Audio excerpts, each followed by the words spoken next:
And away we go. Back into the wild, witching world of, well, all of this. The glorious, less than glamorous hole that I live in, and all the magical circles everywhere, which do us no good whatsoever. Because the next stage of advancement requires going to a whole new dimension where I can't access any of it.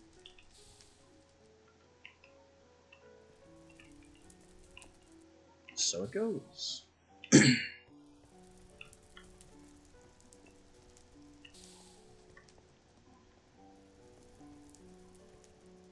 But I got these. And I did a little bit of research. Turns out I only need 2.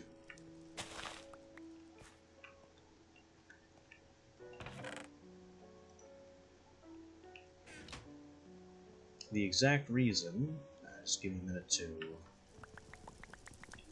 make this area look a little bit less messed up.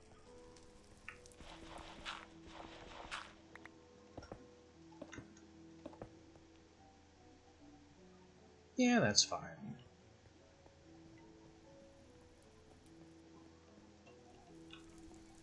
So the reason is that each of these wispy cotton improves the chance of having a good dream on entering the dream world by 10%, max of 2. The Dreamweaver itself is 50% by itself. And then 3 flowing brews, just 3 blocks worth of a brew of flowing spirit. Brew of flowing spirit. I can get the words. 3 blocks worth of that is also 10% each. Max of 3.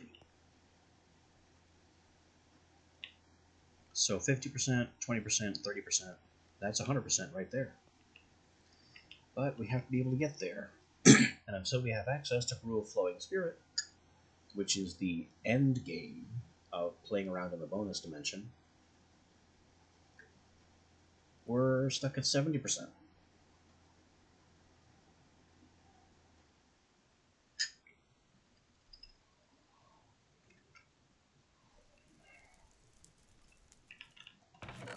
The good news is this charm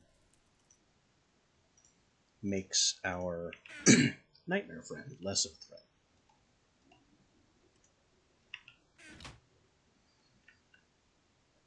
Well, bottoms up and away we go.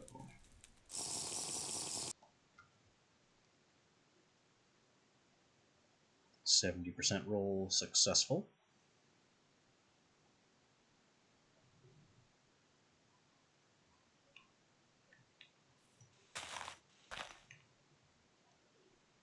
Let me just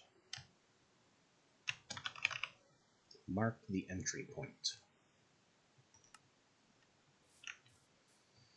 What we can do is, once we get some real resources, build a house here.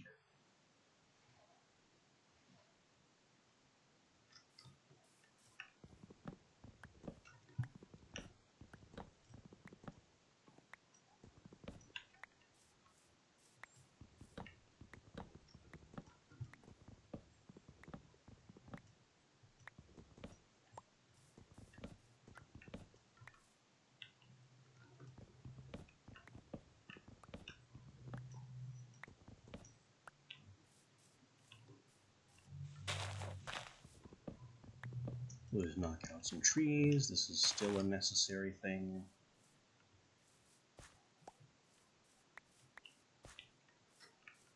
I remember we set up a temporary base inside this house, because that is that's the forestry house, owned by the forestry beekeeper.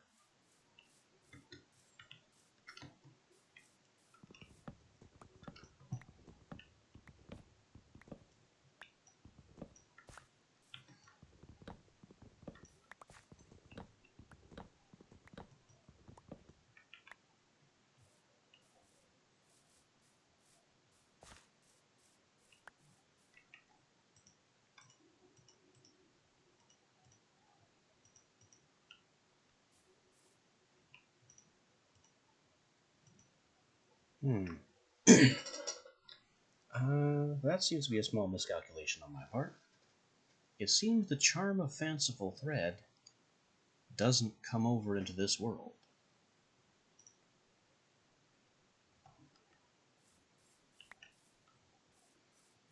I thought it would. Turns out, no.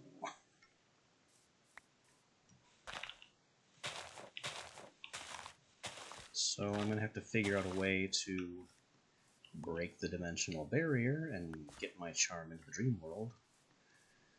Or we'll have to wait until we get a spinning wheel. And make one in this world ourselves. Which could be a while.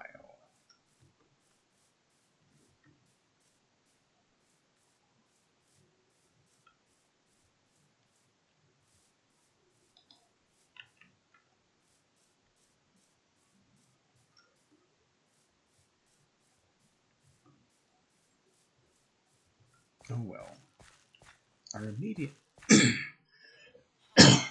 Excuse me. Our immediate priorities remain unchanged.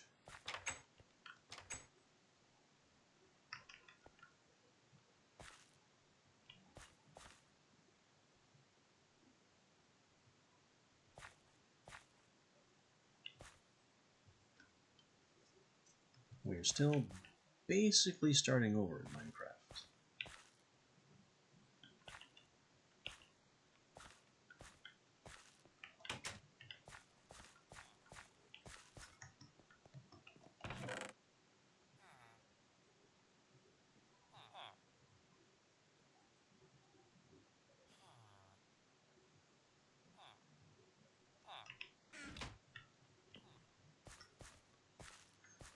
Which means we need to find metals and ways to process metals, and may end up having to make electric machinery to do that after all.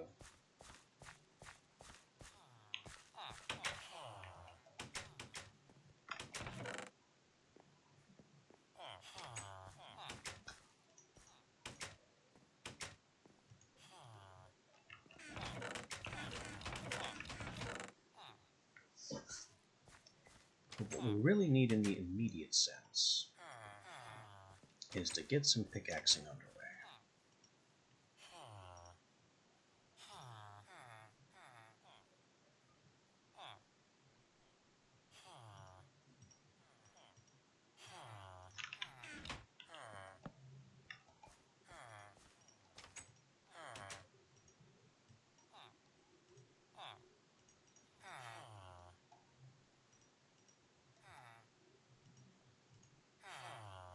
There's our token wooden pick.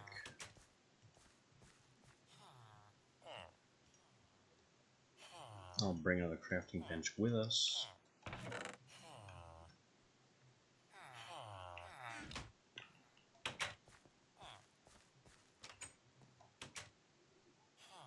The bees have beed successfully.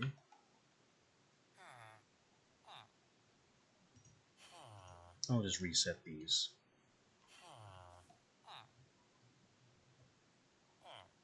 And these ones, I mean, that's a common princess. That's pretty valuable. But I don't have access to any of my stuff right now, so... You can't exactly bring those bees home, so they're currently dream bees.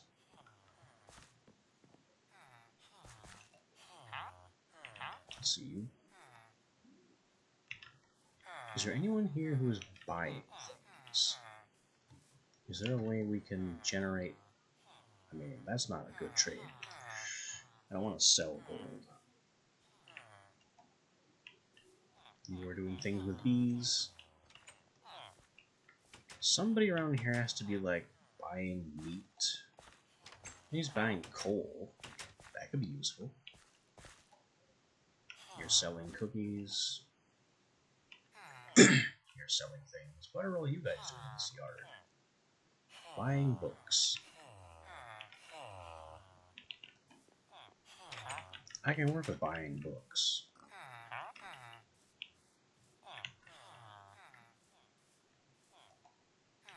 I saw maybe 2 libraries in this town.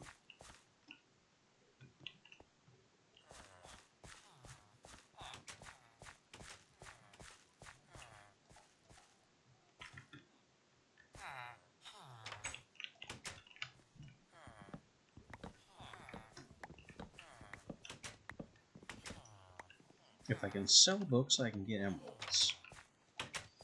And then emeralds allow me to continue villager trading. And if we can find ourselves a cleric type, we might be able to buy an Eye of Ender.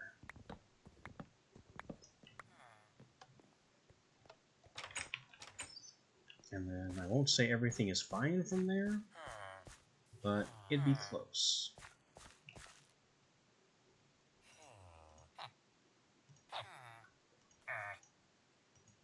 There we go. Emeralds. It's a start.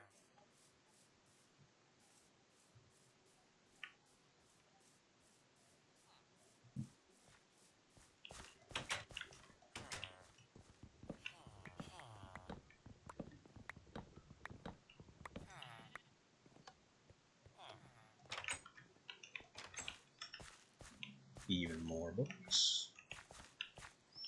The best kind of villager to sell things to would be a farmer. Because crops are functionally infinite, it's just a matter of patience.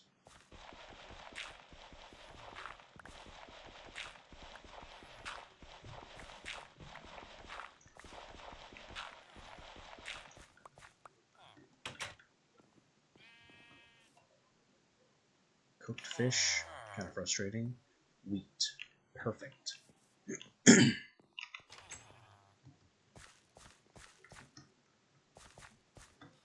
A guy who is buying wheat is pretty much an emerald farm.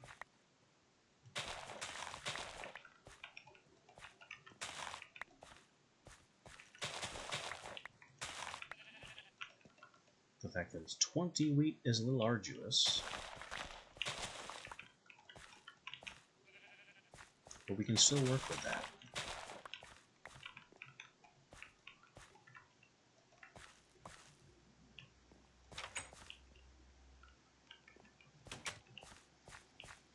There's also the small fact that we still need cobblestone. Because cobblestone gets us to iron. And the simple fact that cobblestone allows us to mine at the iron level means we can go find the apothecary's house again and steal their cauldron.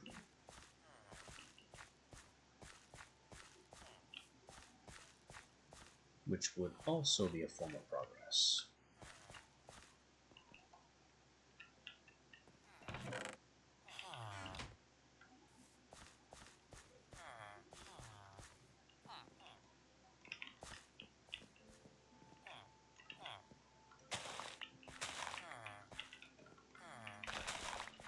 Remember, we are back in the Minecraft old days. This is before villagers needed or even could harvest crops. All they need to be able to replicate is enclosed rooms with doors that point outside. However you can finagle that.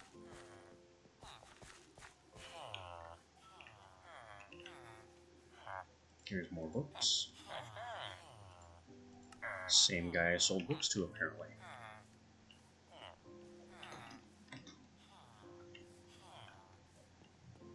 And now we can go back to that wheat guy.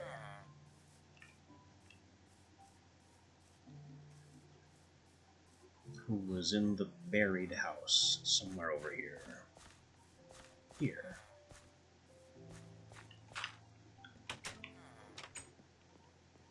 You there.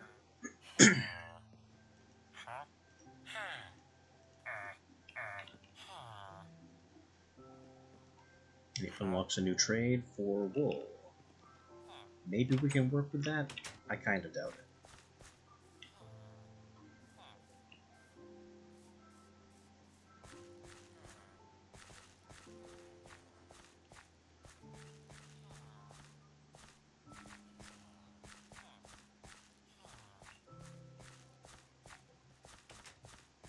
So we have a definite start.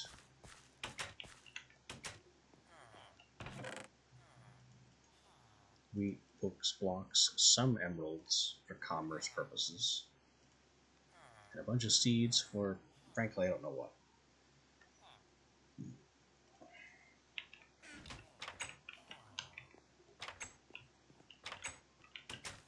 But now it's time to find a hole and get digging.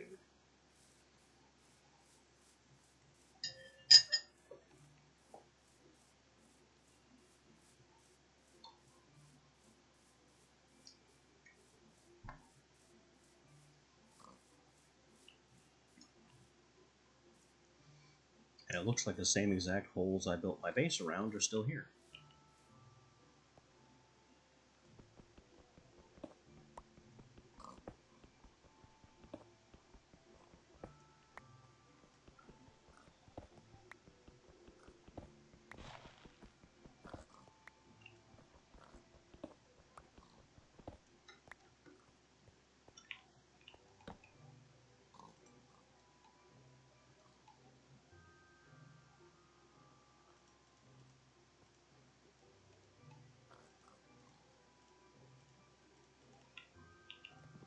There's our stone picks.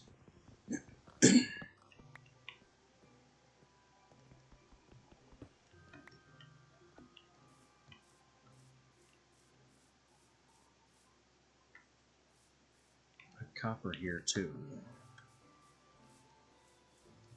And ooh, I didn't know all these were here.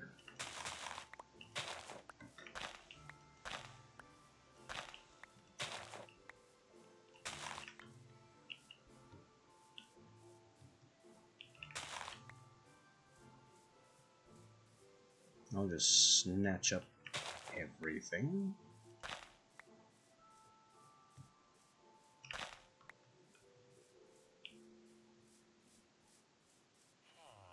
Oh, and there's more wheat.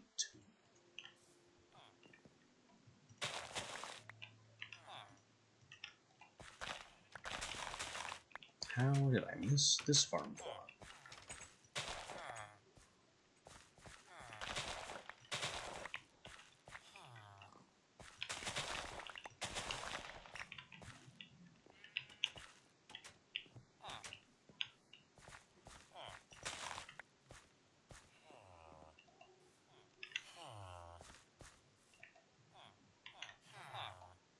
Now the villagers are still believing in imaginary day-night cycles, even though it's eternal day.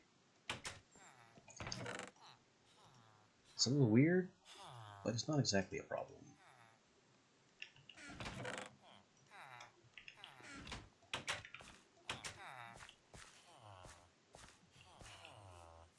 Now where was that apothecary's house, so I can steal the cauldron? So this one? It's this one.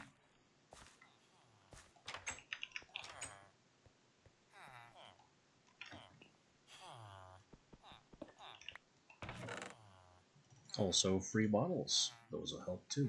The bread, not so much.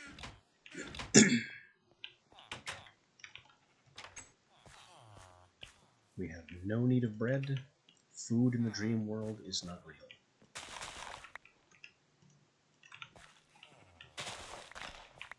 Except to villagers, apparently.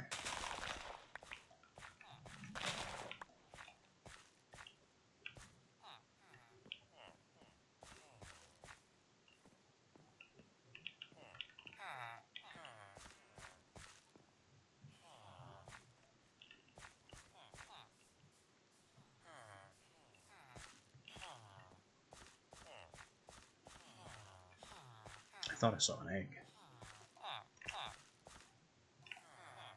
Sadly, no egg.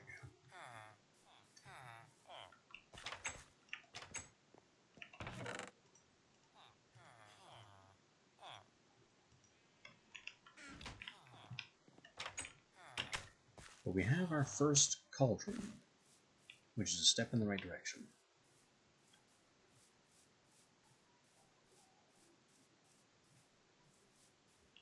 I go nuts grabbing a whole ton of seeds and just absolutely destroying all the grass, but that doesn't really help us very much yet. Oh no. That's a lot of nonsense. Nope. I am not picking a fight with like 4 witches and a ton of creepers. That's not happening.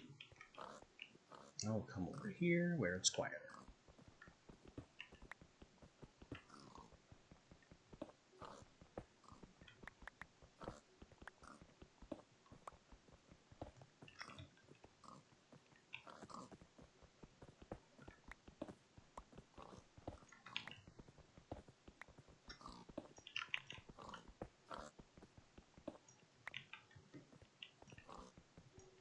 I'll just leave that alone.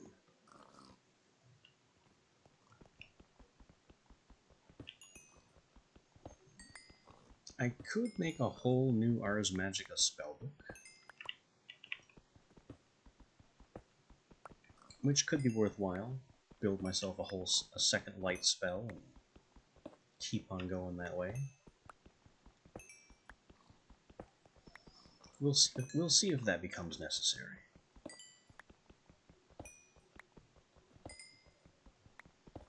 For now, I kind of want to wait until I can transfer items between the worlds. That way I can make a second light spell at home with access to all of my resources and not have to rely on resources here, which are currently scarce and difficult to come by.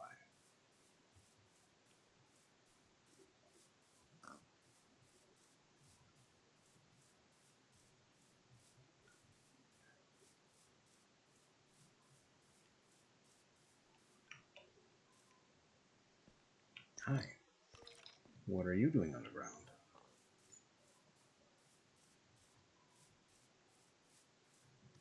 Also, I don't think the same... Oh, is this it?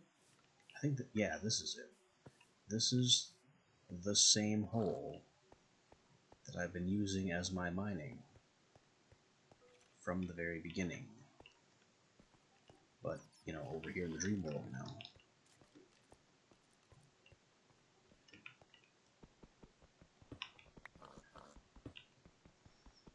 Unfortunately, because it's Eternal Day, dark areas are even more dangerous than normal.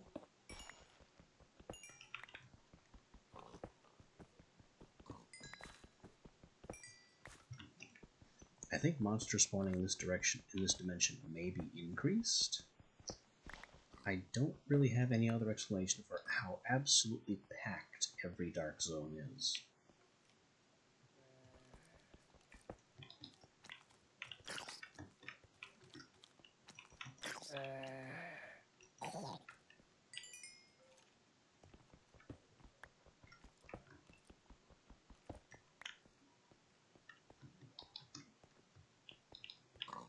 Now we grabbed some iron. It's a start.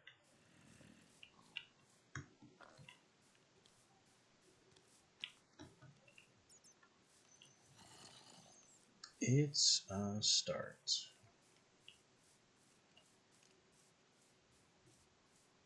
I'm gonna have to chop more wood, get some charcoal going, make furnaces.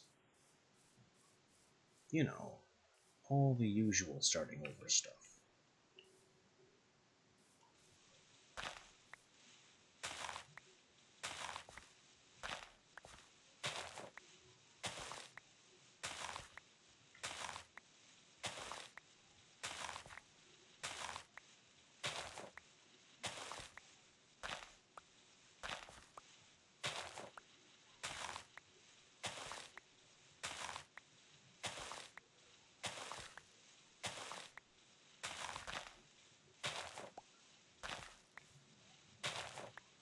More forestry backpacks might help too, but that'll require string. And getting string in this dimension is going to be a real pain. I can't exactly wait for nightfall. I'd have to come here deliberately in a nightmare state and hunt spiders while the nightmare is chasing me. It's a bit less than ideal.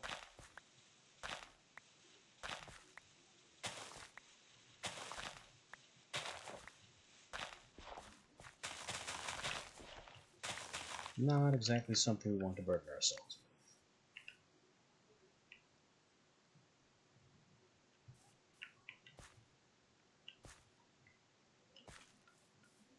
So what do I want to do for a house in the spawn area?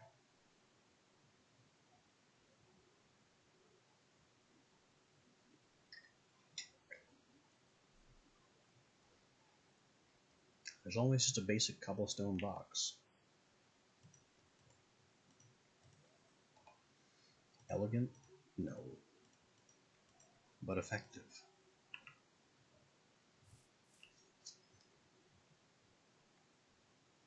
And irritating because it would require the cobblestone.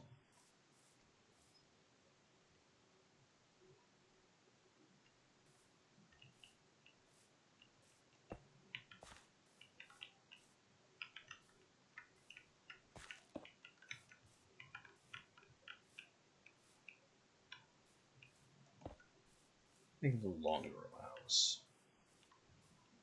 It doesn't have to be super wide. The main thing that I'm going to need space for is the cauldron setup and the altar and all that.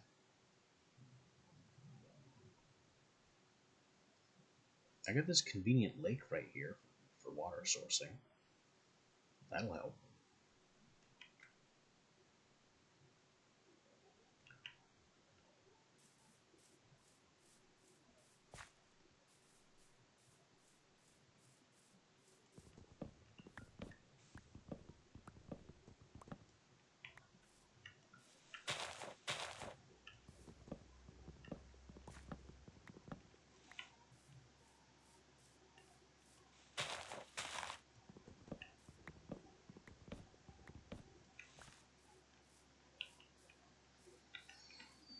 I really can't decide if I truly need to start over here,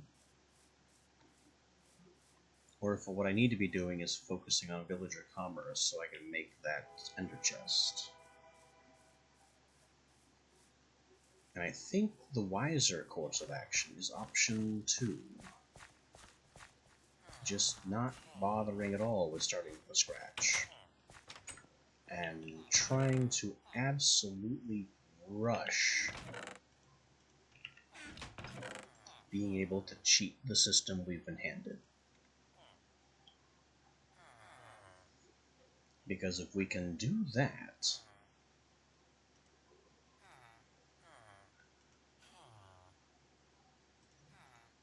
then we have no problems gaining resources and don't really have to bother with most of it at all.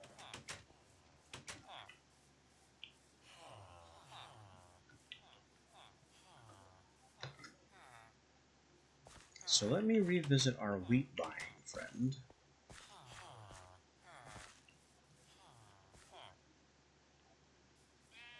Who was in that buried house somewhere in the southwest end of town. And then we can strike out west and go looking for some of the other villages that are nearby.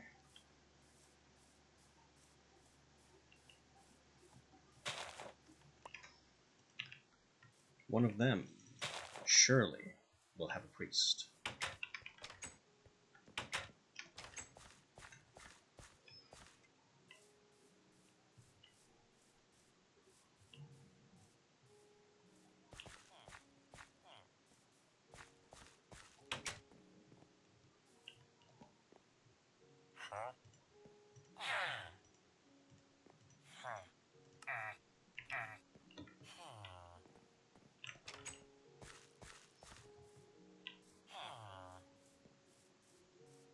It is a bit annoying that the guy that buys my wheat is on the opposite side of the town from where I have set up shop.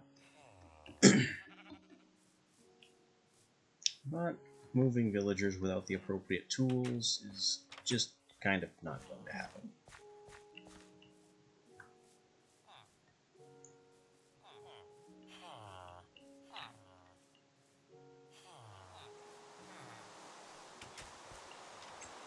Huh.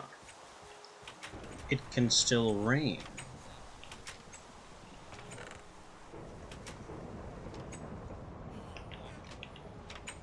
That's a problem. Because I'm pretty sure rain makes it dark enough for monsters to spawn on the surface.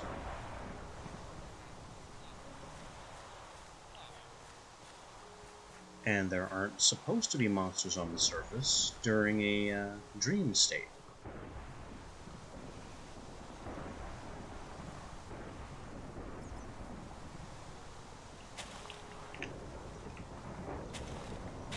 I also still want to know what's making the lightning so violent.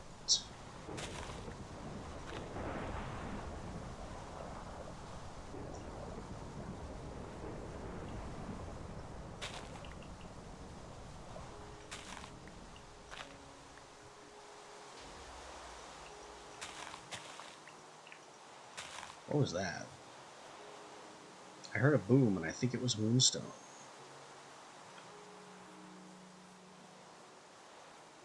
Or it could have been thunder. It could have been lightning striking.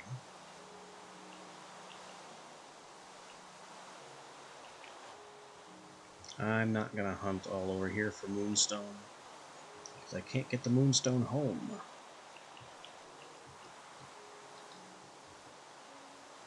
We also have another one of those error slashes over here.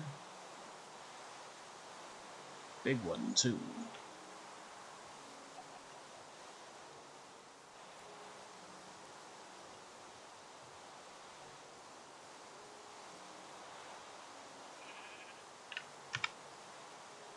Anyway, if memory serves, there are multiple towns this way. Because this is the way I went to try and reach the jungle. And I kept hitting desert villages and other villages, and village after village after village.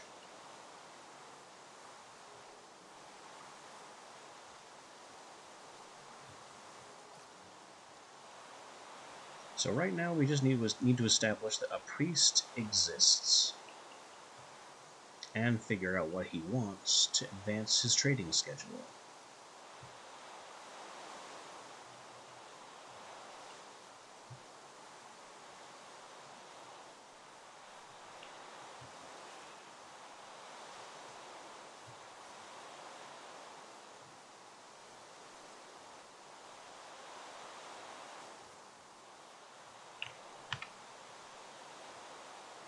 Maybe I could switch no, I don't think I can switch dimensions on the map here.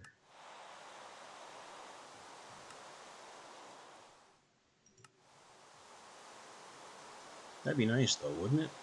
Swap to the other map. Place markers. I mean, if I just woke up now, I could do that. Wait, I've lost food? I didn't know you could lose food in the dream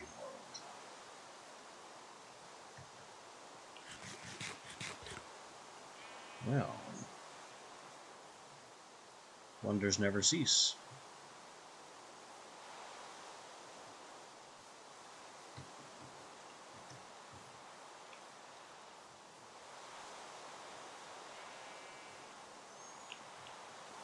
I also don't remember there being a dark forest here in the real world. Or this giant body of water.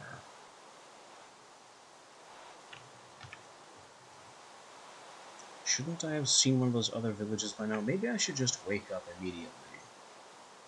Mark the villages on the real world map.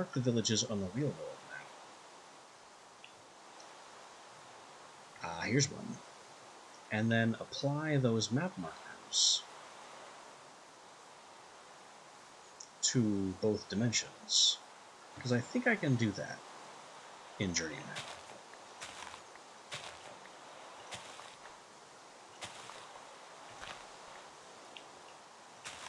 I may be thinking about future versions of Journey Map. Hello. Random goblin person.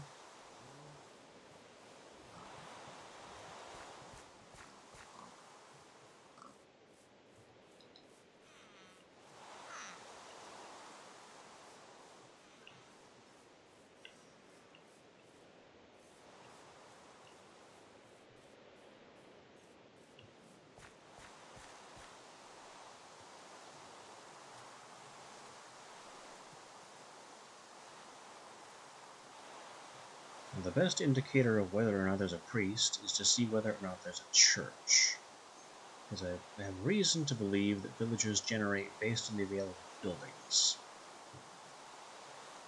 And I think this cobblestone structure here with those little parapets is a church. In fact, there may be two churches.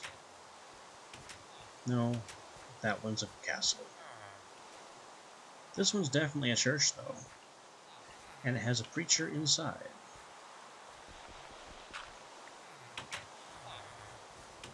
He is selling bottles o' enchanting.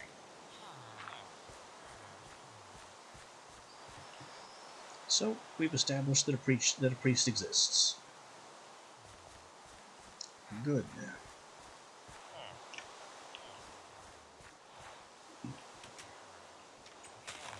The next step will be gaining his favor and hoping that he has the correct trades available.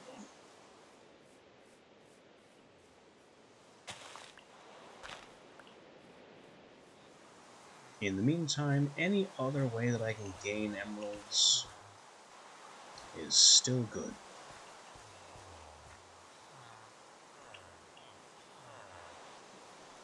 And mostly what I'm seeing here are salesmen and not buyers.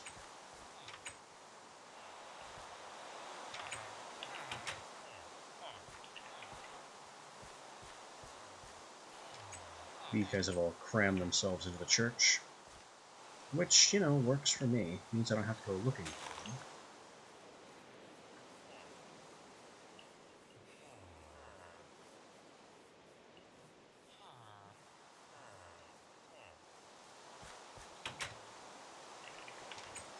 Everyone else is selling. I'm going to check up this tower, because I seem to remember that the tower may have a chest with some basic combat type gear in it. Well, iron helmet's good. Fish is good too, but I'm going to leave that alone for now. Nothing else.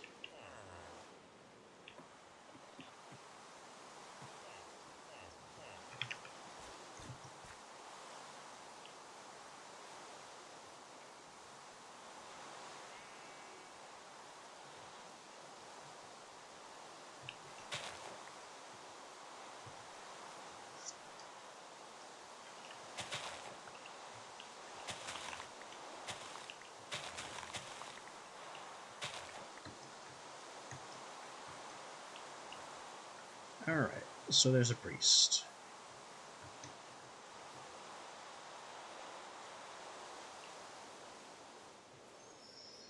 Step 2, we use our villagers to farm up some emeralds, and keep buying from the priest in the next town over.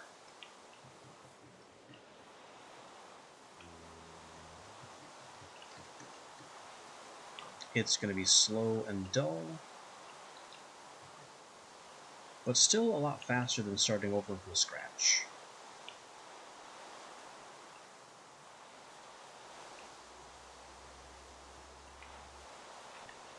I might want to figure out a way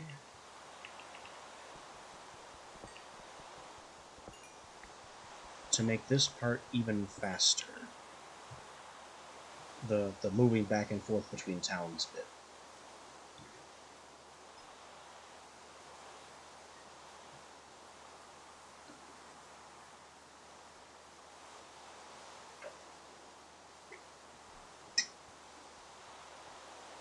Because it's quite a hike. And I don't have my broom.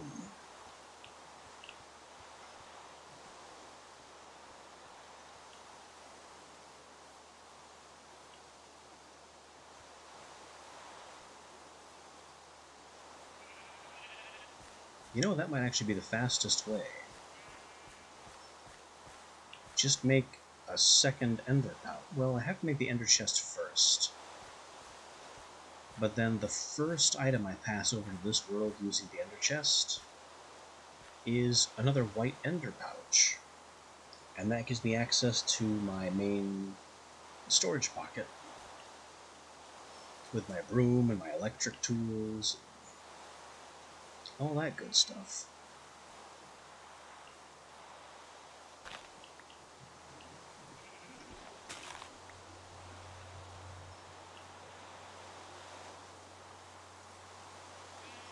Then I have access to things like my B scoop and B backpack, and all my backpacks really, in both worlds.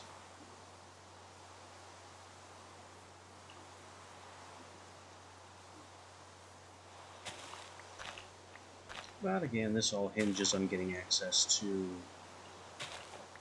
an Eye of Ender from the Priest, and I'm still going to have to play through the game long enough to get Obsidian, so I can actually make the Ender chest.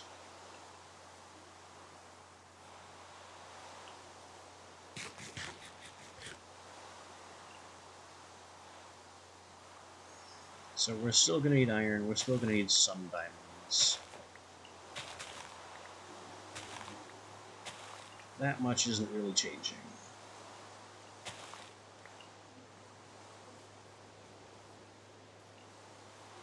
Although, depending on what goes into an igneous extruder, we might be able to skip the diamonds and just make a machine that creates obsidian for us. It's not like the extruder requires power.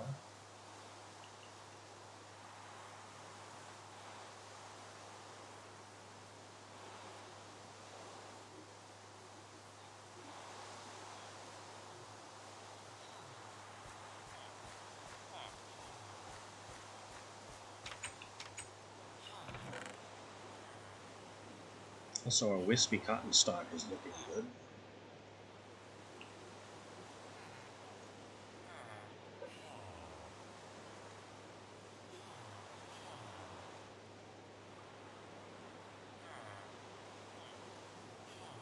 I don't think anyone in the next town over was buying anything at all. So that doesn't get us anywhere.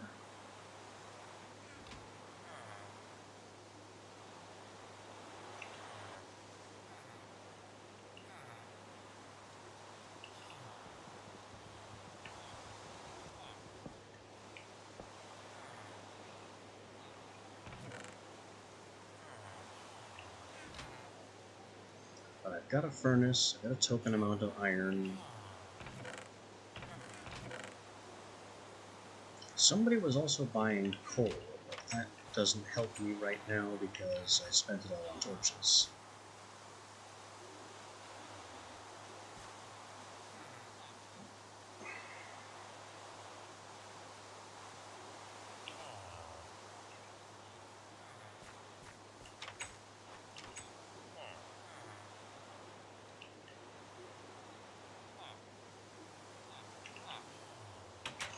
We can also make shears and start harassing all the white sheep, because our contact who is buying wheat is also buying wool.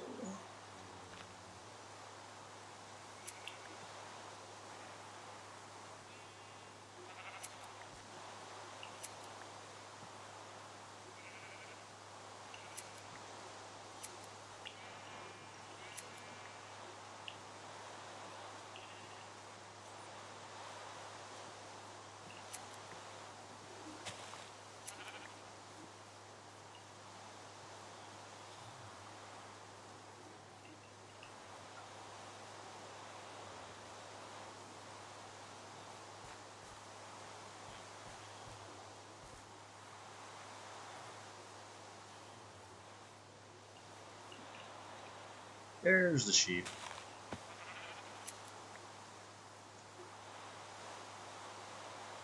Minimap said there was a sheep right there, and then refused to show it. Also, how long is this rain going to last?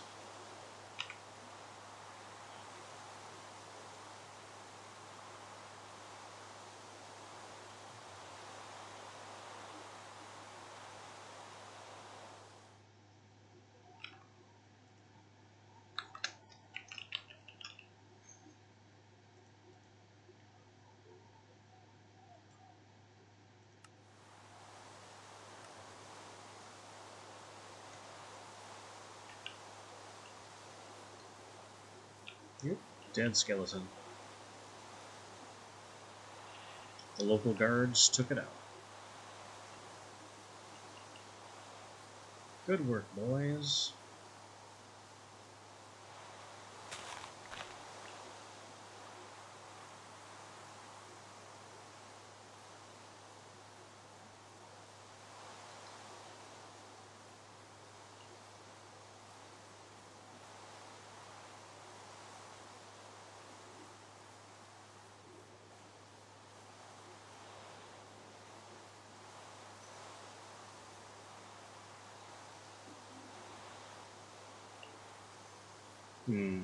Yeah, the whole river and mountain bit makes this journey a bit of a chore.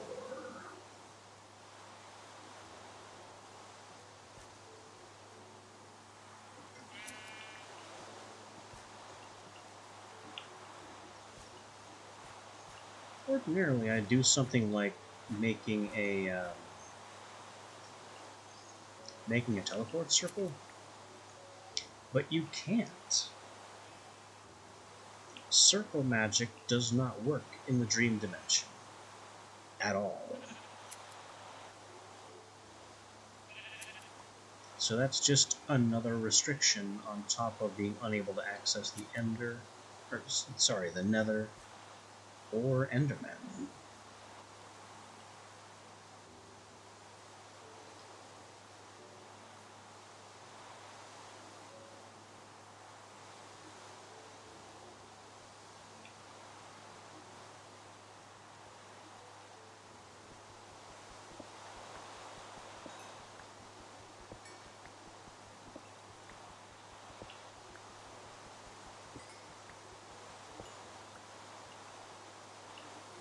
That zombie is persistent.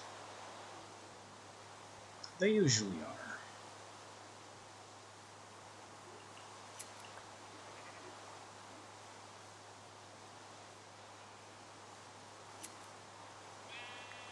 Makes little difference to me, though. I'm going to continue ignoring him.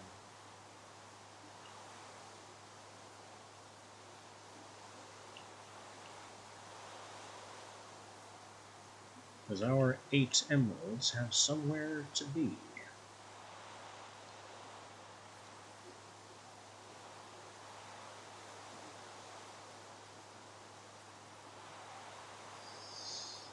Now, for anyone who doesn't know, the way you unlock additional villager trades is the same in this version as it is in current versions. It has never changed.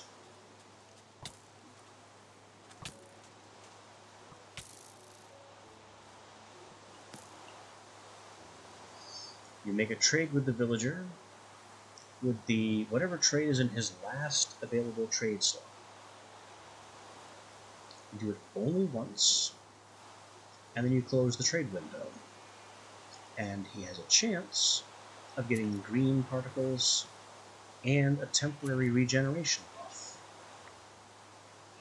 And if that happens, that is your signal that his next trade has been unlocked.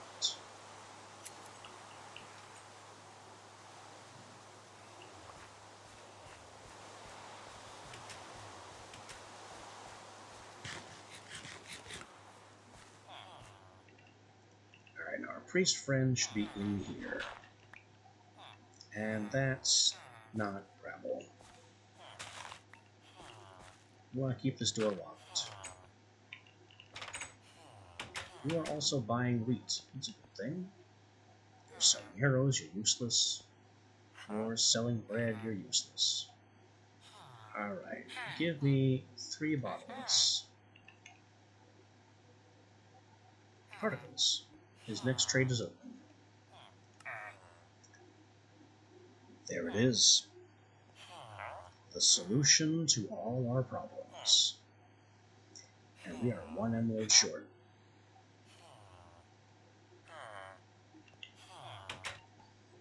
If I can find the wheat that guy wants in this town, that's all we need to get going.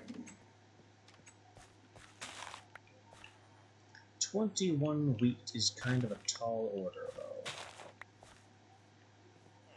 though. Oh, especially with that on my hand, on my tail.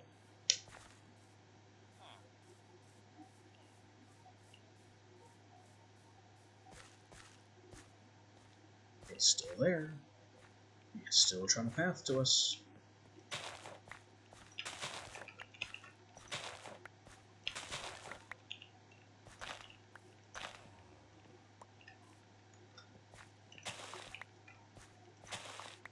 It'll probably find a way, which is why I keep looking up.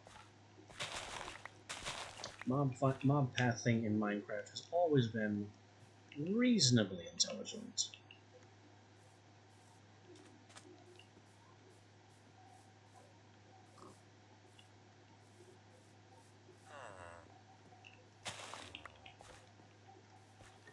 No. No. Problem solved. Wheat is up to 18. Still need 3 more. And they are fresh out of farms.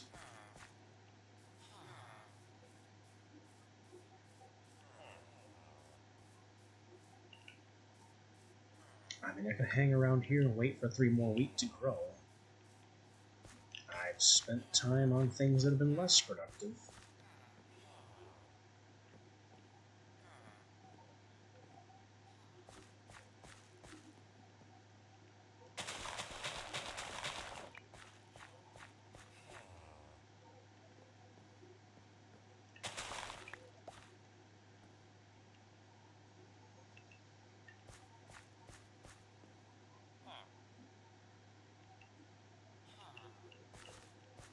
I do something bone meal adjacent, but, you know, that involves bones. Which we don't have right now.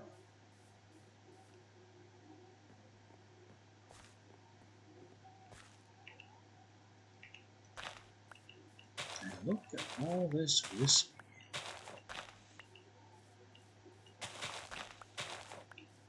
Wonderful.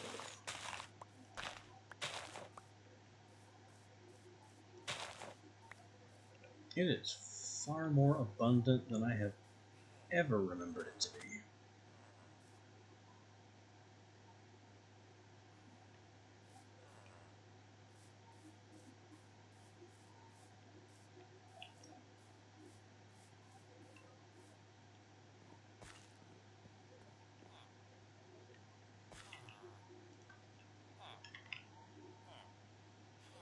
Can I make a seed analyzer? I could.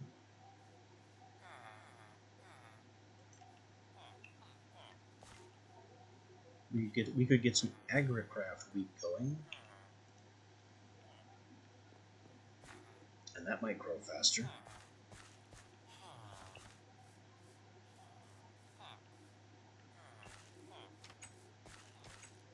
I mean, it probably wouldn't. Not right away, anyway.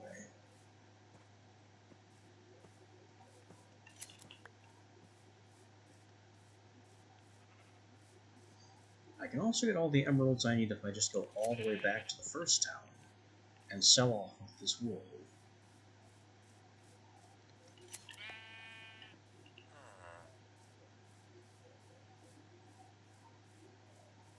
So it's really a toss-up between hanging around waiting for the wheat to grow and making this journey 2 more times.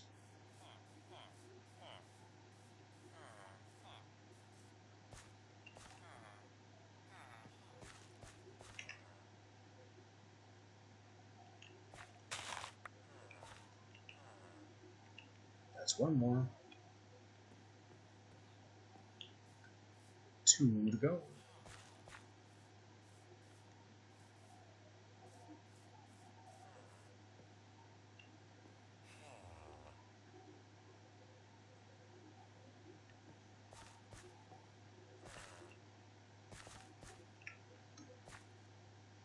And I think I'm making that call.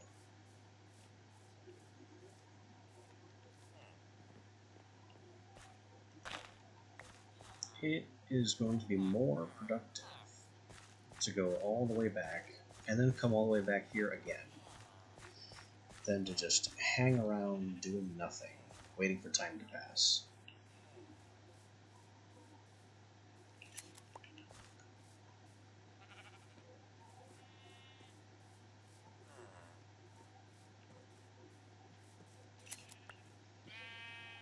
I mean, the journey isn't exactly exciting,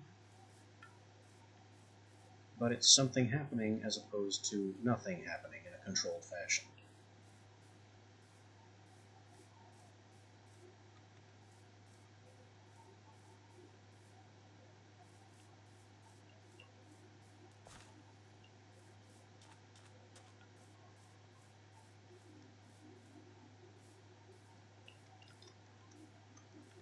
And maybe I should be killing these pigs along the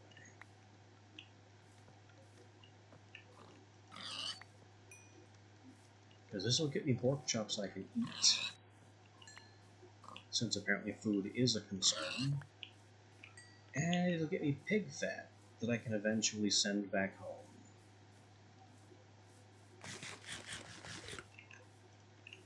To make more Ars Magica candles, because once you start needing candles, boy, do you really need candles.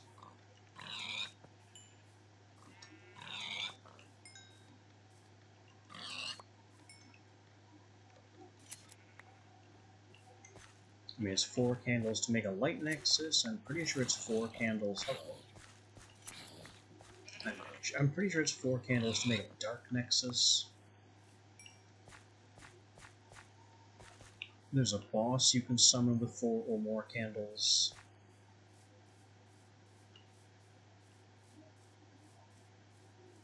There's the basic function of candles, which is to find ore blocks.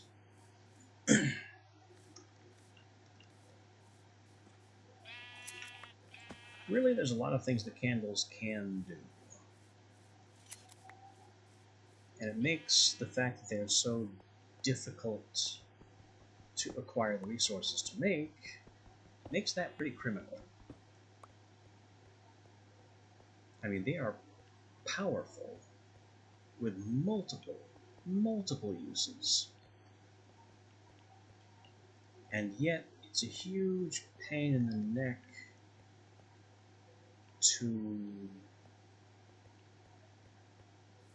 get the fat. I'm slowly realizing something.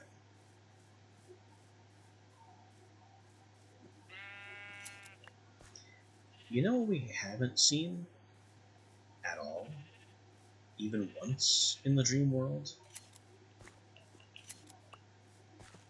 Some of the nasty fluids from Mind Factory Reloaded.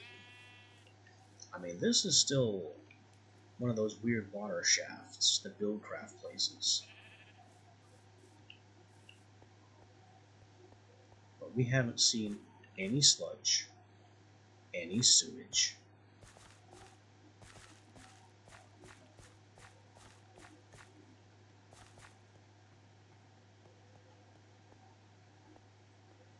I haven't noticed any of the witchery Stonehenge structures, though that makes more sense. They wouldn't be in this dimension.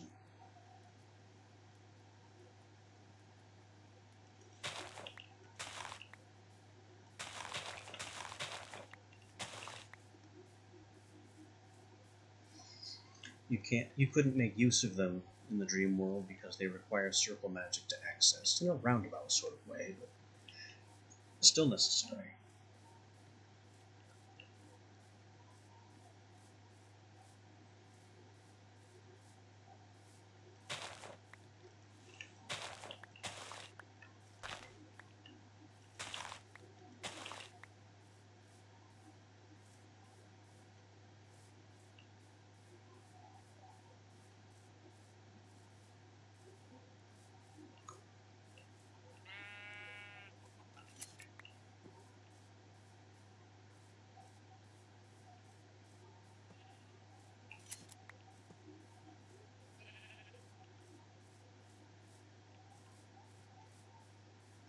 You think we've got enough wool to sell?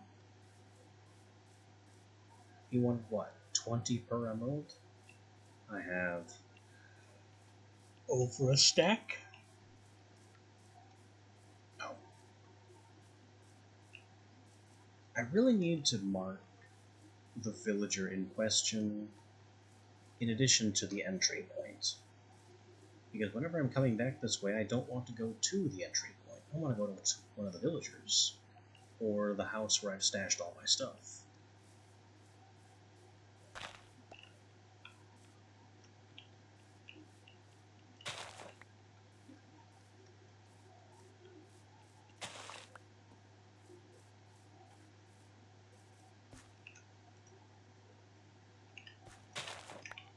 Got some more wheat here.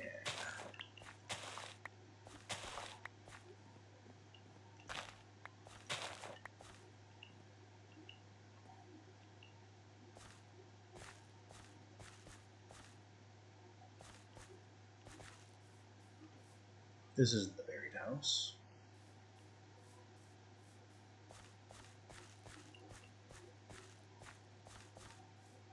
Where's the buried house? Somewhere in the southwest.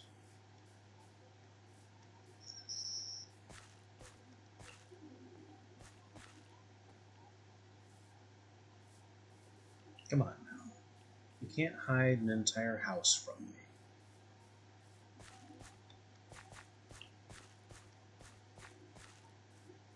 Here it is. I walked over it multiple times.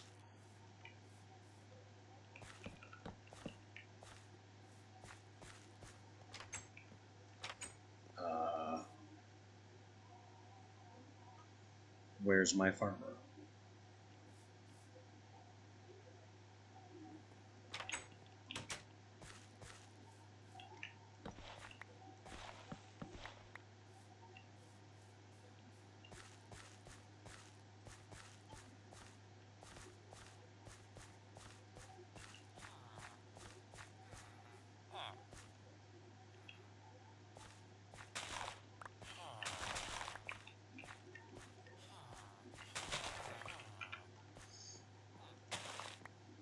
I'm looking for a man. Here you are.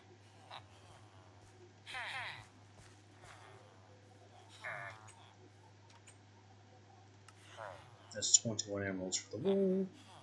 Or sorry, 21 wool for the emeralds, 20 wheat for the emeralds. Anything else? He is also now selling cookies, and I don't care.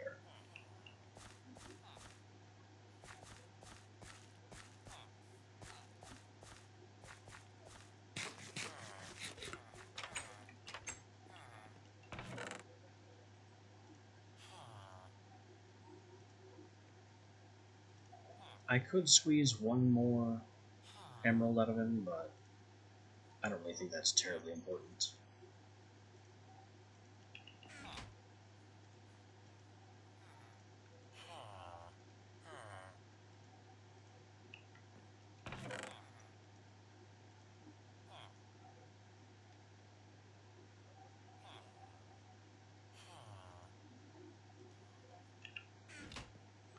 We are going to need at least one iron pick. This is not really negotiable. Unless...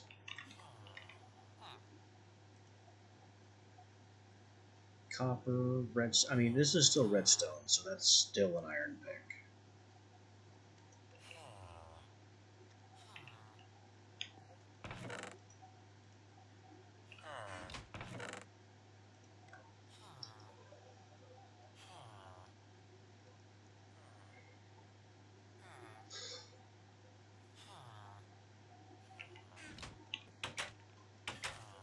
And with this as our state of things, we go all the way back to the priest.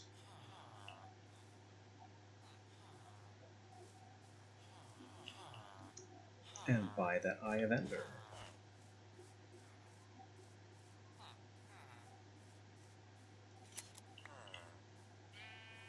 And from there, we just have to gain access to obsidian.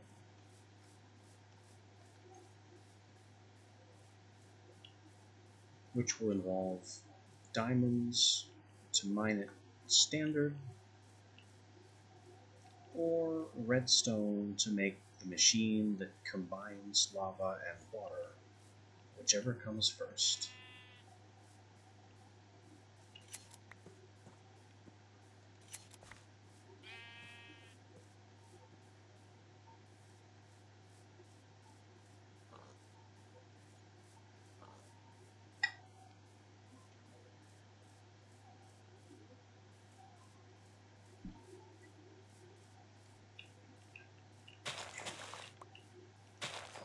The path to conquering the Dream Realm just got a whole lot shorter.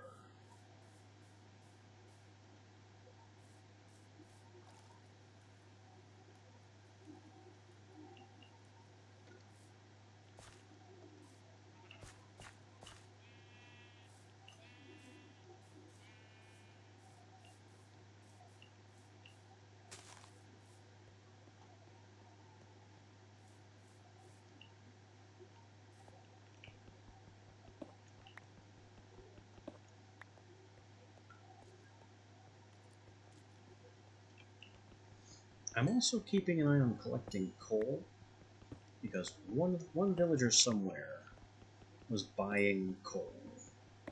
And I want to keep that option open.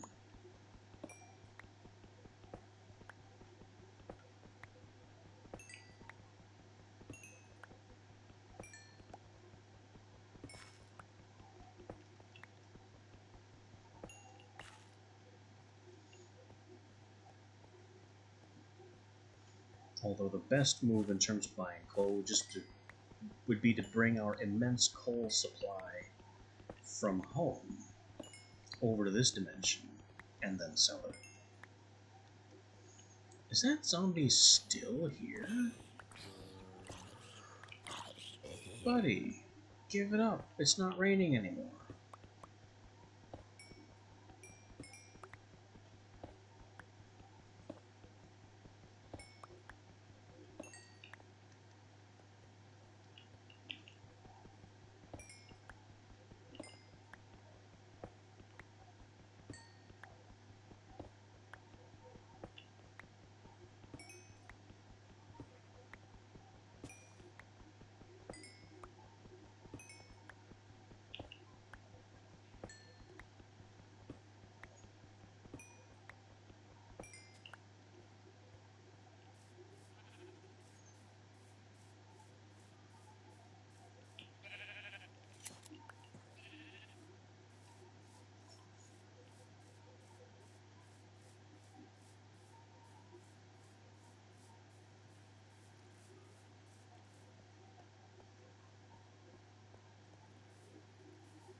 Copper is good too. Copper can serve our machine eventuality for making obsidian. Tin as well. Can't forget the tin. Can't make a machine frame without tin.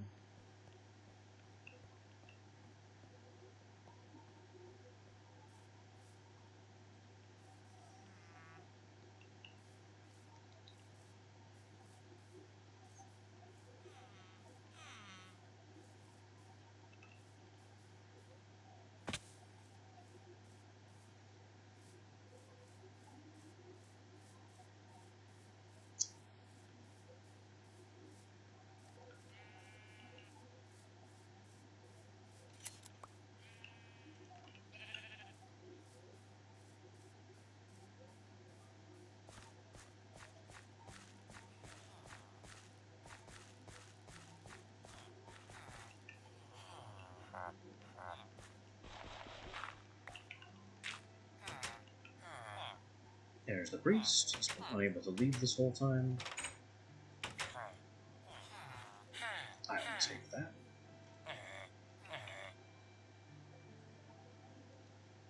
And his next trade is an efficiency 2 iron pick. You know, there's no downside to doing this. Thanks for the free enchantment. And even though he just refreshed, nothing actually changed.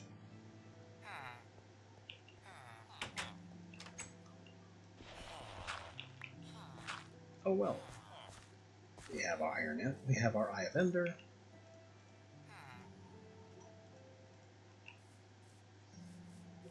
It's time now to farm for obsidian.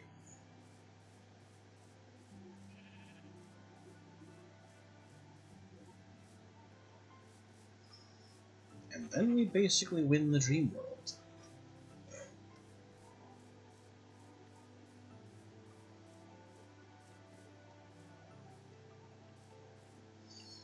Because once you get the ability to trade items back and forth between the dream world and reality, all the challenges of the dream world disappear.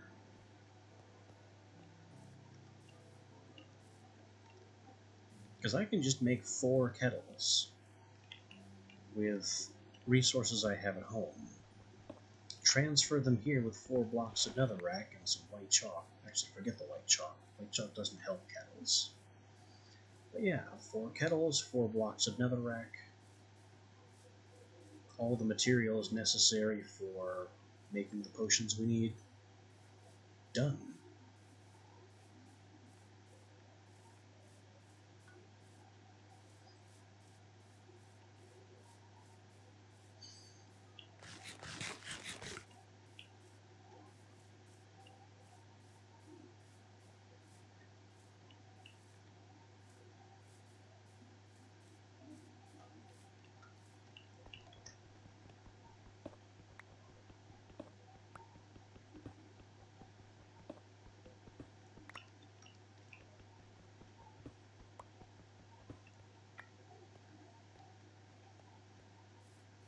The only downside of any kind is that I don't yet have the means to double my ores in this dimension. And we won't.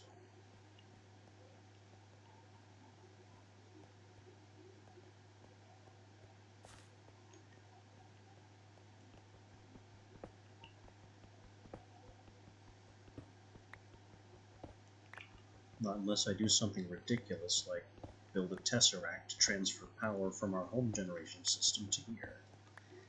And a whole new suite of machines.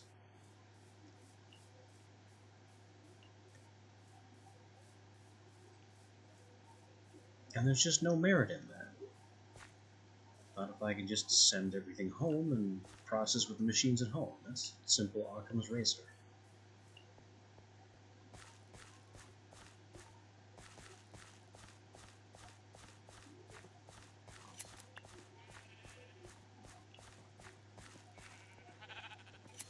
I can also use my home egg stock.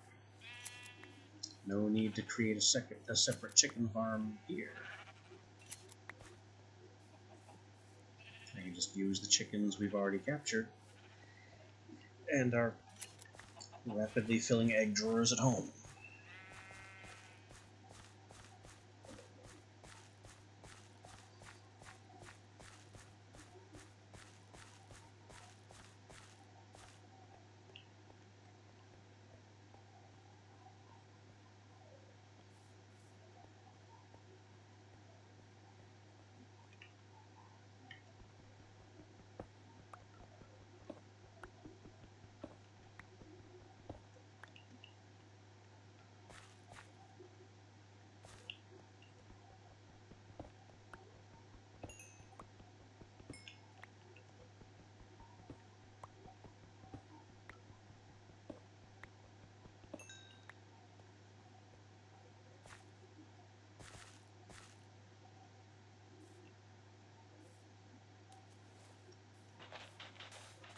We'll also need glass to make the machine frames. I mean, this is simply the direction things are going in now. We're doing the machine route.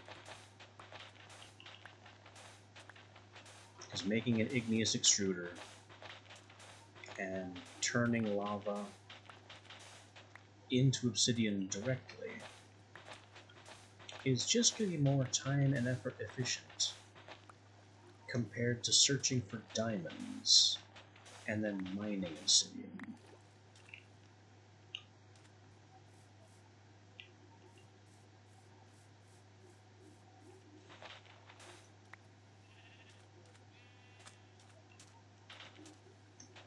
And I keep having the thought flash across my head that maybe I want to collect cobblestone and pulverize it into sand. But making a pulverizer will require making a power setup, which I don't want to make another power setup, having just finished a very good power setup back in our home dimension.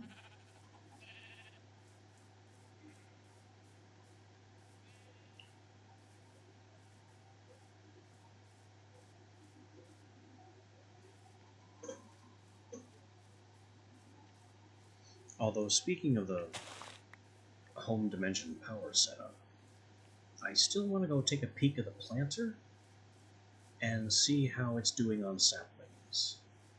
We're obviously getting more saplings. Oh, wrong destination again.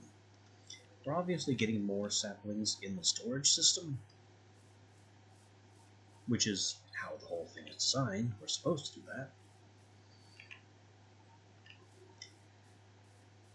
And that implies that the planter is full of saplings. But given how much inventory space it had for saplings, I don't believe it.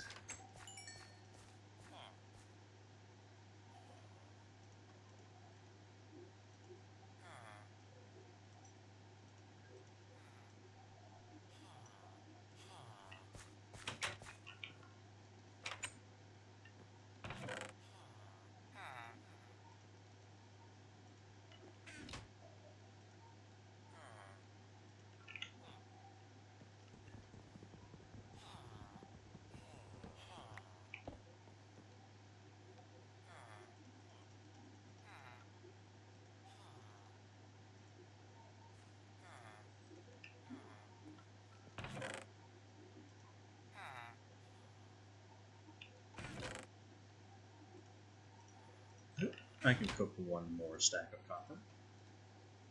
Sorry, I don't mean stack. One more batch of copper.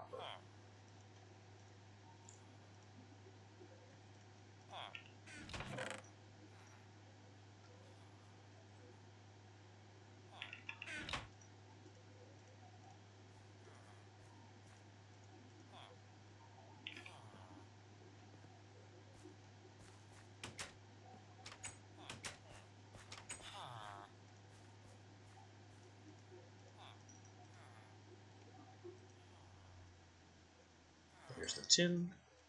Here comes the glass.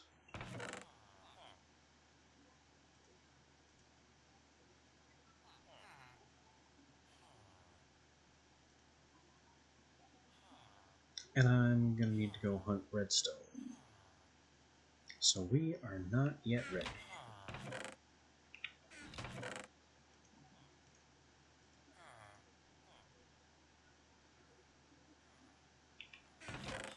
And I can't make a backpack because we don't have string. Nope, it's mining time.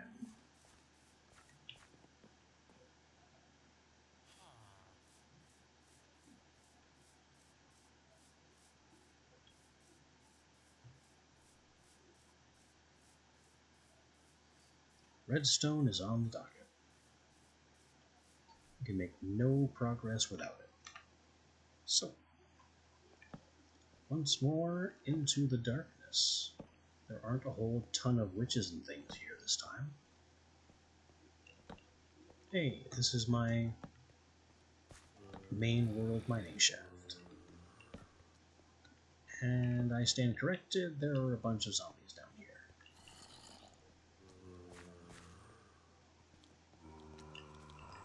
That is a bunch of zombies.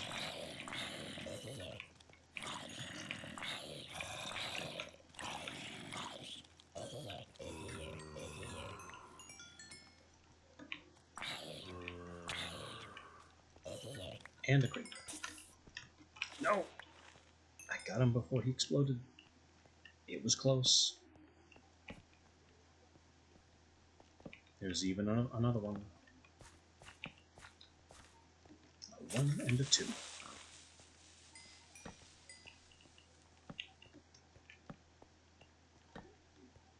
Okay. How about we don't have any more assorted monsters in this hole?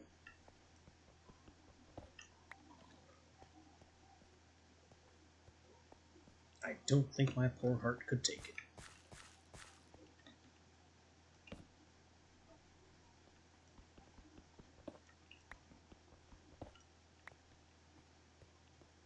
I know I saw... There it is. I knew I saw a block of iron somewhere.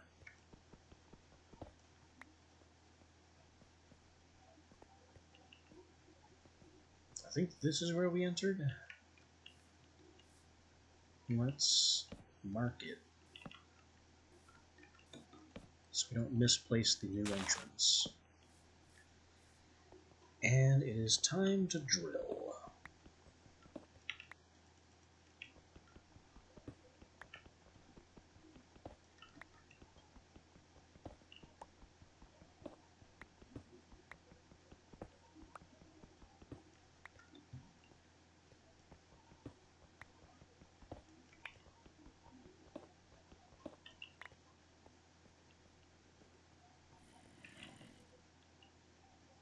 I think we will start drilling right here.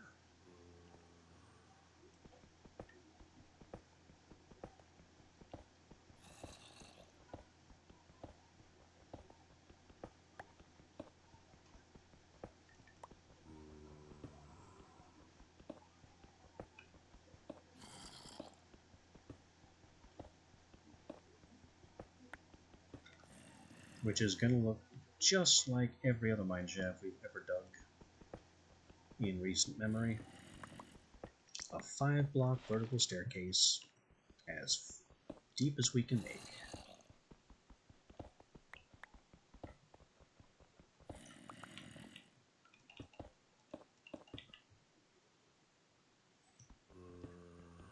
We need redstone, we need access to lava, and the final piece will be a way to transport that lava.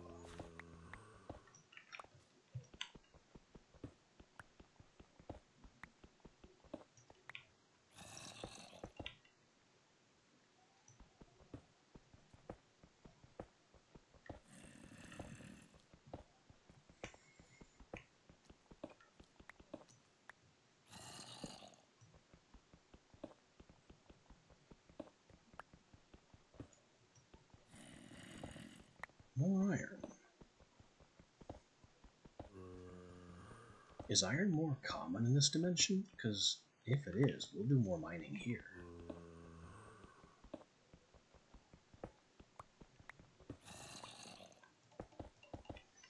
Iron seems so frustratingly uncommon in the overworld, replaced by copper and tin and Ars Magica crystals and all kinds of other stuff we had no need of. No need of or for.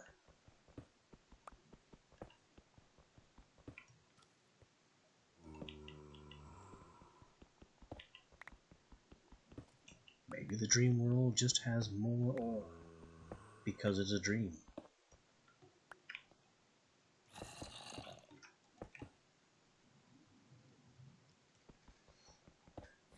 Which would really make this a fantastic realm to visit regularly.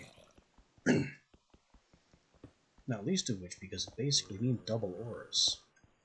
It's a whole second overworld to dig through.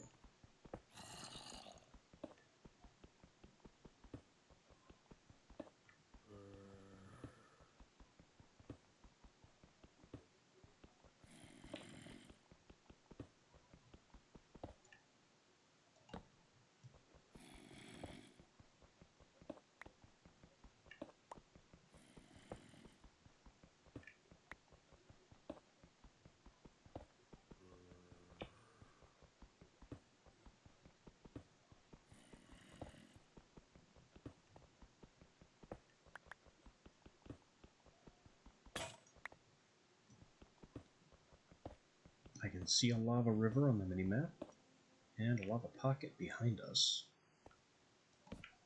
Neither of those help us right now.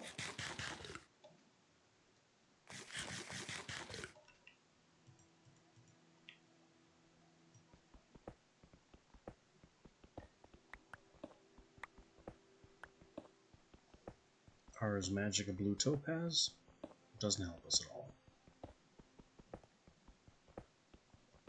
It's all about that redstone.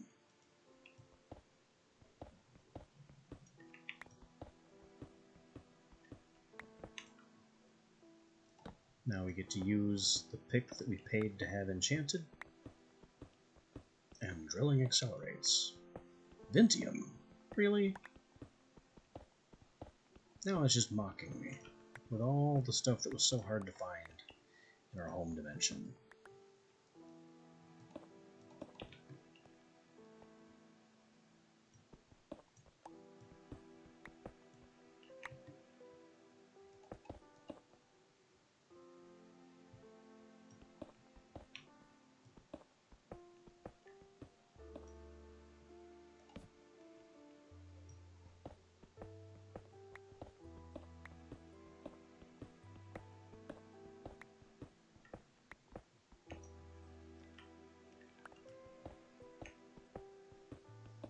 I just hope we don't run out of pick before we find redstone.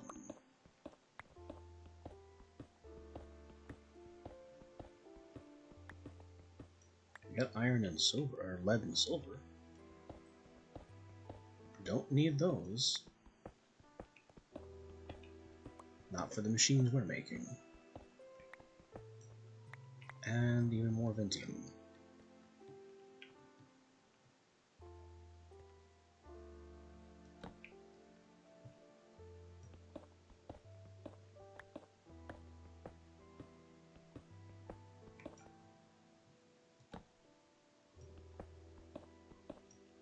Shiny? That's not supposed to exist.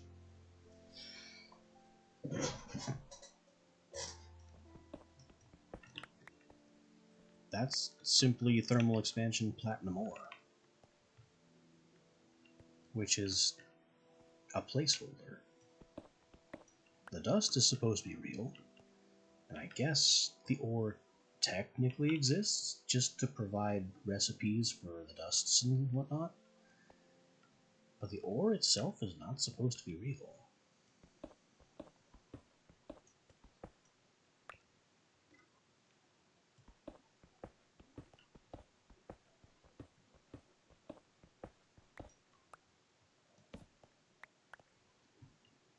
Alright, we're now at depth 8 or 9.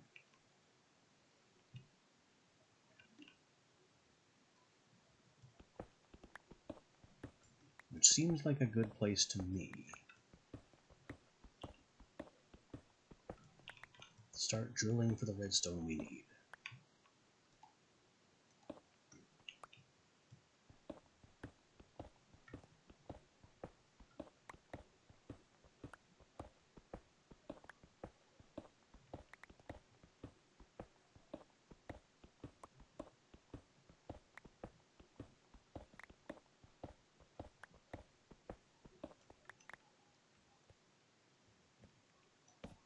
And because redstone can only be mined with an iron pick or better,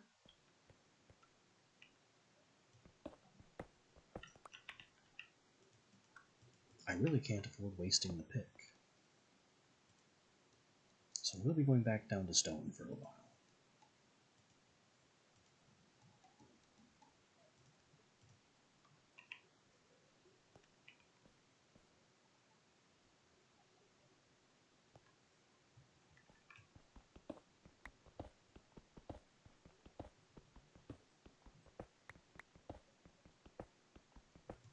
Now, at what depth is redstone best found?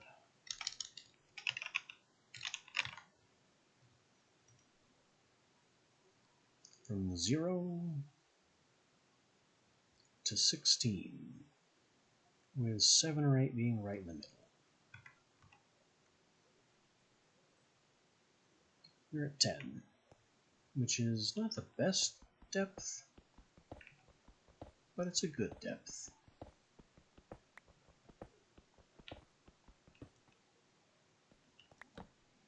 Oh. This could be all we need.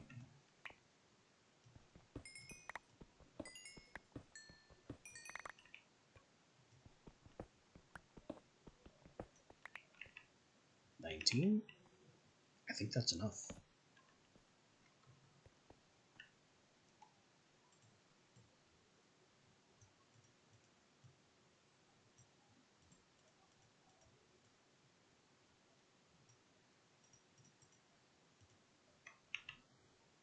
We'll get some stairs made to go back up.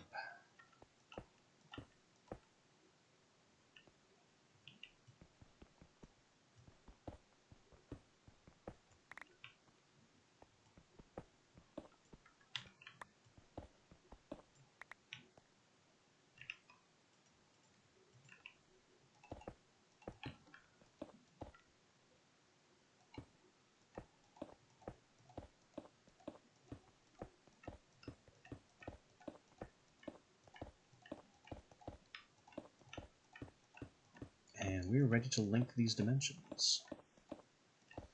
Because I know I have the pearls and blaze powder at home to make another Eye of Ender for the other end of this vanilla ender chest.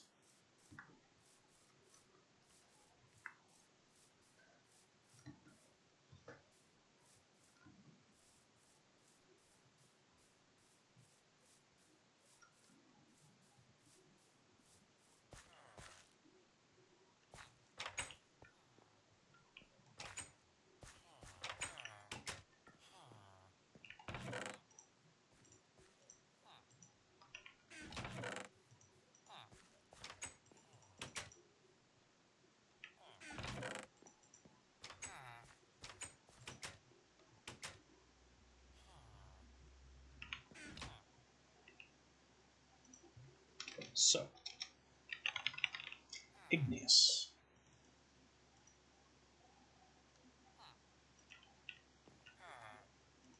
We've got copper. We've got glass. We've got tin and trace amounts of iron. We can make more iron. It will be necessary.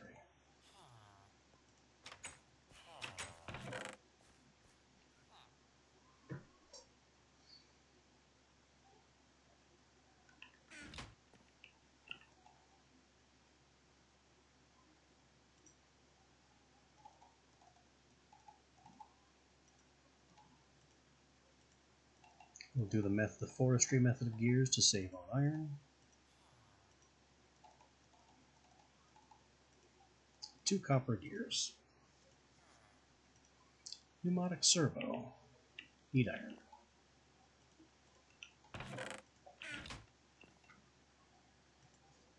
It's the iron that's going to put this on the edge of a knife.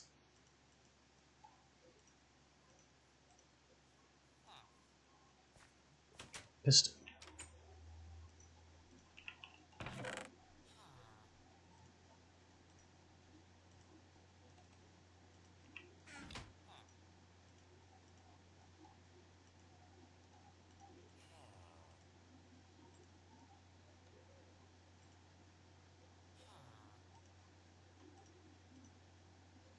Two glass and the machine frame. And the basic machine frame is tin gear 4 iron.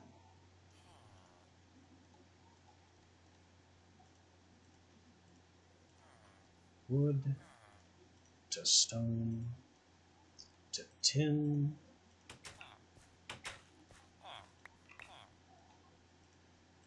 Tin and glass and iron. And there it is.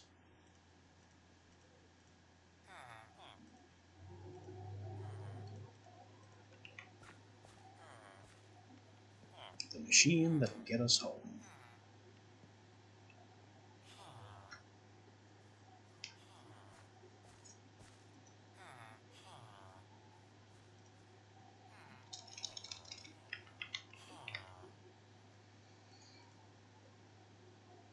We can also make one of these to produce the water for us.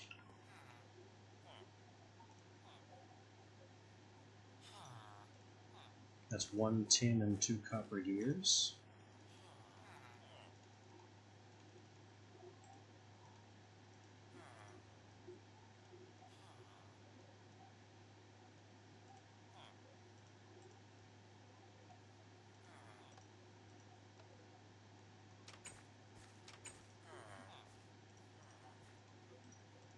Another pneumatic servo.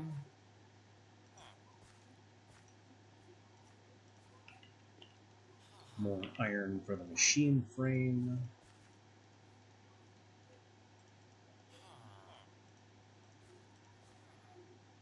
More iron for the bucket. How we doing? Done, I think. Frame, bucket, servo, gears, glass.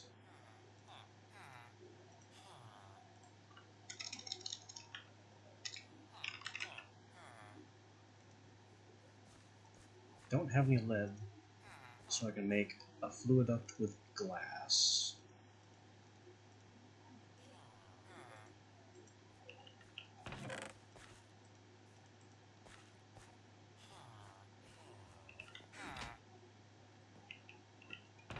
And we need the last of the iron for our own bucket to move actual water with.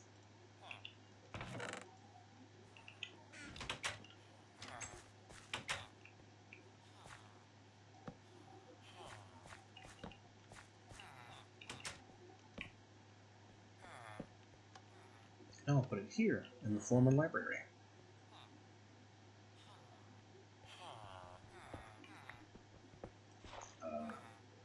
Okay.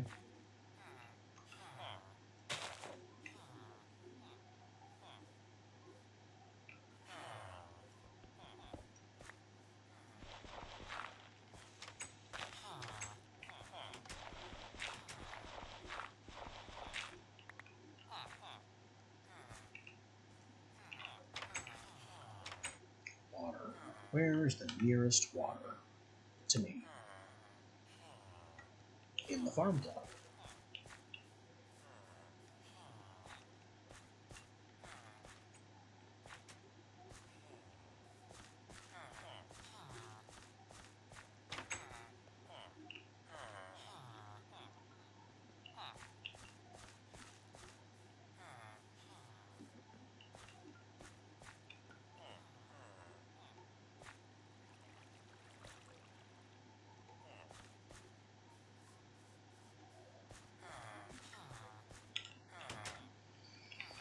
One and 2 becomes infinite, so we add 3, we scoop it out, we add 4.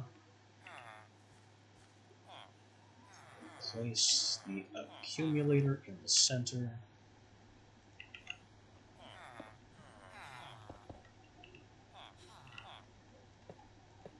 Get the pipes. There's the machine.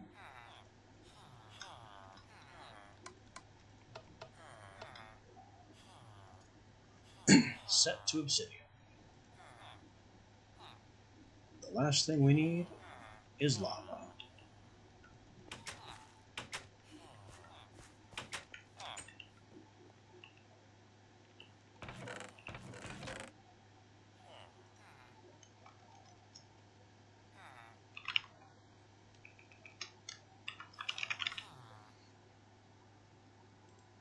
I could make a fluivac, but that's an electric pump and would need power.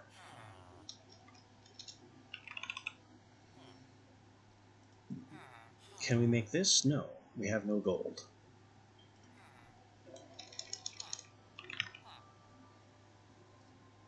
So our only option is to make portable tanks. We have no Invar.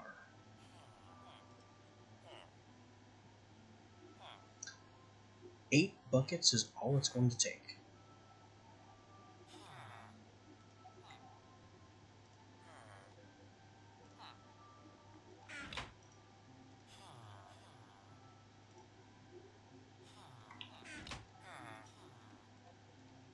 So our copper tank with an 8 bucket capacity is sufficient.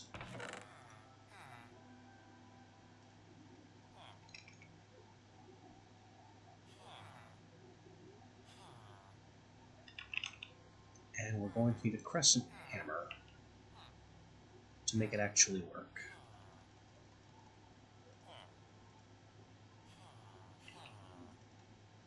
Which means I'm going to be wasting coal.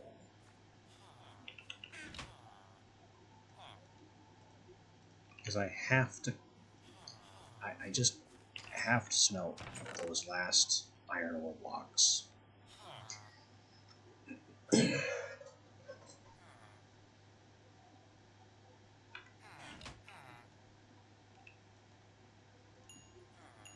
We've got the tin. We've got the iron. There's our crescent hammer.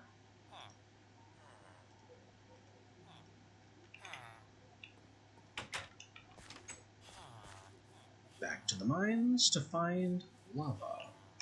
Because I haven't seen any surface lava. Oh, there is surface lava. Problem solved.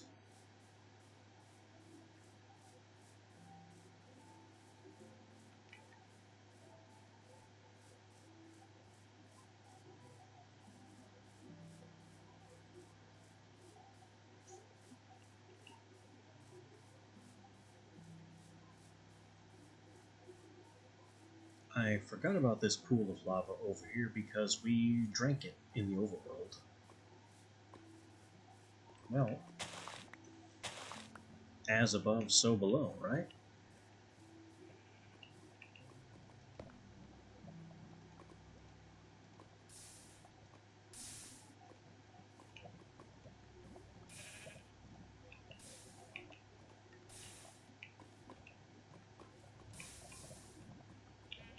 Eight in the tank, another in the bucket. Take the tank with us. And we're finished.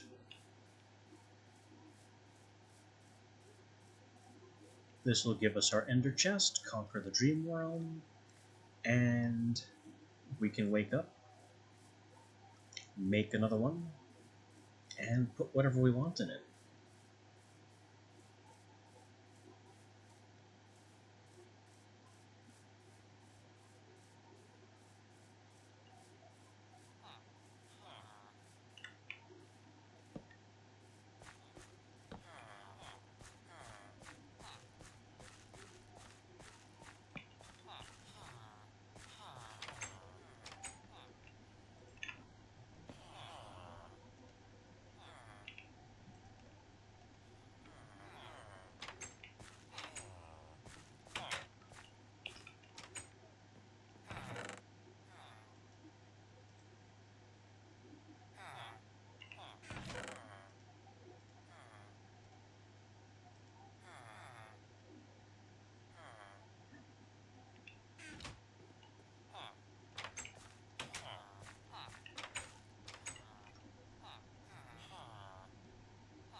All we need is for the obsidian to finish processing. And this is not a slow machine.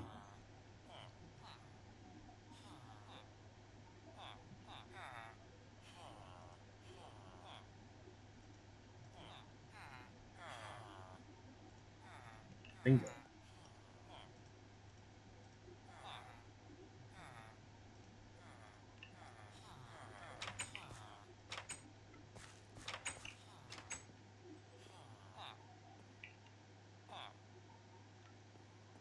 Oof. Unless you're buying books, you are not buying books.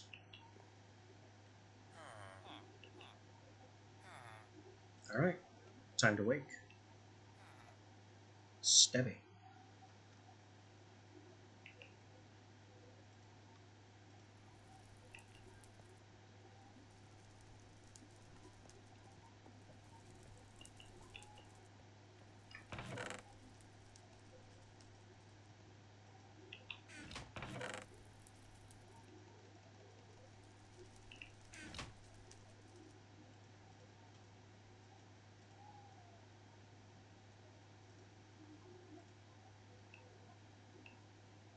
Another ender pouch. We'll have access to all of this in the other world.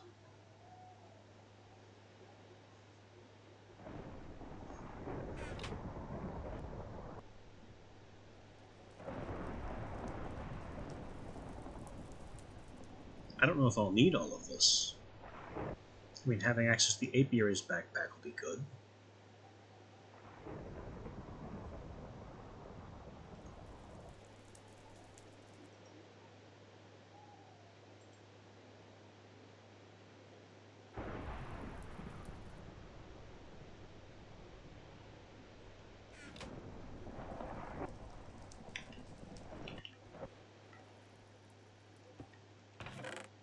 There's the charm.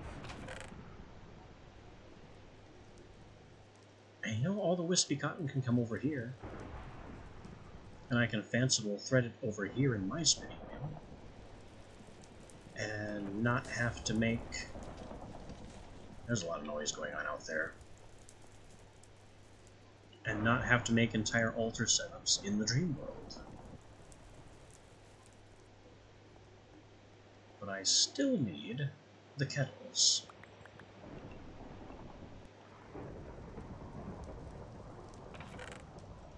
So there's that.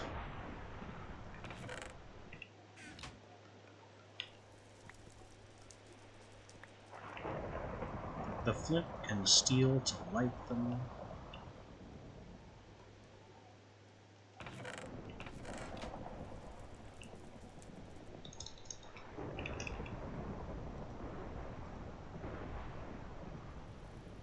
And we need this.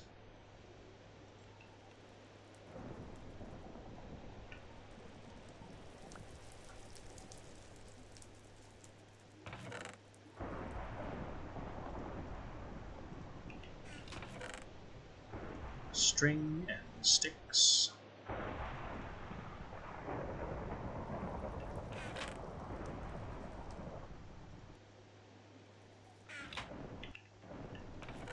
Diamonds and bucket and lava tank.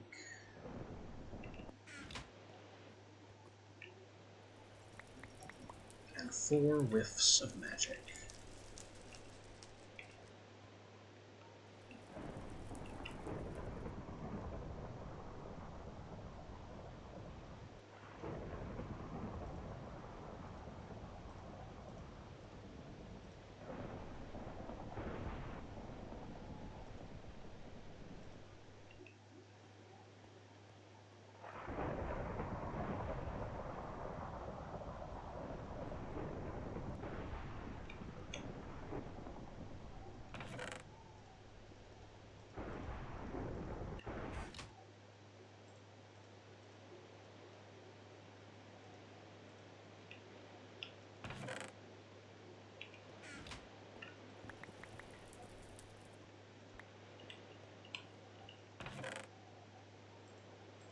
I have had a small idea.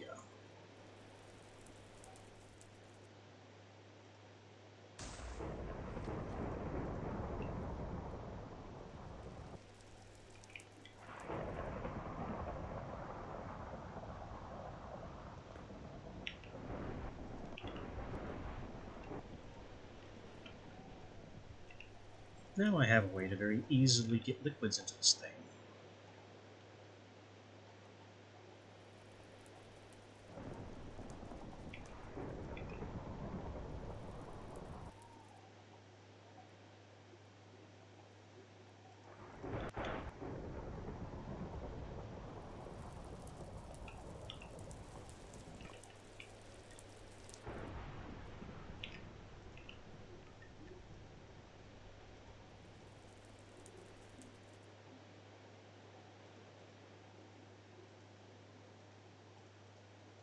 Wait, that is the recipe, right? On Tombstone, Magic Diamond. I got those backwards.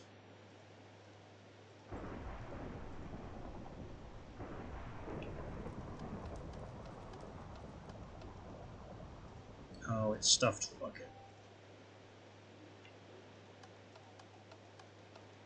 That's better.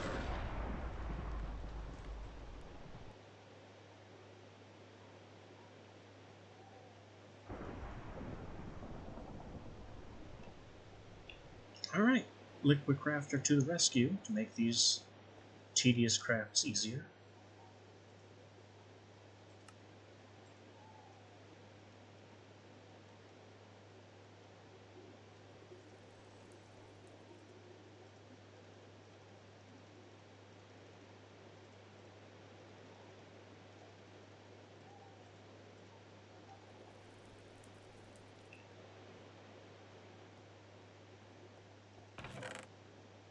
There's our kettles.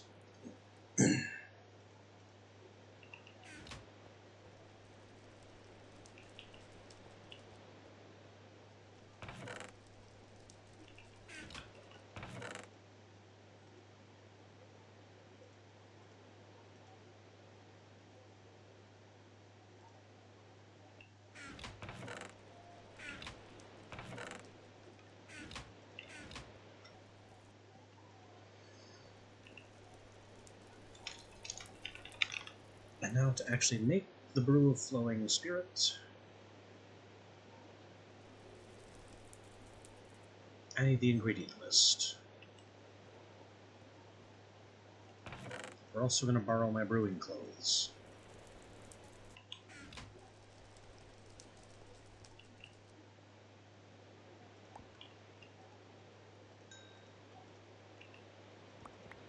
And some stacks of bottles.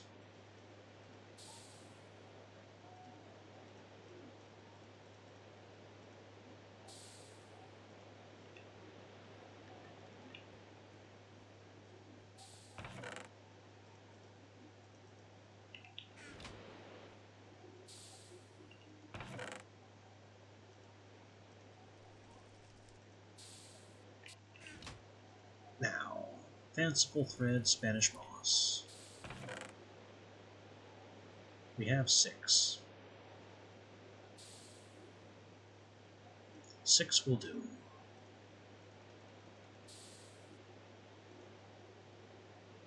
Wartichoke, glintweed, mandrake, wool of bat.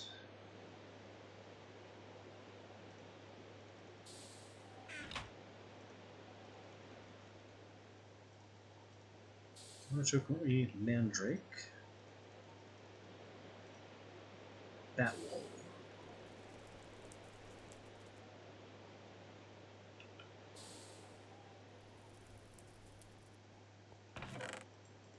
There's our list of ingredients.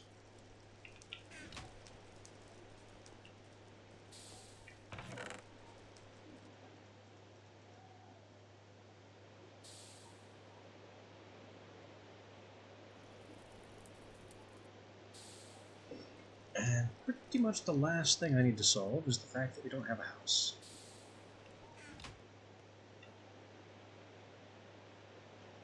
I mean, we do, but also don't. Here's the question. Kettlecrafts don't take altar power, so I don't need an altar over there. I was about to question whether or not they do, but I know that they don't.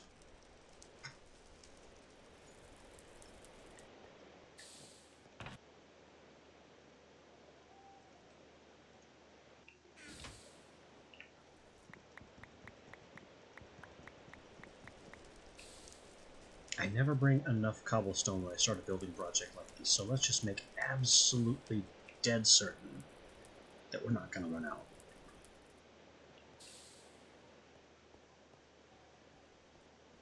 And away we go. Here's to not having a nightmare.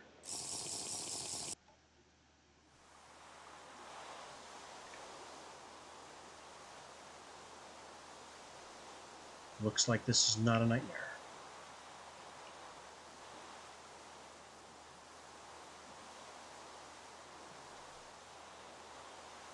I'm a fool.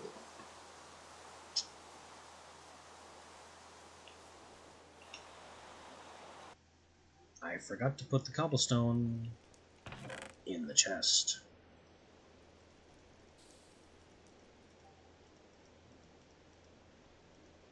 There isn't enough room for all the cobblestone. But that'll have to do for now. Alright. Dream World Take 2. Things still look happy and bright.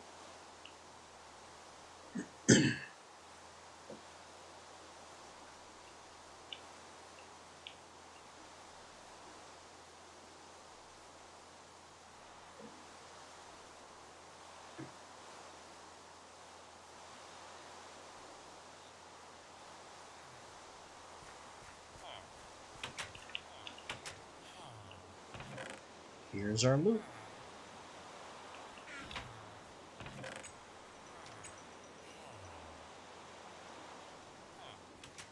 Step 1, we grab all the building materials, and especially that chest. The rest of this stuff can stay in here for the moment.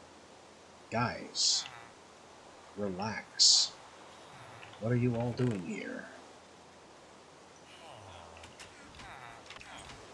The guy who wants coal can have some coal. Now leave me alone.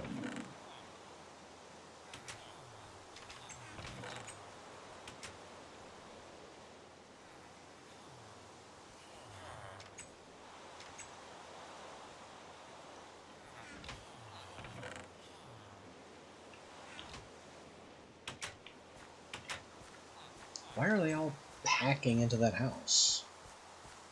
It's a little creepy to have all the villagers just storm my house. Oh I have the bucket. I thought I'd forgotten the bucket, which would have been a little dumb.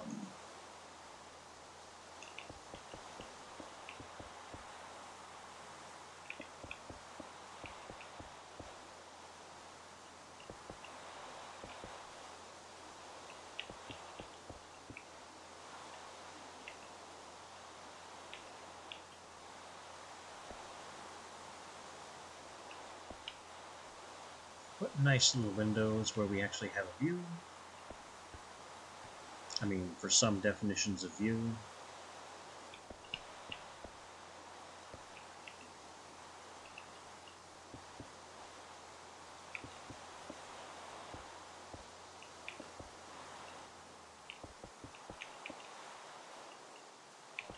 Not much of a view on the back end here.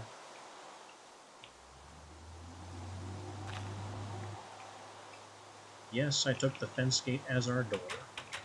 It's a little chintzy, it's a little ghetto, but we'll live.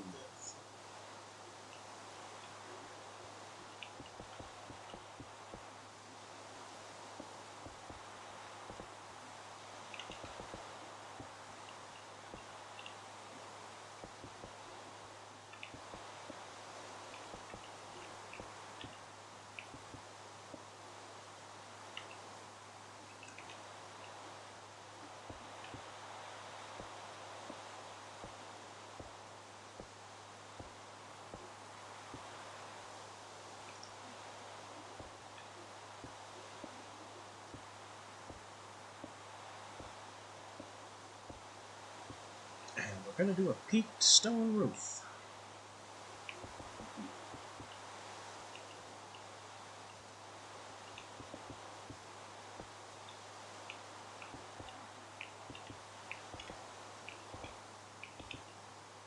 Oh, finally the rain is over. That lasted forever.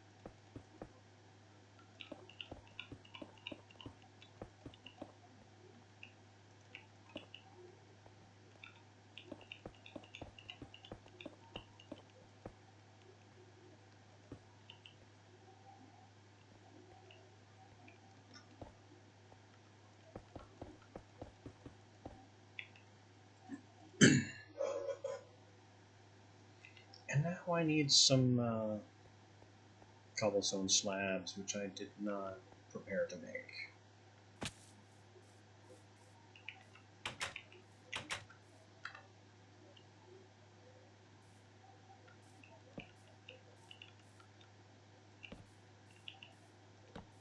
But that's okay. We have our nice indoors here. It's made of stone. It's not going to catch fire anytime soon.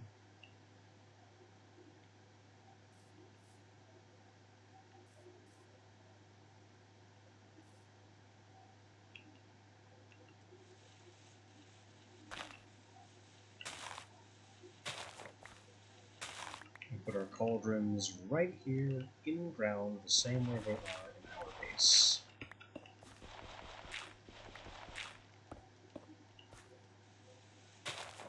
So this is the spot for the cauldrons, so this is the spot for the burning fire, and this is the spot for the netherrack to make it all work.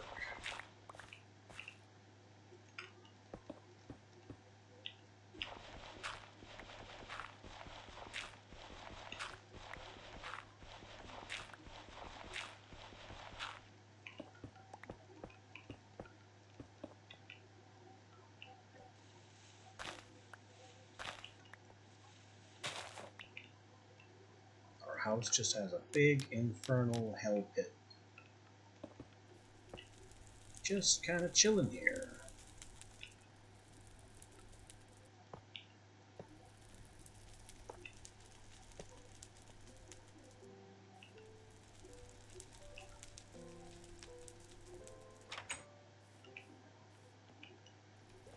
Water available immediately outside.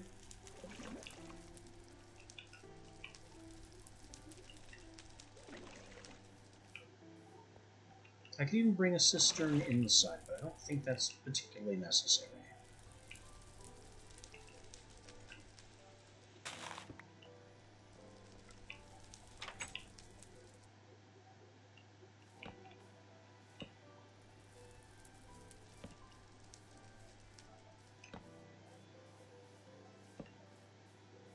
Claim a little lighted territory. And we should be good to go.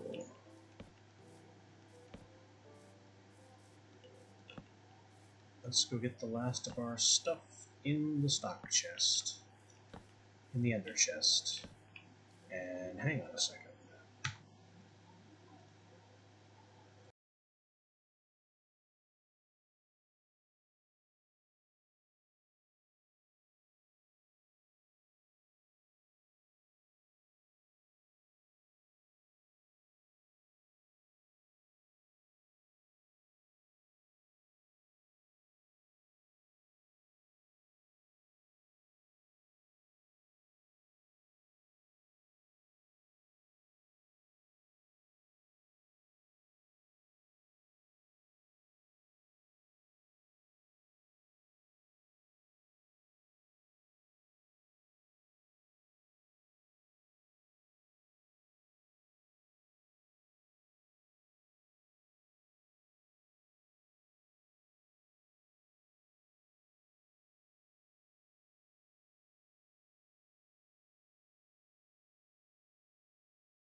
Okay, coming right back.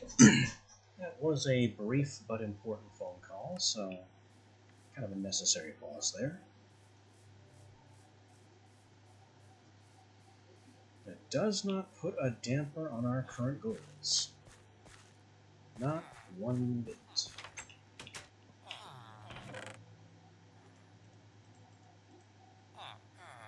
We put all this stone stuff back in here.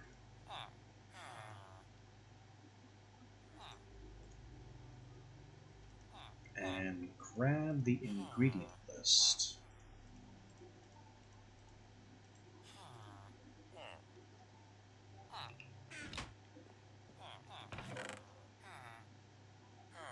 And I think we're ready to go. Just making sure there's, well, we could send back these saplings.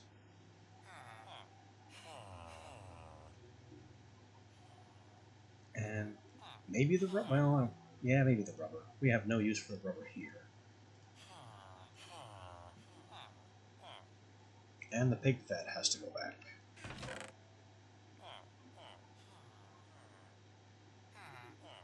And this shiny could see some use for us.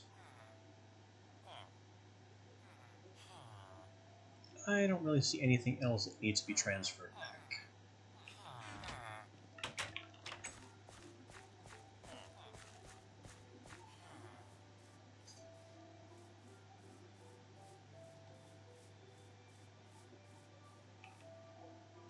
I put on my robes and witchy hat.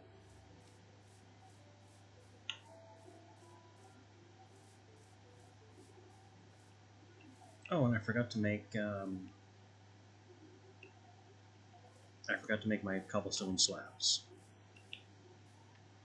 Let me go back and deal with that before we do any brewing.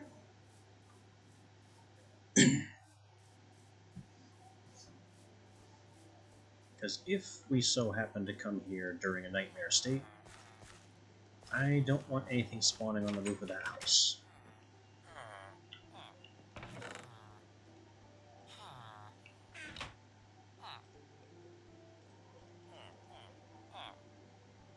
That's all the stuff that's going back for now.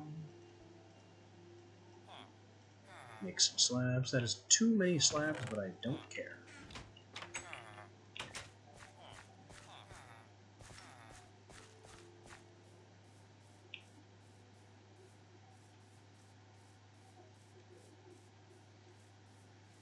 I mean, the next step really will be to make a whole another ender chest and ender bag and share the ender bag with this dimension so I can well and truly exploit this dimension for everything it's worth.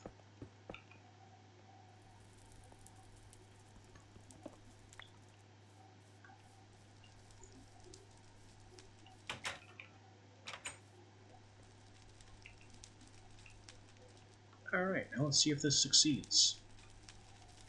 If it fails, then we need altar power. But I don't think we do.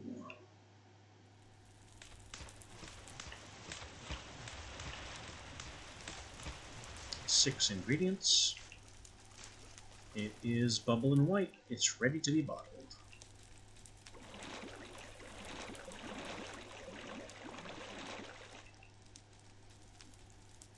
Three, 6, 9, 12. No bonus brews.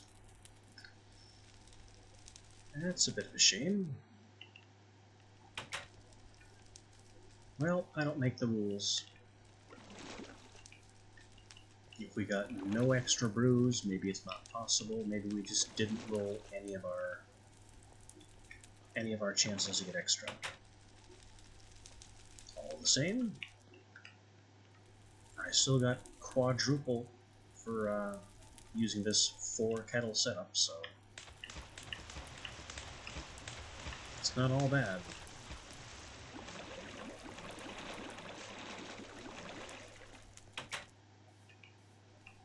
$12 to 24. Maybe we can't multiply brews.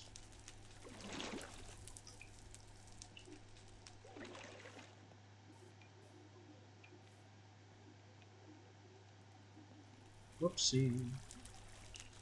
It goes in the kettle, not on the kettle.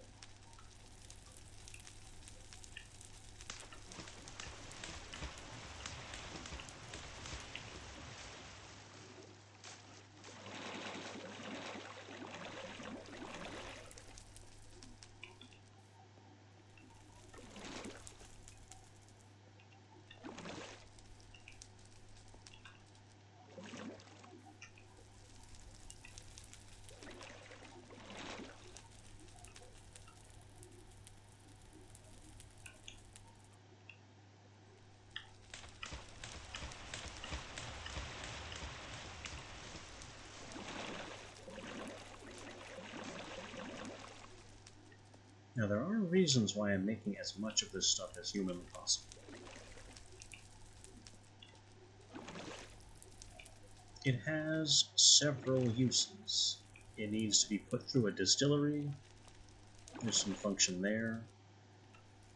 It's used in a few crafts. I think it also has some uses just as a splash potion.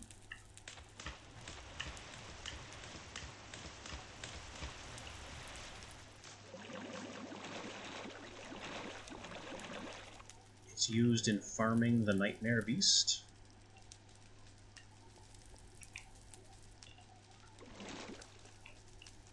The Nightmare Beast itself drops mellifluous hunger.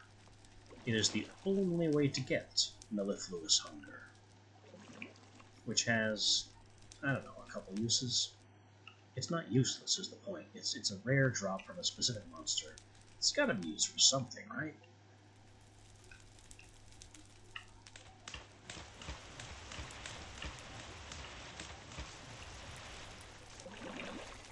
But the Nightmare Beast itself is a tough opponent.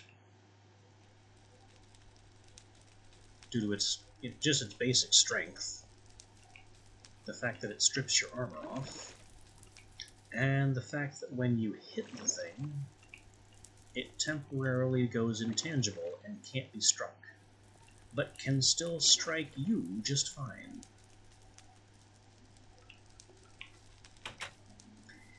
If you force the thing into a pool of flowing spirit, that doesn't happen.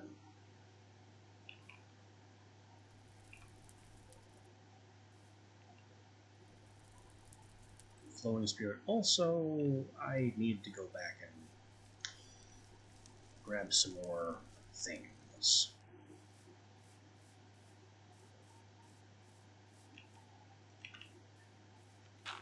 But this should be the last trip we make back here for a bit. I don't think we will need the Ender Chest again today.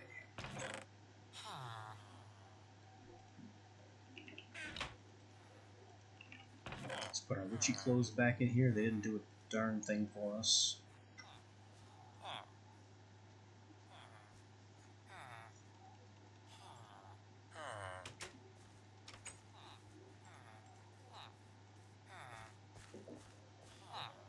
I'm keeping 16 of these here, so we can grow them.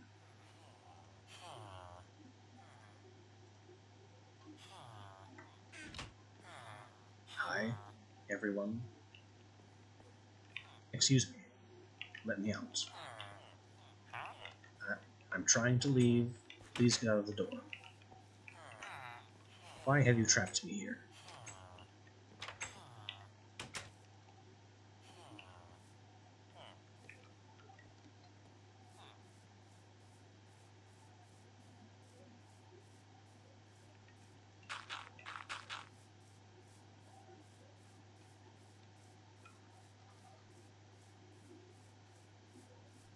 I guess they heard what I did to the priest out west, trapping him in his own room.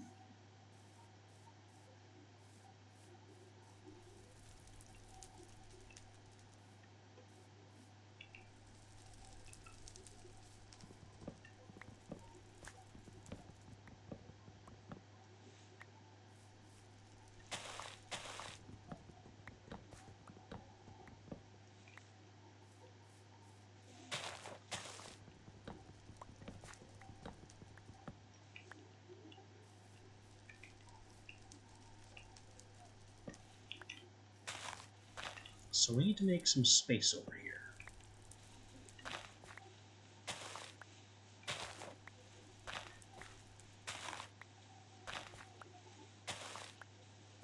Because I need an area where I can cultivate more of this wispy cotton.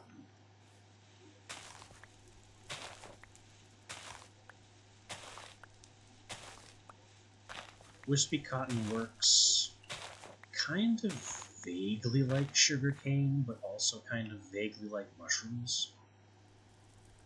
It's weird. It's weird stuff.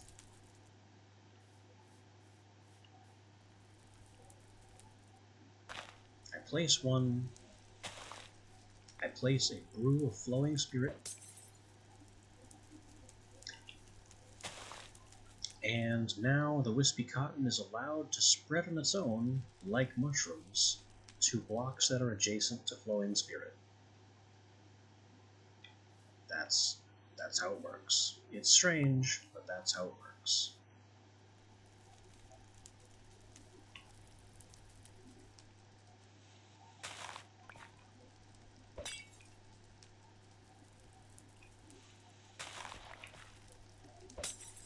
And so we kind of make a setup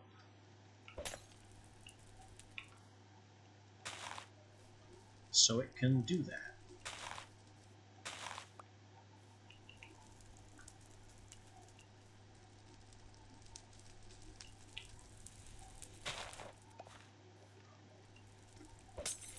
And as many blocks are available to it to do that as possible.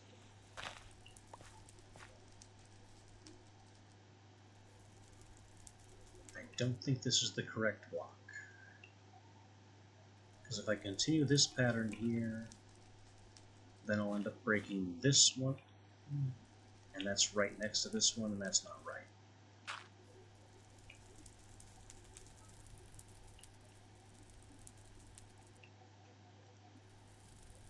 Let me bucket this, because clearly I've messed up somewhere.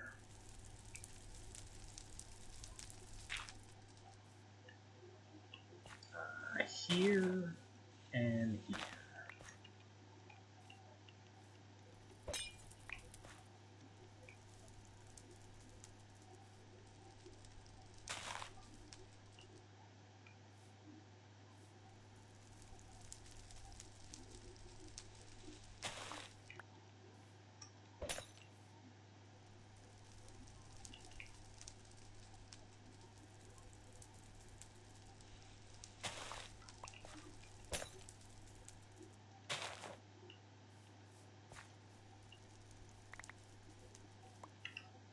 Alright, that's how it's supposed to spread and cultivate itself.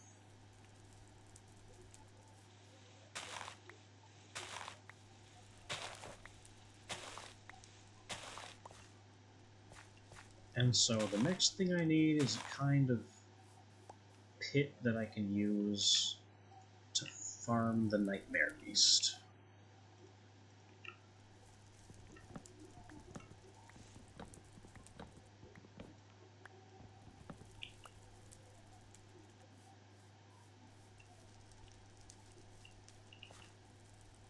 So I guess we'll just put on this side.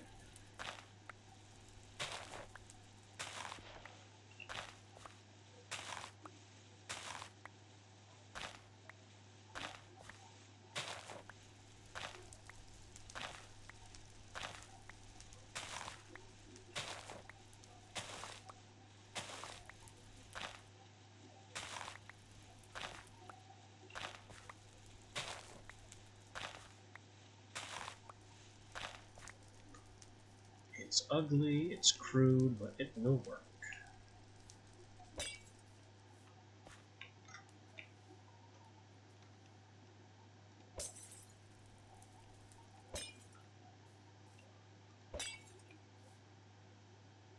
And this creates an area in the center where the flow will push the beast. This pool gives us regeneration, but gives the beast weakness and prevents it from going intangible.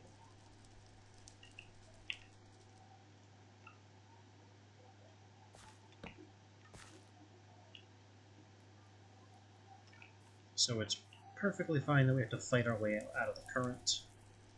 It's not going to make a difference to us. I could use more torches. But for now, I'm going to be happy with what we've currently accomplished. House, kettles, almost a stack of brews. Let's go back.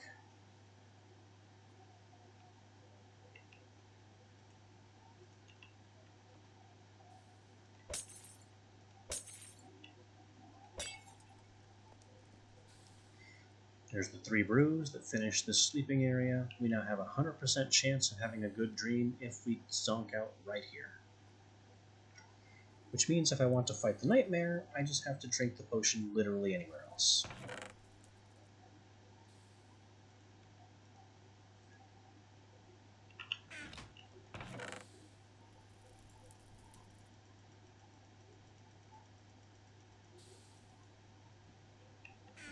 Now I gotta clean all this out.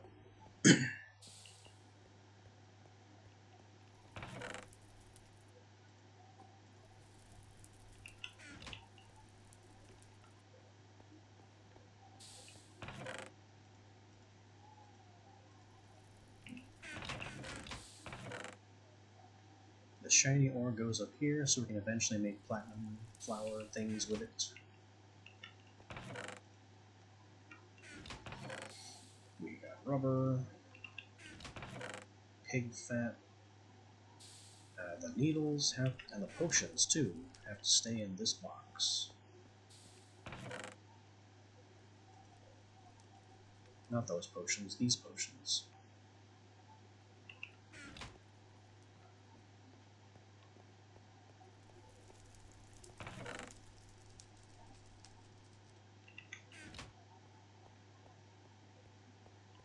Got enough wispy cotton to maintain a full stack for potion making purposes. And we gotta make more fanciful thread for eventually more potion making purposes.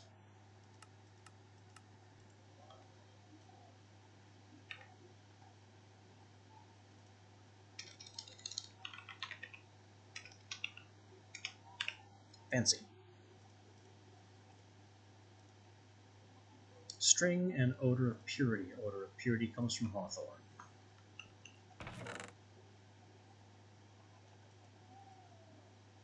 You need 16 string.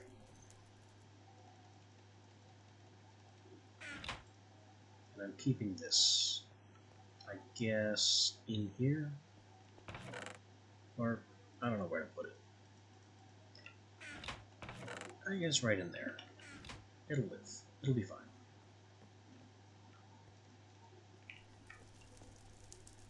Purity, purity.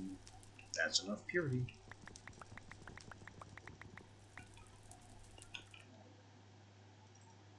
Cotton, string, purity. Get to work.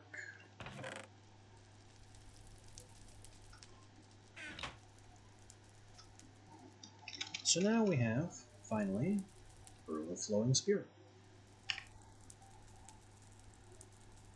which gives us access to a bark belt if we could make a biting belt, which involves making a parasitic louse, which is another mutation recipe, and the Milliflooey Hunger. The Mooley-Flooly Hunger. Other than that, we can distill it into Focused Will, Condensed Fear, and Brews of Hollow Tears, which have their own weird functions. But it's mostly Focused Will that I'm interested in right now. Hollow Tears doesn't do nearly as much as it probably should.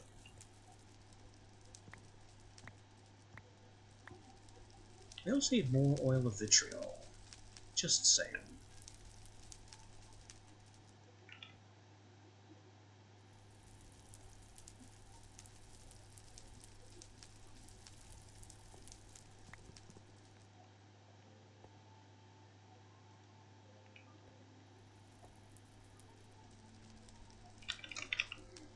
Oil of vitriol comes from quicklime and foul fume. Foul fume comes from... Wait, I can cook oak wood into coal? Not charcoal? Actual coal?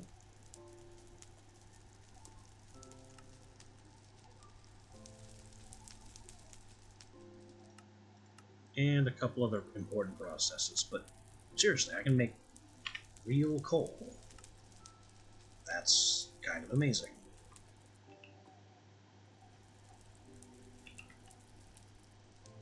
I should test that. we've got 16 stacks of birch. If anything's going to become coal, it'll be the birch. Let's see this real coal. Nope, it's charcoal. You lied to me.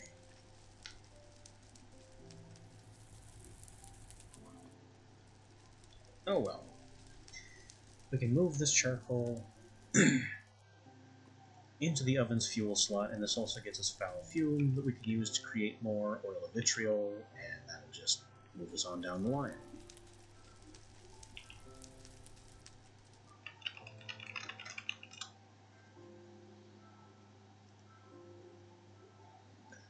The reason focused will is important, and the brew of hollow tears and everything else, is that there are some more plants that we don't have access to yet. And that's what I'm trying to get into.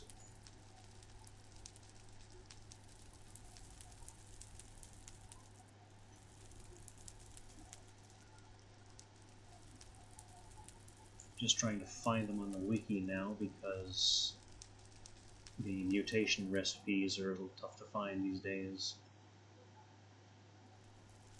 It's the plant section. There. That plant.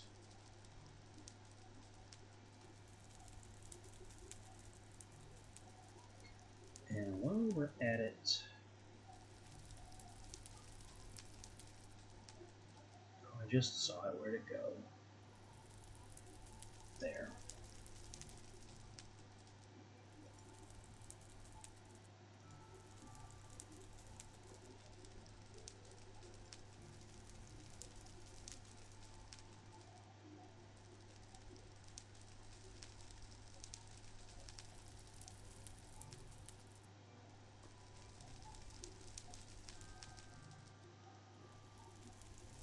Okay.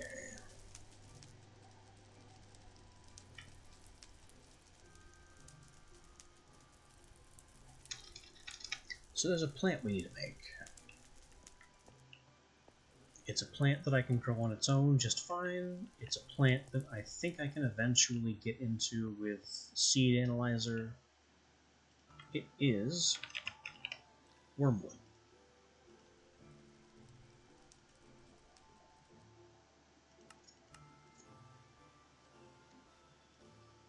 Wormwood is another mutation recipe involving our friend the sprig. It is mutated from seeds, water, and some of this wispy cotton stuff.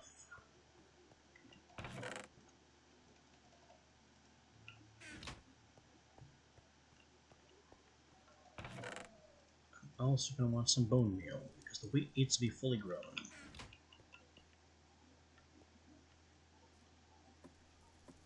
Looks like it's daylight, so we can do this.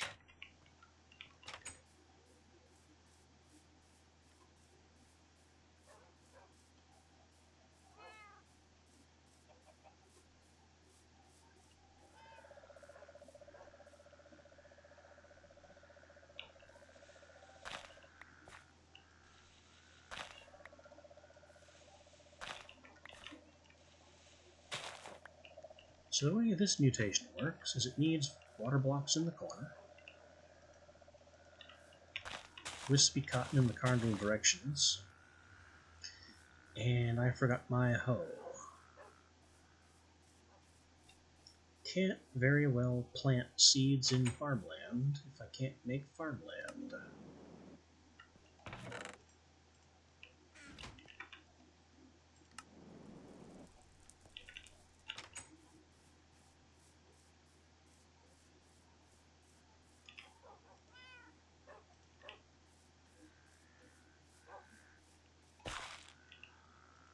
This needs to be a wheat crop. It needs to be fully grown, and that should be it. I missed.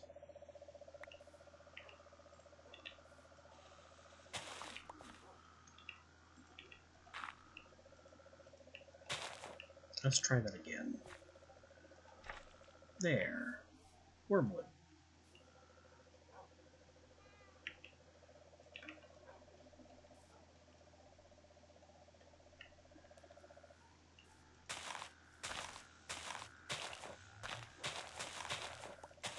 Wormwood is an interesting witchery plant that's a little bit like cacti or sugarcane. This is a fully grown wormwood sprout, and it can also spawn a second sprout on top of itself. For a total of 2, maybe 3, I don't remember exactly.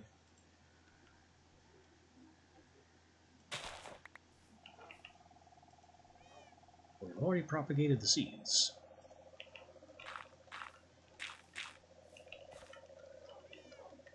So we can just start growing the stuff. It doesn't have any special requirements. Farmland is perfectly fine.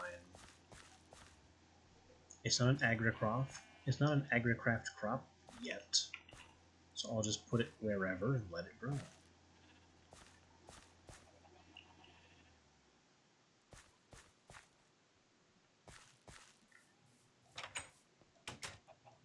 In that vein, I think it's farming time.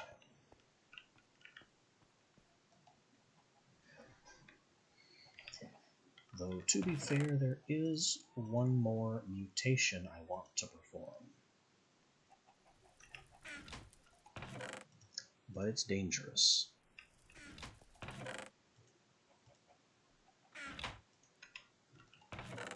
Very dangerous.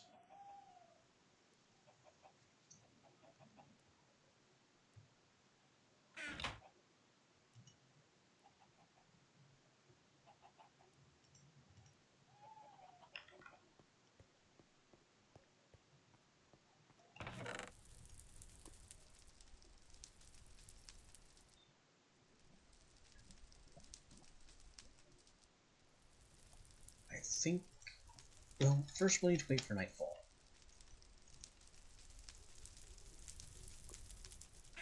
Or will we? Because I can make the whole process a lot easier with a couple of these.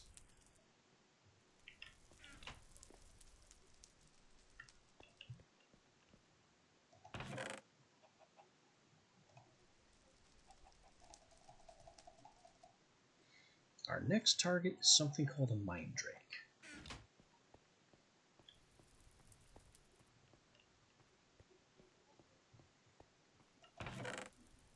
Creating a Mind Drake is, as I said, dangerous, and also a colossal pain in the neck.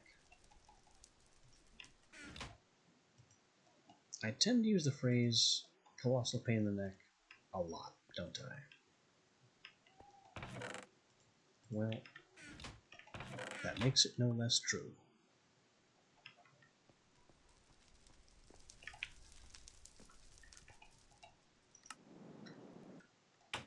A Mind Drake is a combination of a Mandrake and a Creeper.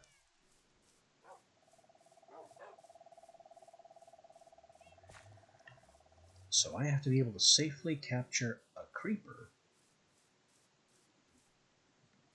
and an active Mandrake.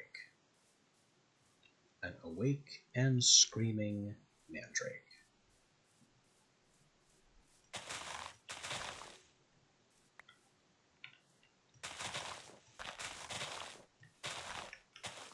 The big problem with the awake and screaming Mandrakes is that they are fast. And they tend to escape whatever hole you hide them in.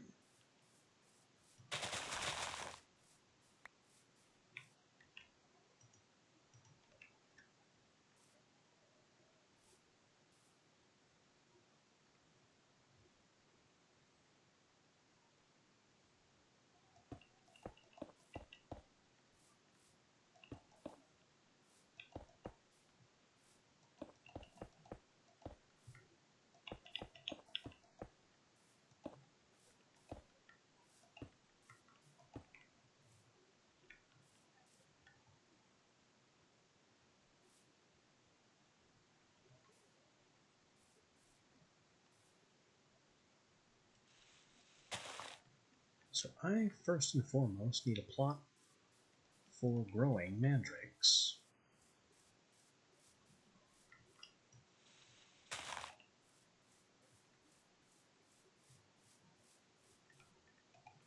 Which, as you can see, I've built in the baby jail formation. Put a door on it to just finish this off.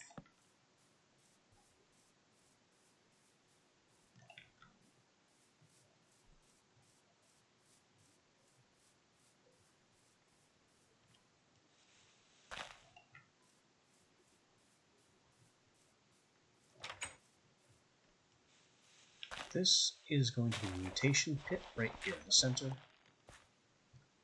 That has to be another water block.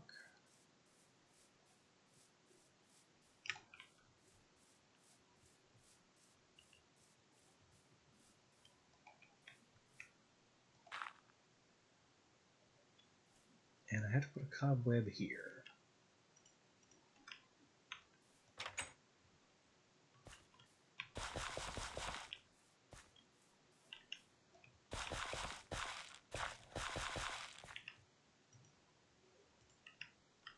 We'll plant some mandrake seeds because an active and screening mandrake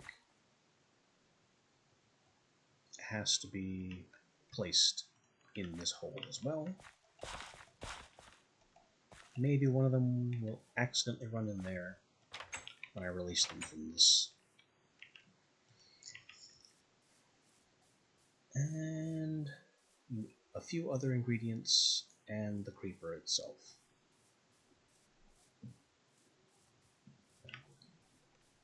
Something that also might help is a set of earmuffs, so I don't have to do the whole thing under the nausea status effect thanks to the screaming.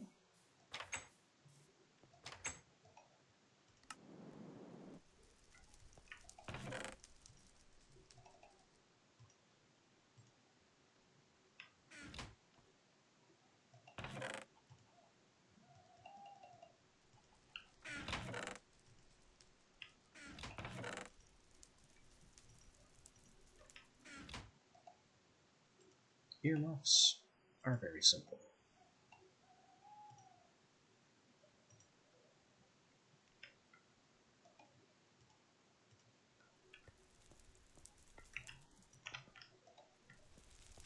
So we'll need the earmuffs, we'll need the witch robes, so the creeper doesn't register us as hostile and explode.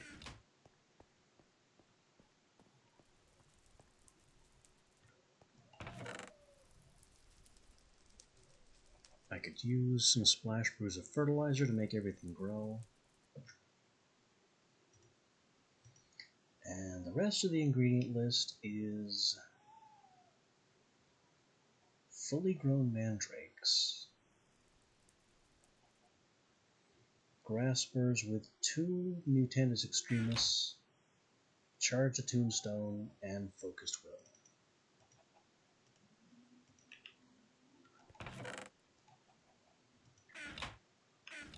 So if this fails and explodes, this is not a cheap craft.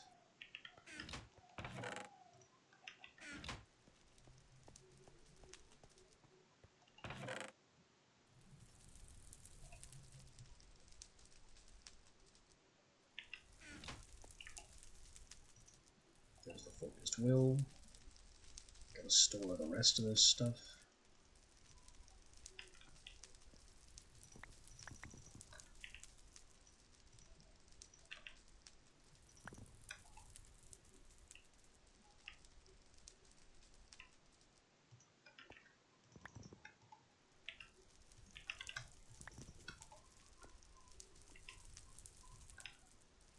Podzol, mycelium, this trash dirt,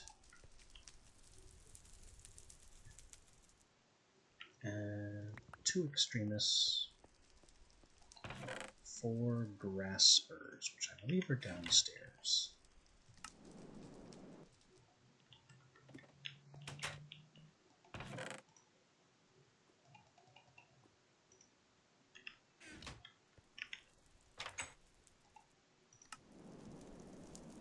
Oh, good. Dark. Now we have the opportunity to find a creeper and get this mess underway.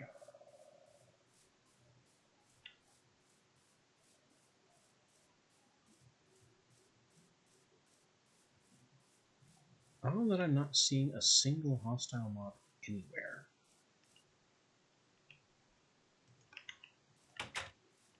Anyway, there's the cobweb.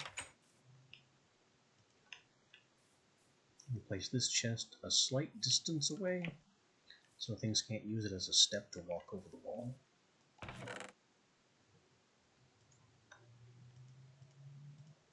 That's all that. I might want this still.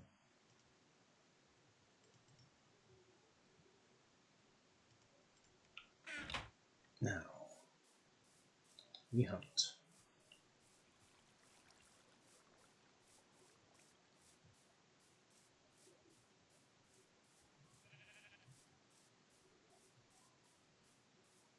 See a lot of zombies. What the? How? Invisible zombies are illegal.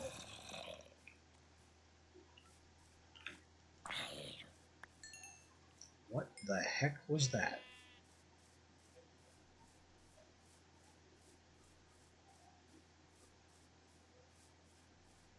Sure.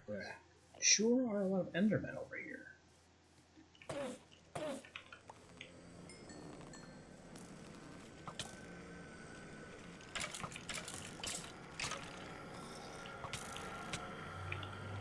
No, we have a lot of problems now.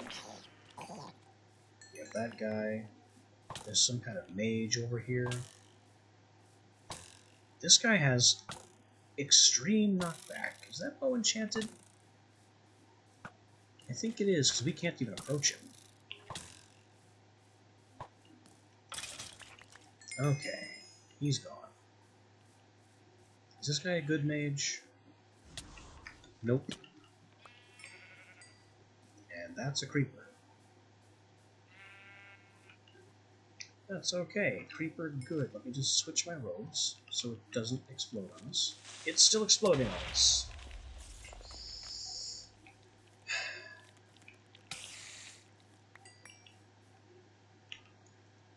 Which robes lied to me?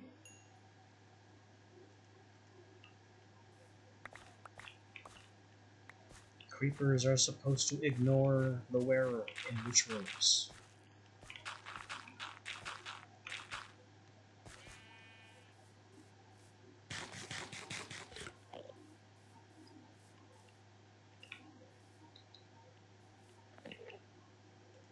Well, put my real armor on.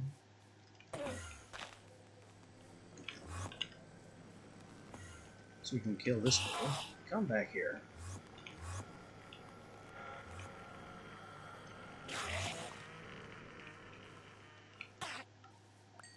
There.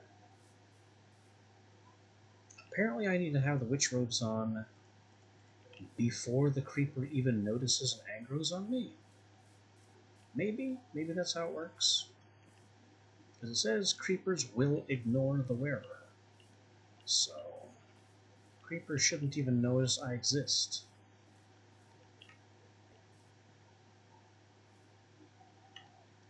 It's working on this one. Hi. Let me just grab you. Because you have to go in a hole.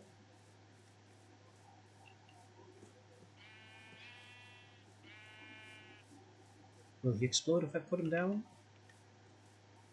Nope. The robes still work.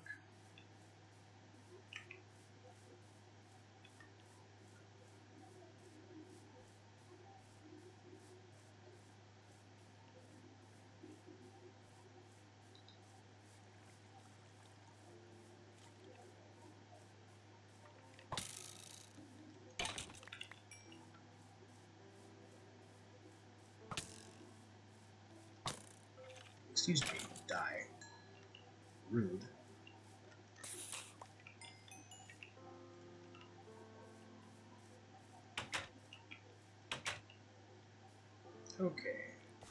Apparently not okay. You need to go as well.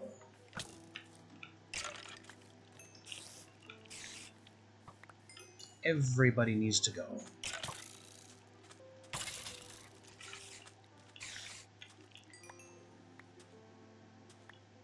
Absolutely everyone clear the area.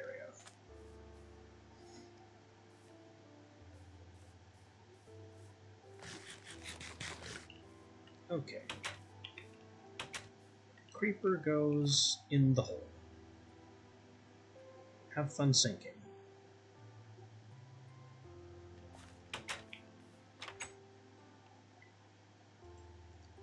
Next step. These mandrakes need to wake up.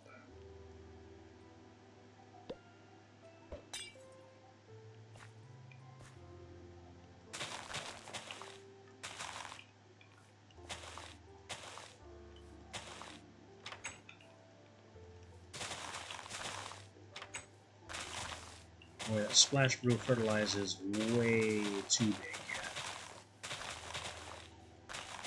I think we need to cut down on the area a bit.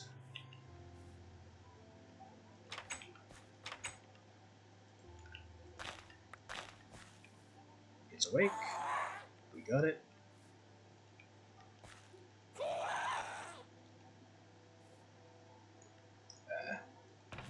Let me have my earmuffs.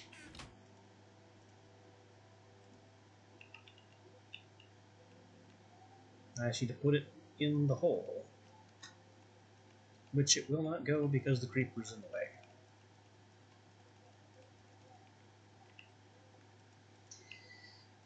Okay. Oh.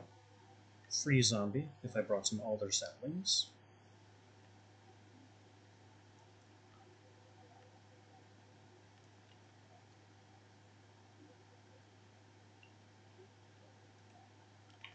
Yes, Minecraft has been completely muted by the earmuffs. How did you get out? Get in there.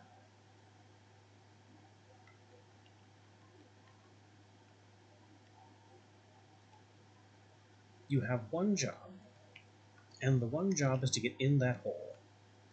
And you are everywhere but the hole. How? Did it escape? Where'd it go?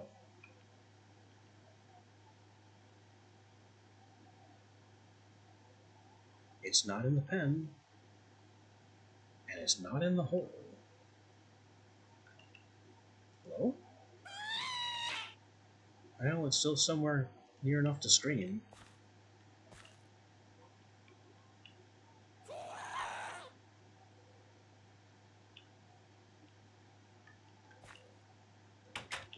Where is it? Just outside. How did you get out here?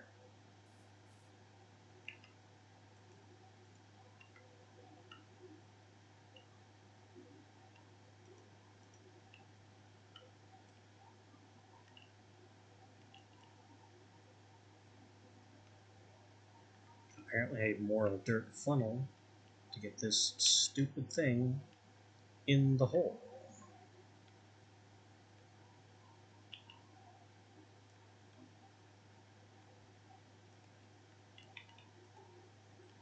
At least the creeper is still cooperating.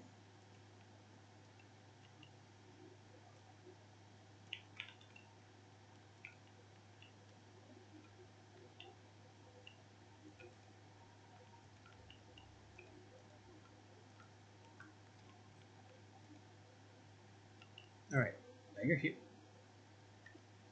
In the hole. Get in the hole. There. It is in the hole. Mission accomplished.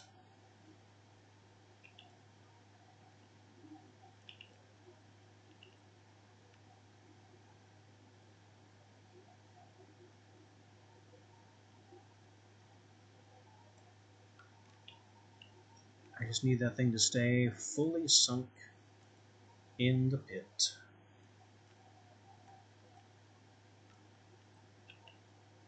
And we also need to dig one level down, so I really hope it doesn't like sprint out, as I've known them to do. It should be stuck. Should.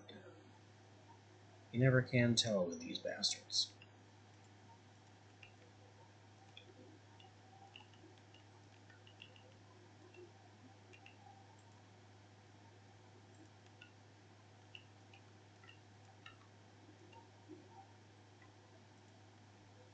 Dang it. Oh, that one went right in. Of course that one wouldn't give me a hard time. Whatever.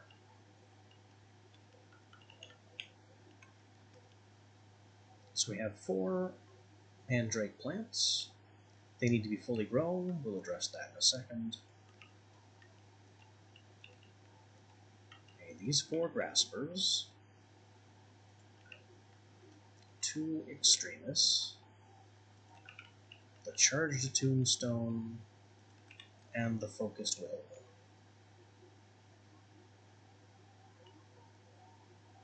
A brew of fertilize will take care of these not being fully grown. And then we will sprig.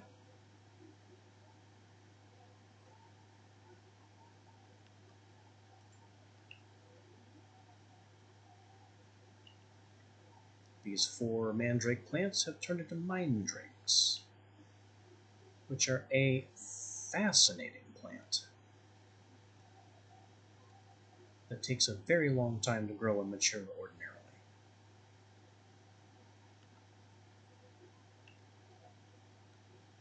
Don't need the earmuffs anymore.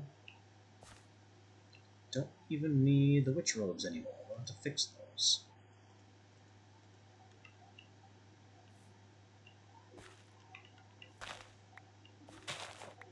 I need my graspers. Let me try desperately to use fortune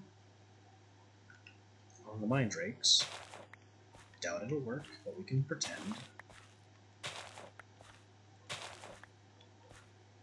Mindrakes drop 0 to 1. Looks like fortune actually worked, so I'm glad about that. Mindrakes are exceedingly difficult to cultivate.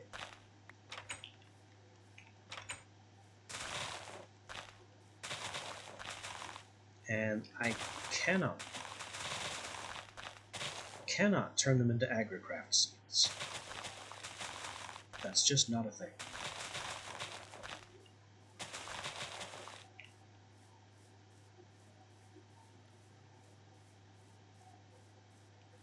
I'll have to bring back some alder saplings if this guy's still around. Actually, we'll grab him. Free zombie. I am not one to turn down a free zombie.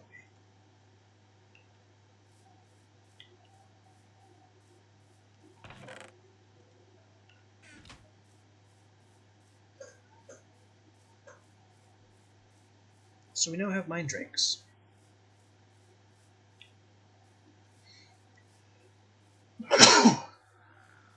Mindrakes honestly aren't super useful. They do maybe 2 or 3 things. One of those things is they are an upgrade for potion making. I think they're like the 3rd tier of duration. I'll have to look.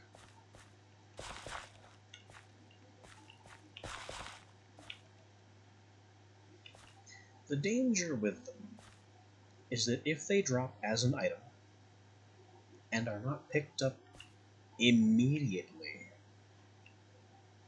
they will animate like a mandrake root, except they're hostile little walking bombs.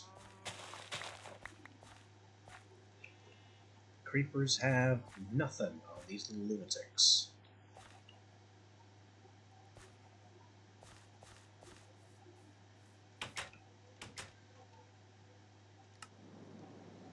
The explosion isn't as big, but they are so much faster.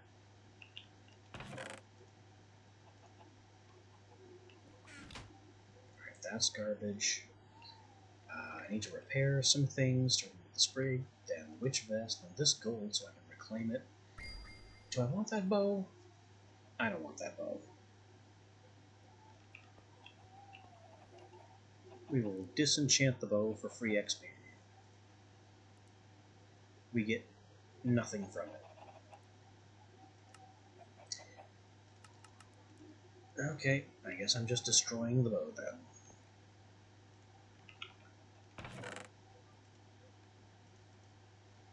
We got pearls, bones. I should make more storage drawers for mob drops and things. I still need more storage drawers, just in general.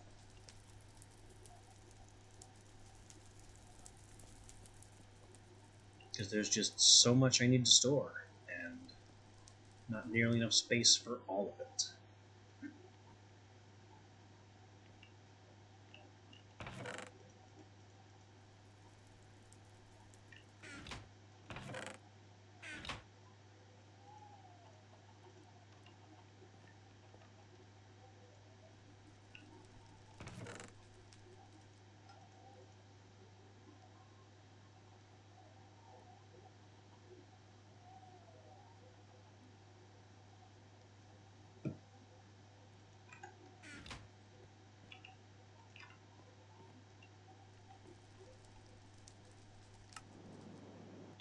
Put these graspers back. And now... Oops. I always do that. Keep going the wrong level.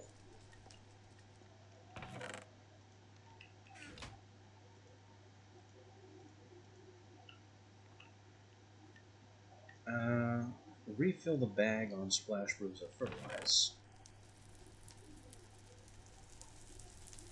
Oh, that's these. It's these tons of them.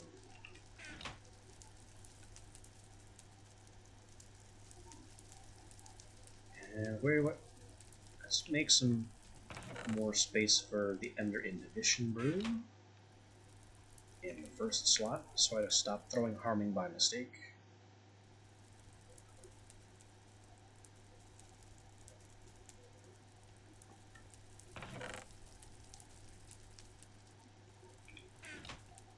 Harming can go here.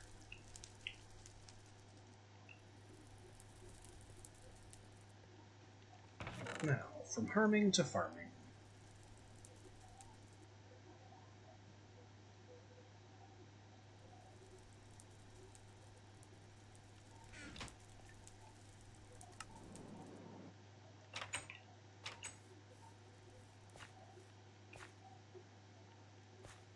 Our lapenders need to be clip spread. So do the origolds. And the Fereniums. I just left this garden in a terribly unfinished state, didn't I?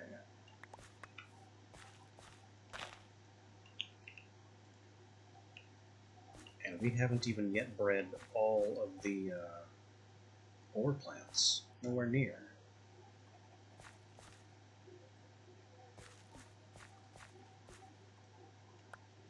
I didn't mean to harvest that, I meant to clip it. Again, I didn't mean to harvest that, I meant to clip it. We mouse wheeled over the clippers both times.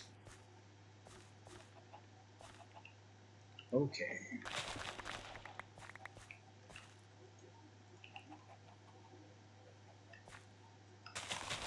I guess things just aren't going to plan right now. That's okay. Whatever happens today, we have conquered the spirit world. So my spirit really can't be dampened right now.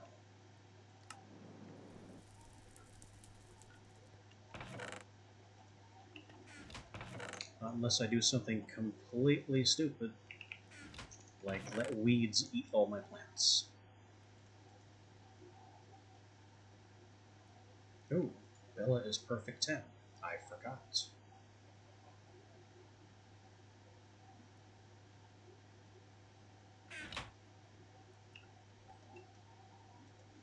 And we have Wormwood at all ones. It's a start.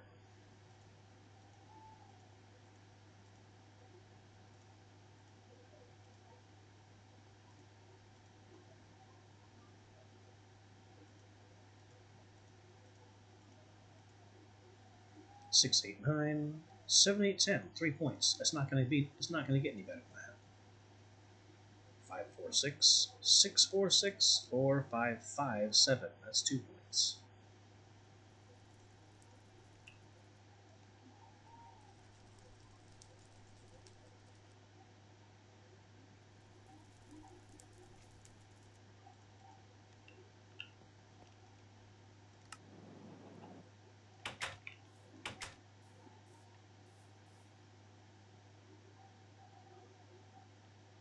I don't think any of these plants really care about where they are planted.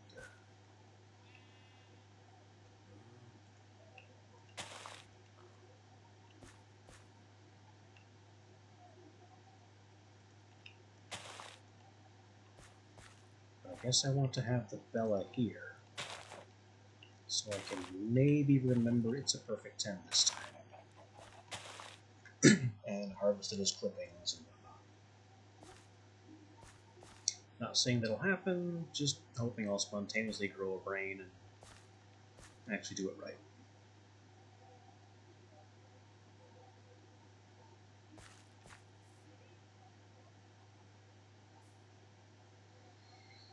I need another sprinkler plot, specifically for mine drakes.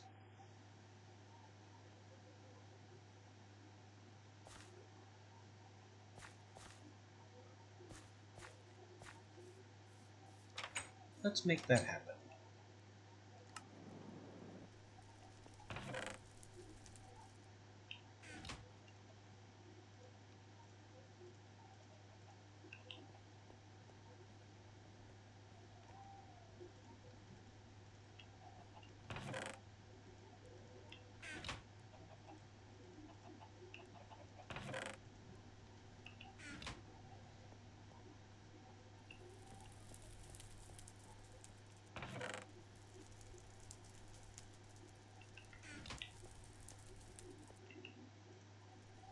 I also need a place to put these seeds.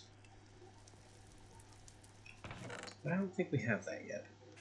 It has one sprinkler. This might be enough. Irrigation channels, maybe. I'm gonna want to wall it in.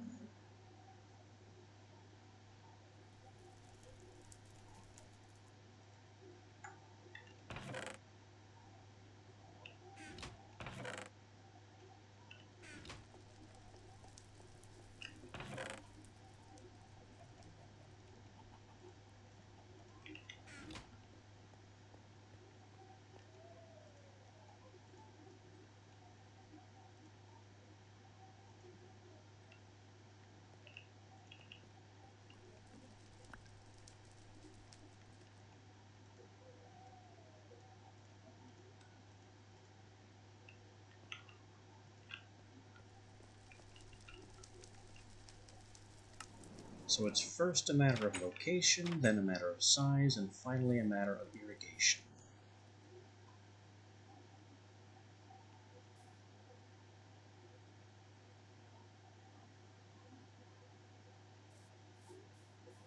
Over here.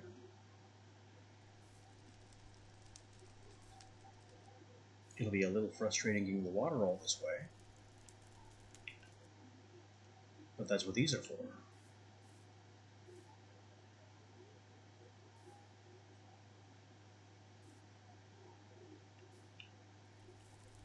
So let's start by just targeting and getting the water moving.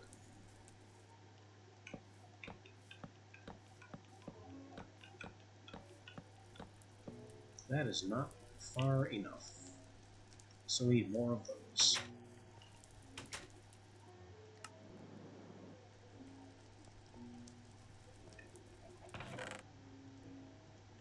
That's okay. That's what all the birch is for.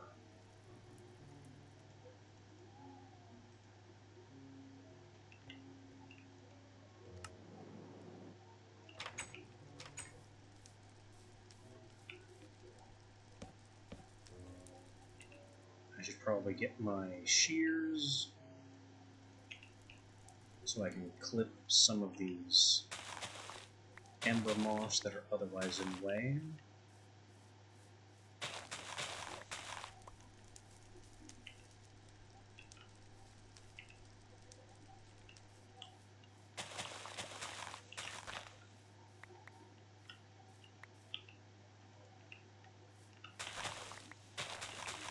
This area needs to be cleared.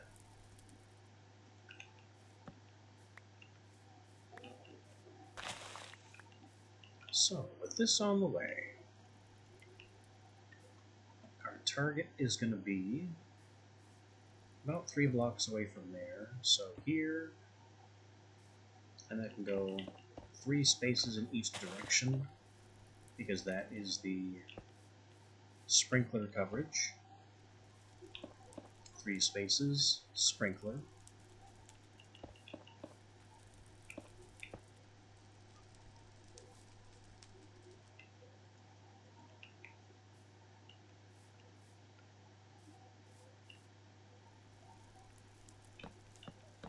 We just bring the water on over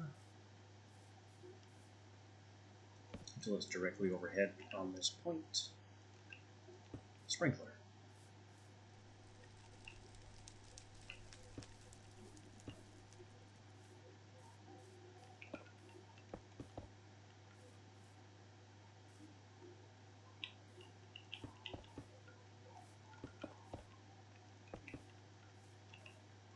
And this is our Minddrake plot.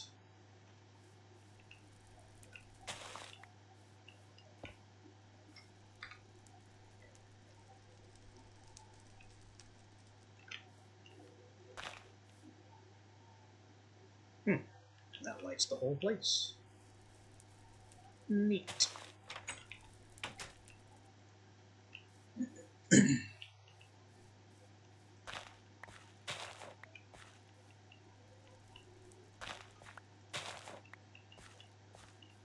Our full-grown Mindrakes can get harvested. That one's not ready yet, which is a little weird to me, but okay. You do you, little thing.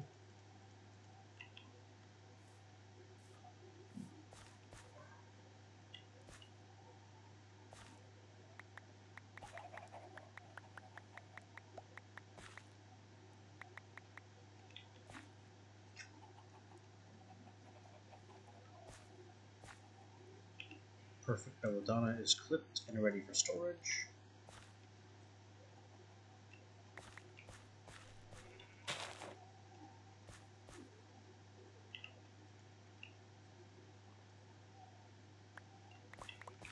Everything else still needs to be gardened and cultivated and improved.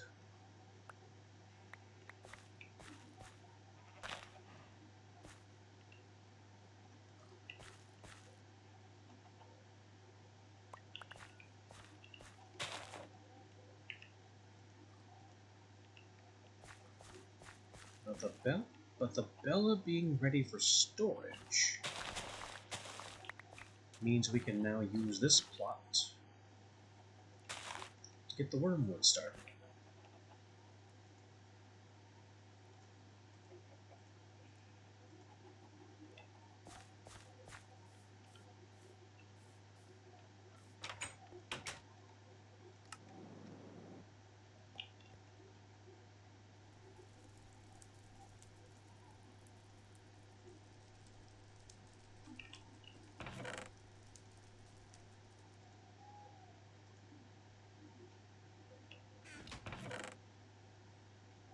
I apparently already knew the Bella was ready for storage.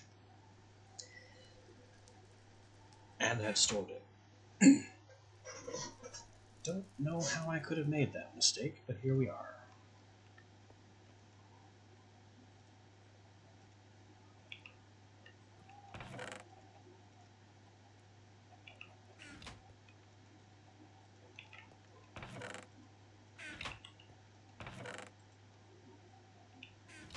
No matter.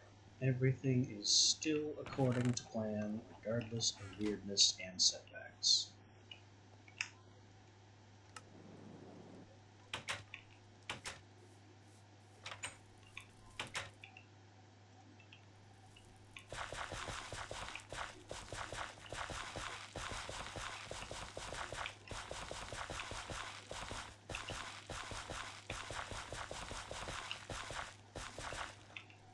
Our Minddrake plot is ready to Minddrake.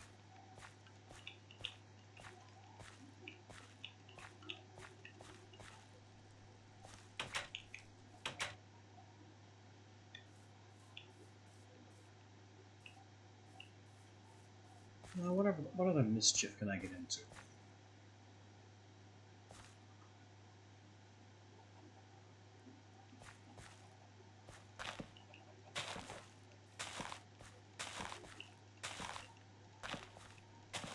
Improving all of our ore crops.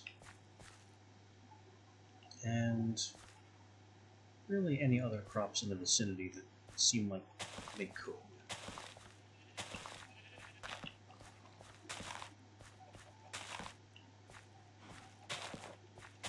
The Alm is a good pick. Desert Nova still hasn't improved its gain any.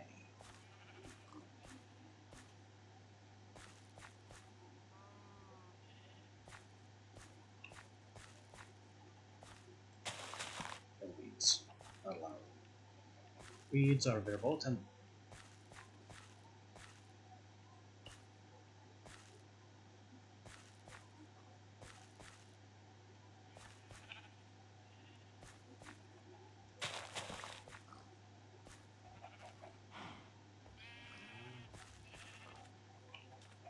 As those are the crops in the dark room that I've been ignoring for a very long time. And should probably go deal with.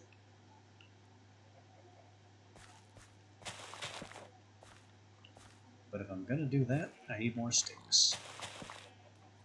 I did not expect to run out of crop sticks quite this quickly. Never do, despite it happening every time the same way.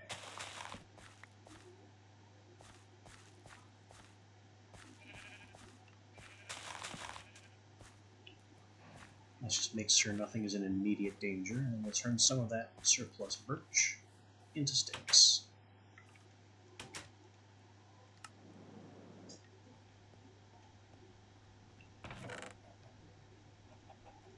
Look at all these sticks. It'd be a crime not to... Look at all this birch, I should say. All these planks. It'd be a crime not to turn them all into sticks immediately.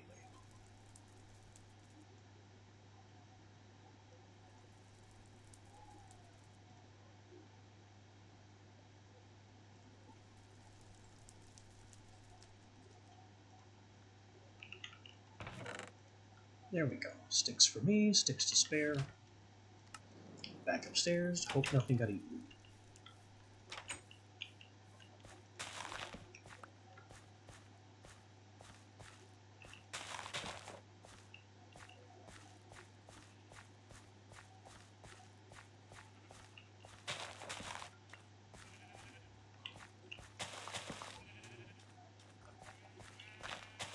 A few things were definitely at risk of getting eaten.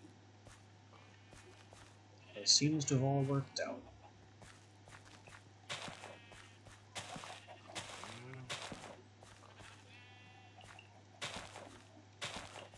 Cultivating snowbells is also now more important.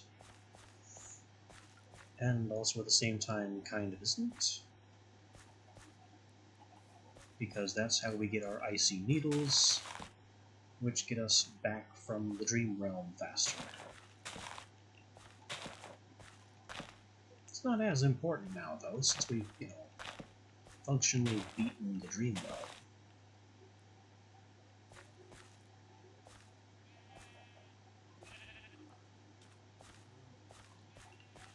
But it would still be nice to not have to worry about where my next icy needles are coming from.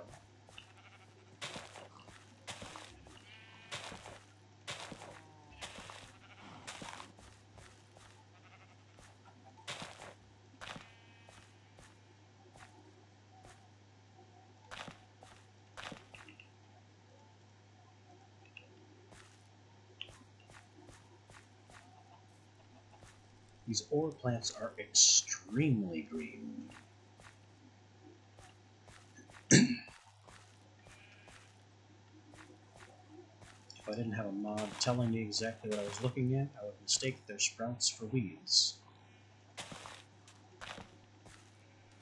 And that's a mistake that carries a time cost.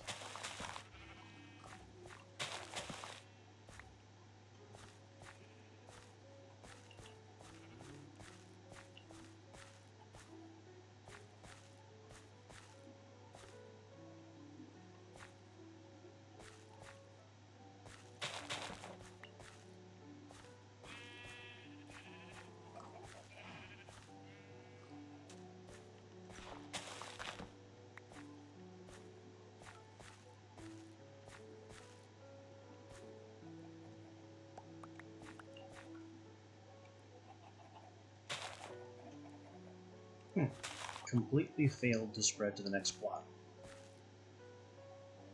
Well, it is only a level 1 crop, so that was certainly a possibility.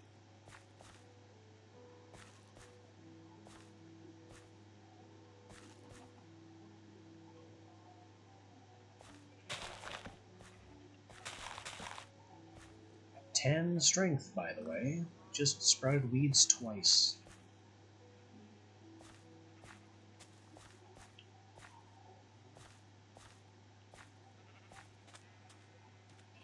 It's like I said, there is no amount of plant strength that makes your plants immune to weeds. They will just happen, and they will mock you the entire time.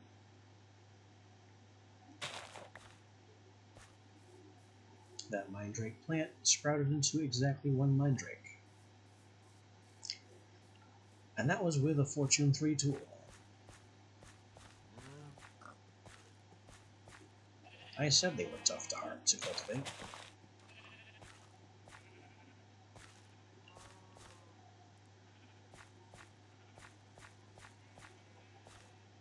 Alright, what are we still waiting for? First row, nothing. Second row, nothing. Third row, Cereblossom being difficult. Only Cereblossom.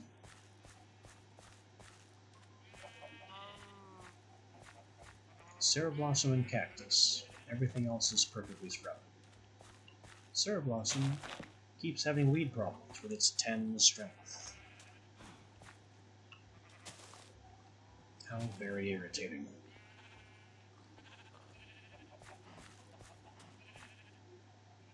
Stop growing weeds. You shouldn't be capable of growing weeds at your strength level.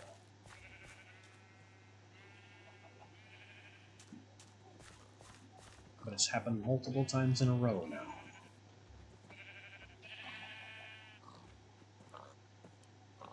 Do we have too many sheep? I think we have too many sheep.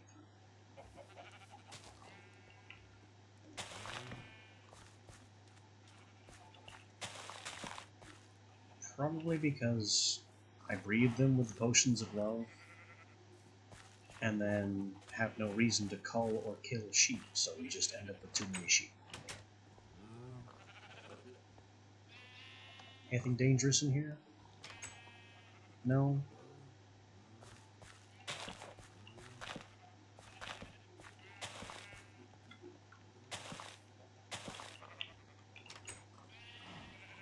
We'll start puttering around with the dark crops. That's immediate weeds. I mean, I'm not wholly surprised, since the crops can't grow in the light. But weeds can. Okay. So we're still monitoring Cereblossom and Cactus. And now I've also taken it upon myself to start monitoring the dark crops.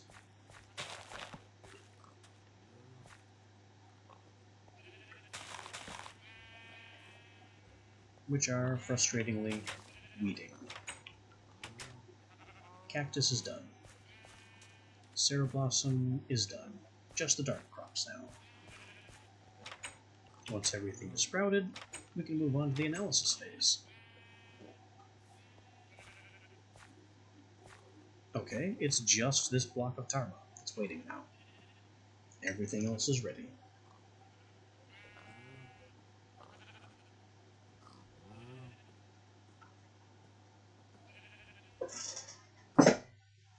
There it is.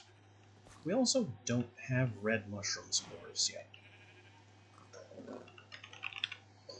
What are we waiting on for these? That is netherwort crossed with poppy over mycelium. That's a tricky one, isn't it? Especially since poppy doesn't grow in the dark.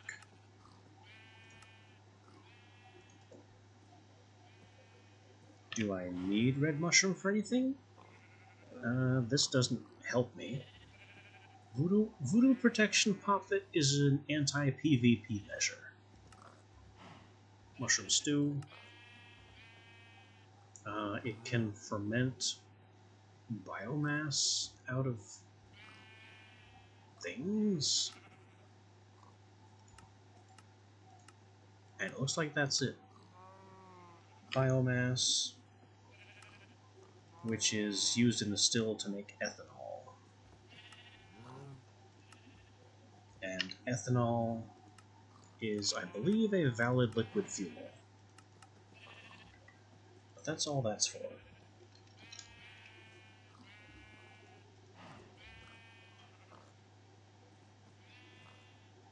So we don't need red mushrooms, but I would still like red mushrooms for completeness. So that means getting another soul sand block in here so I can start that crossbreeding.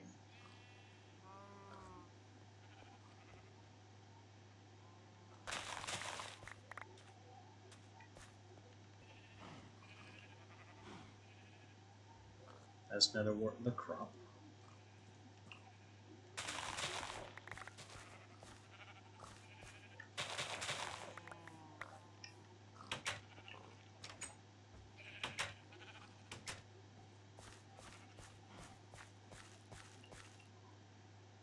What else do I want to prioritize?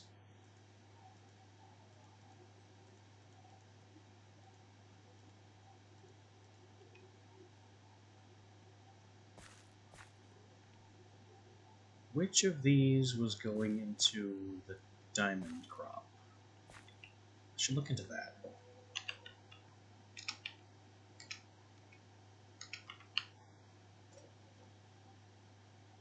Diamalia, that's why I couldn't spell it. Aurigold and Lepender. So that's what we need.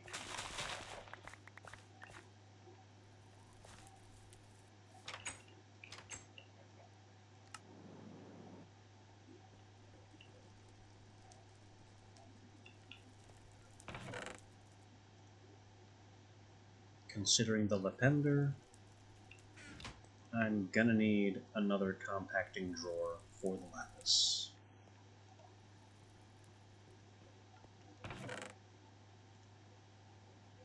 Right now, though, we got brown mushroom, and netherwort, and tarma root. Advancing our tarma root is going to be very nice. Alright, let's see what we have. Netherwort, 358. 459, that's plus 2, including strength. 368. Not as good. 588 on the Tarma.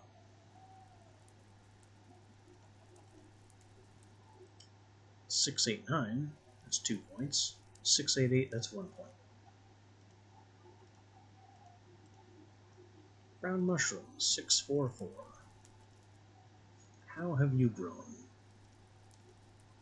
645, 744. The strength point. Aurigold, 435. It is a recent crossbreed after all. 545. 436. I'll take 2 points over the point of strength. 6, 7, 9.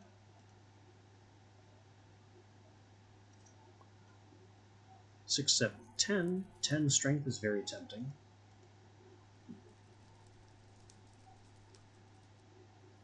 7, 7, 9. I'm taking the 10 strength.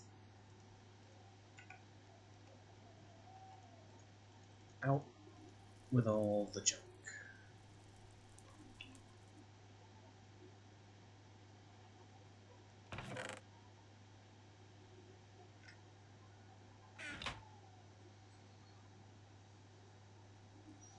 I need a place to plant the Dymalia. I think it's going to be on the pumpkin plot.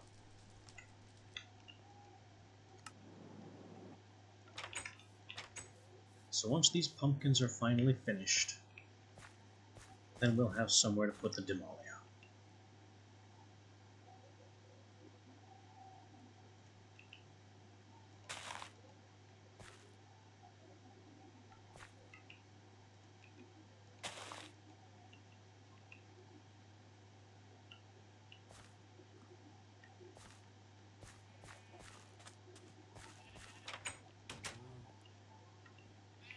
Anything in the dark? Nope.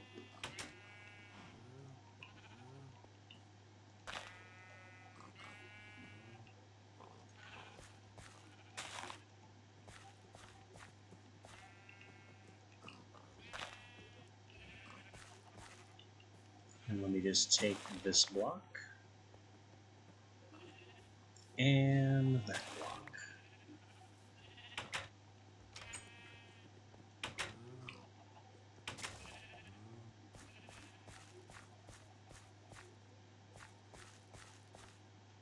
So let me just take a moment to grab these poppies.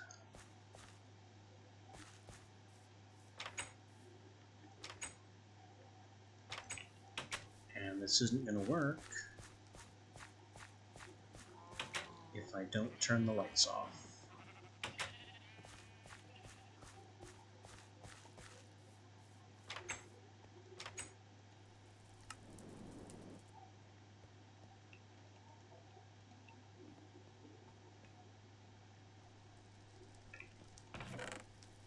One block soul sand.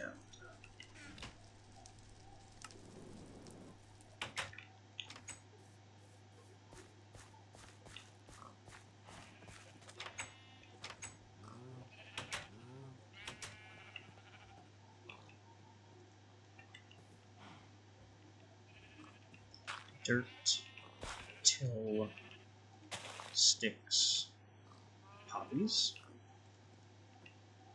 soul sand,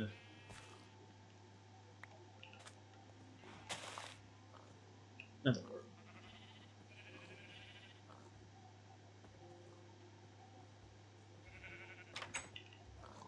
I'll flick the lights on, let the poppies grow, and otherwise leave that alone for now.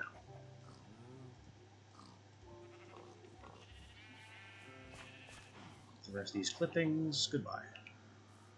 We'll deal with them later. Next up, red stodendron,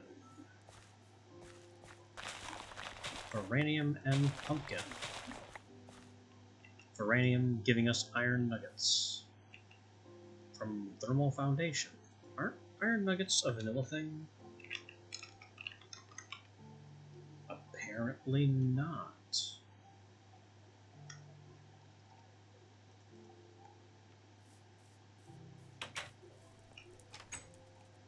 We are in the time before nuggets. Mostly. I think gold nuggets are a vanilla thing.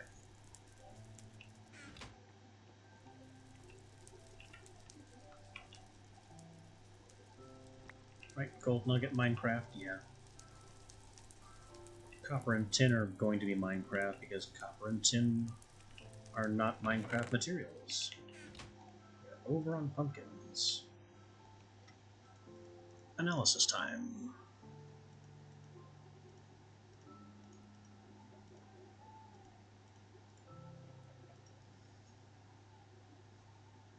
Seven 6 to 8 7. It can't do better than that. 554.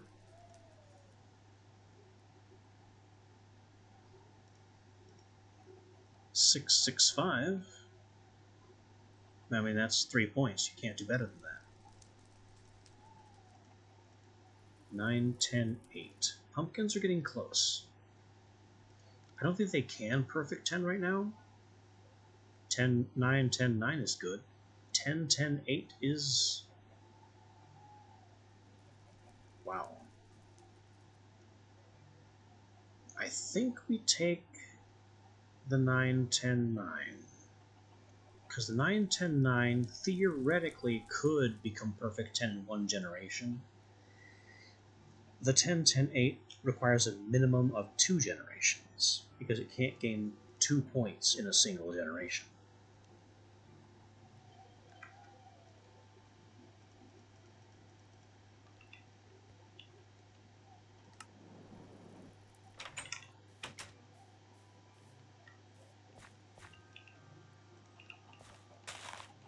Redstone. Pumpkin. And Ferenium. The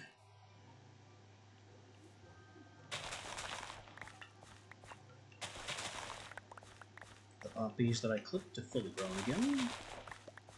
Very nice to see.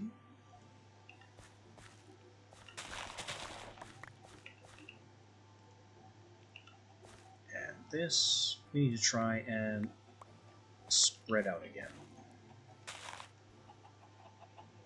Success at last.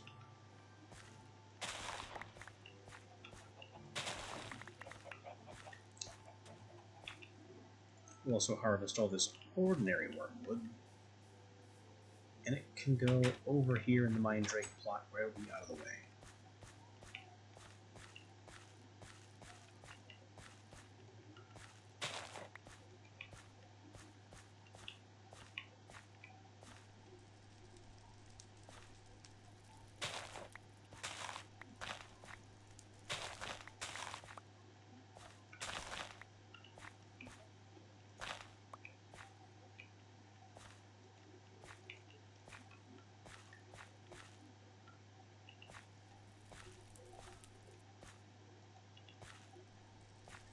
There's a reason I'm planting them in a shape like this. I intend to make splash brews of harvest, and frogstone to collect them all instantly.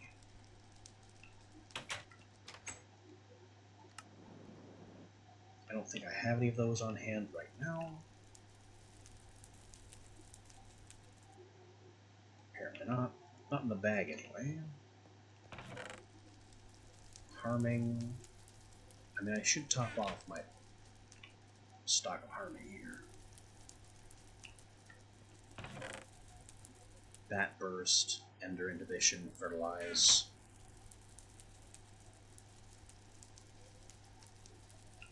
We just don't have any splash brews of harvest that I know of. Maybe in here. That's love. That's tree. Nope. Go fish, apparently.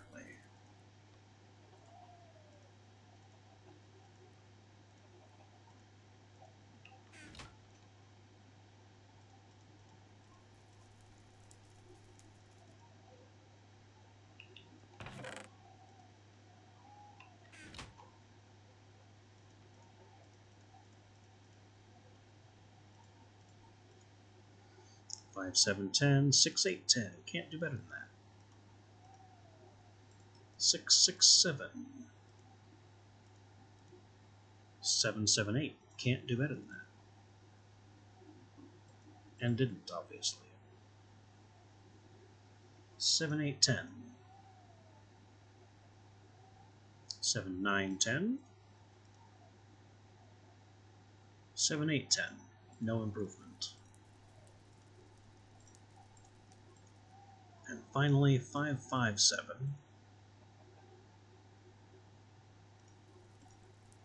2, 5, 6, 8. Or 5, 6, 7.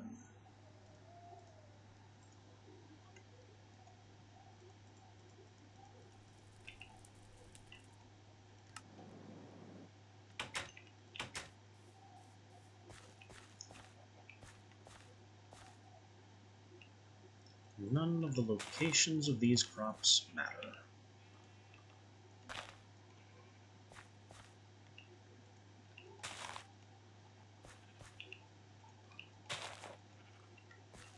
How are the dark room poppies doing? Can I turn off the light yet?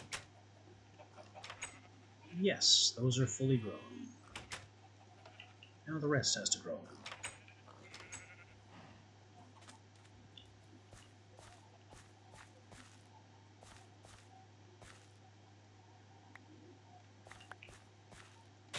We can also spread out these single plot plants that have matured.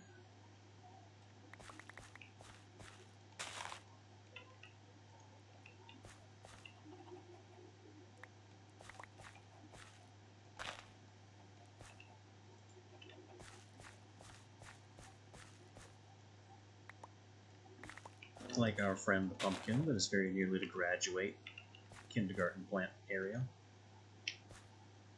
Nothing else is ready to be spread, it seems. We can try with the Ferranium. Might not work. Success with the last sprout.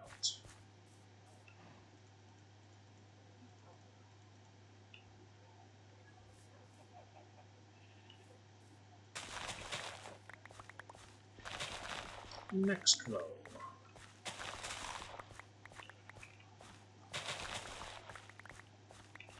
Are the mandrakes done? Not yet. I was for some reason thinking of the belladonna again.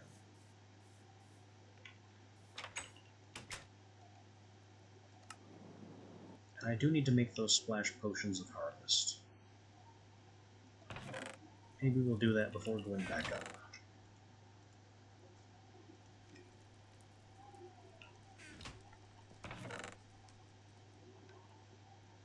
These dyes can be destroyed. The snowballs can be destroyed.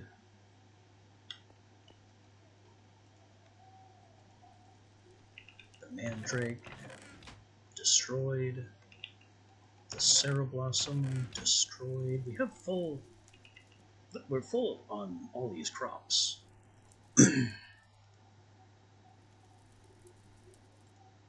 Cereblossom has not improved. It's still 10, 7, 10. Well, that's a shame.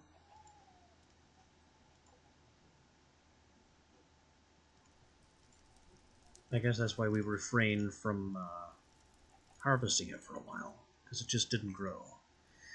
365, 376, 366, Snowbell, improved.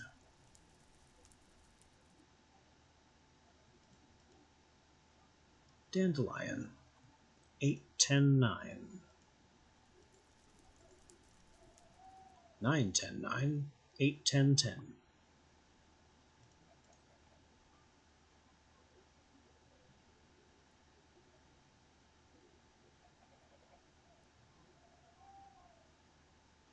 So it's either a point of growth or a point of strength, which is the 10th point in strength.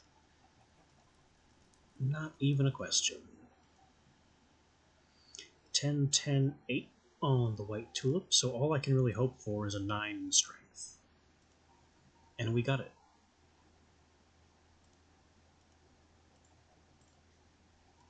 Finally, Mandrake, 8, 6, 7.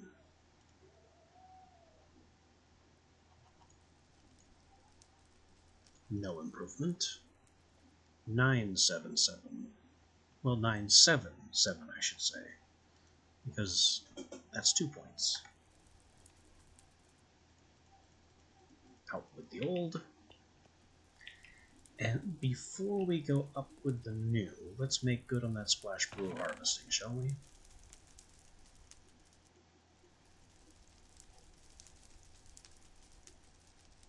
Also, I kind of want to take one of these brews of endless water.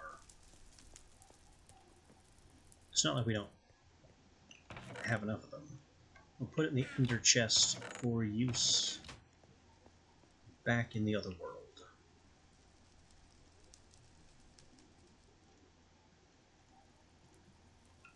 Get our brewing clothes on, and let's find harvest. There it is. Harvest is level 1. We also want Pull. Level 2. So this is 3 levels of effects. Is there anything else we might want to sneak in there?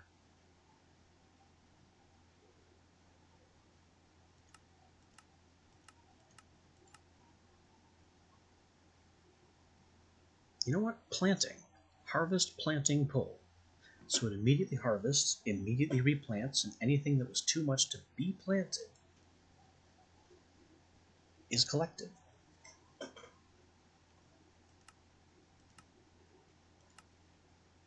So this is 3 effects, 4 levels of effects. Another wort tier. And since this is a bit of an experimental novelty, we will do only 1 dose, or only 1 set of ingredients. It is, however, going to be a big potion. So I'm gonna need to go upstairs and do some inventory space clearing before we make it.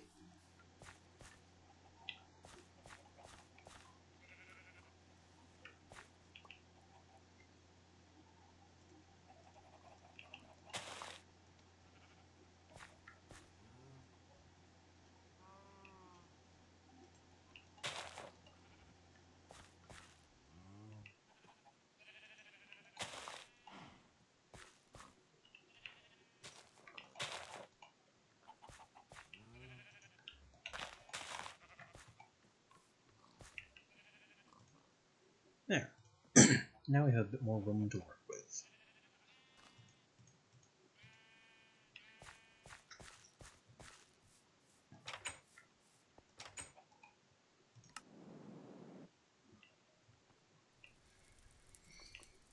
The first effect is Harvest, which is an apple. It has no power component. And no duration component, so it's just the apple. Planting. Seeds. Also has no power component. Might benefit from... No, it has no power, no duration. My brain keeps flicking to AoE size, but that's not dealt with at this step. Third effect, Pull. Pull pulls toward the splash location, or if powered, toward the thrower. I think splash location is fine, because I plan to stand in the middle of the farm and splash my feet. So it's just a slime ball, no power, no duration.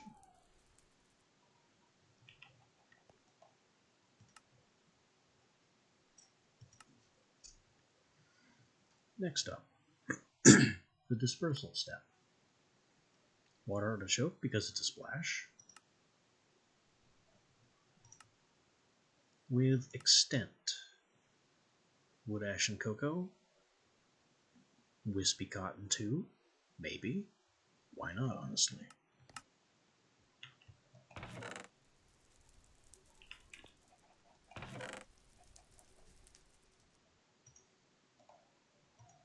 So there's cocoa, wispy, water artichoke, and wood ash.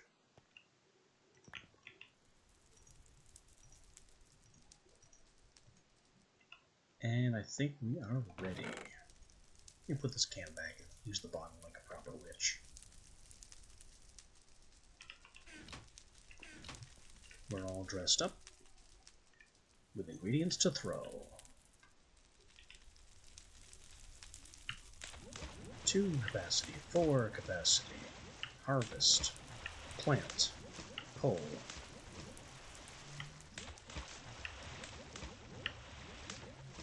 Level 4 extent, splash potion.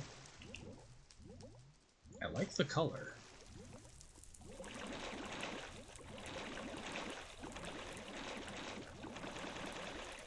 scoop it all up.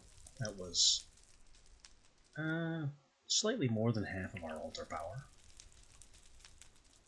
Splash 4, Harvest Planting Frog Tongue. Just what I want to see.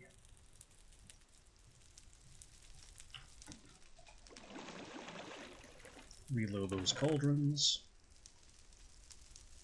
Put everything away.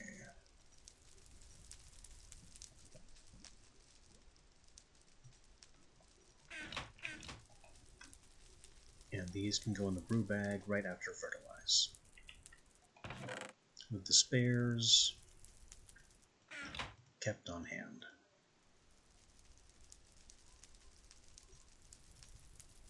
I'm still going to have to do something to the effect of a potion cabinet, but I have no idea how to swing that.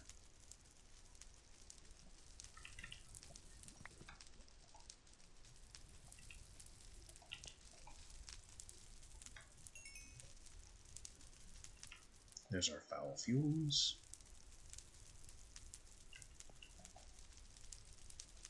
Foul fumes become oil of vitriol with the application of quicklime.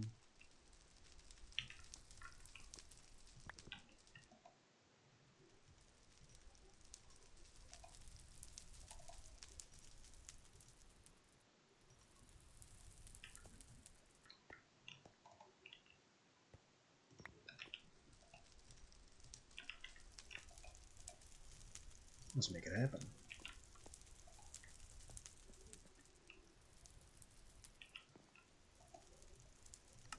And back up to see to the rest of the gardening.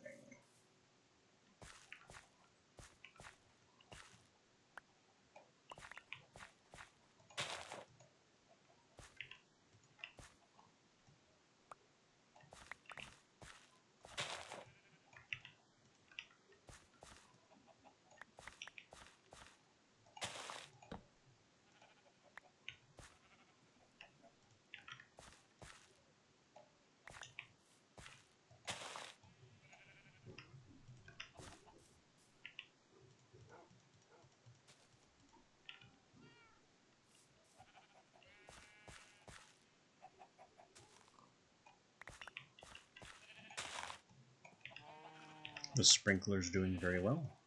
I can already clipper spread most, if not all, of these plants. You're not fully developed.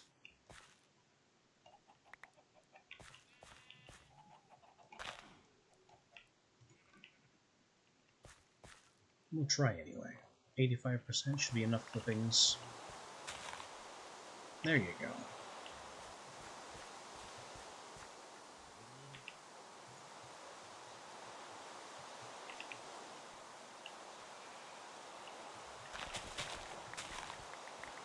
Next row.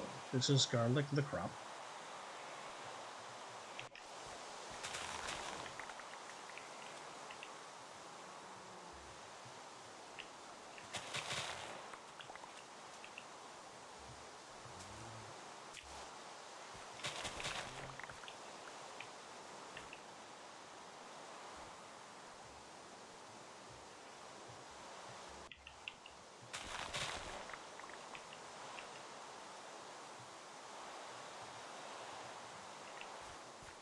Ready to go.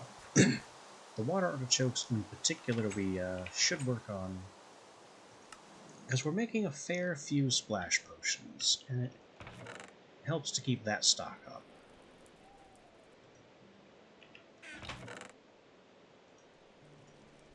Wake Bloom's not a big deal. Desert Nova, very big deal.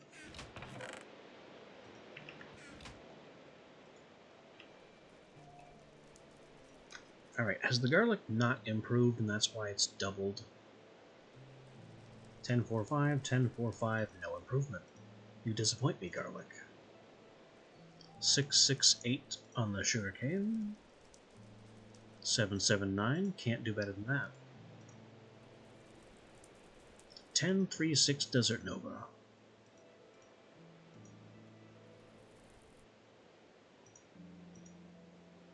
No improvement. 1046, it's an improvement at least. 897 on the Wake Bloom. 8, 10, 7, that's a point. 9, 10, 7, that's 2 points. And then Water Artichoke, looking for those last 2 points of gain. And they don't get it.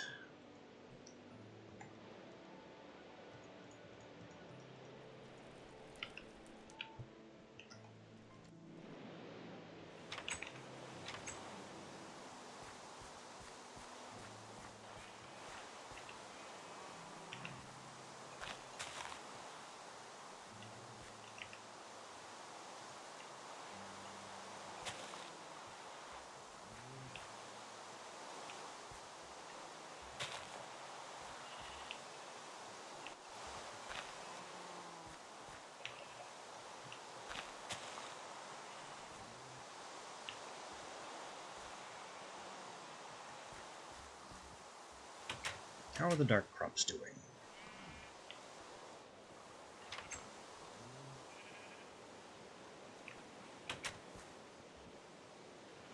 This is ready to try and sprout red mushrooms.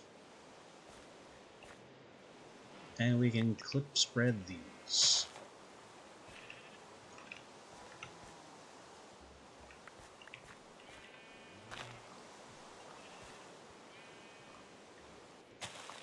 Weeds aren't allowed.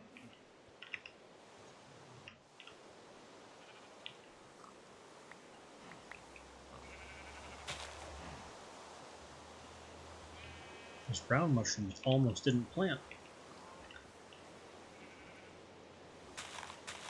No weeds.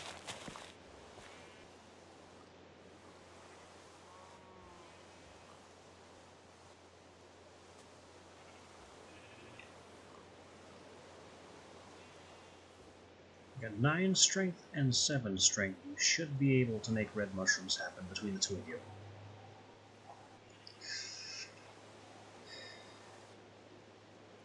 But I'm not going to stand here and wait. And if you end up dying, that's no big loss, because I have your parents.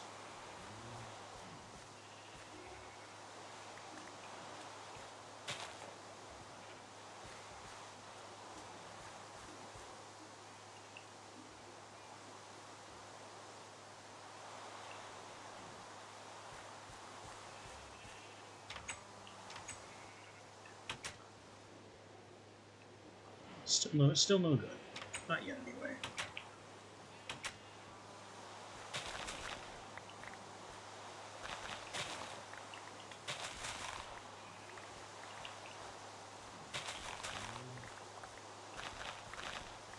You know, the garden would look better if I moved all the sand base blocks into this corner.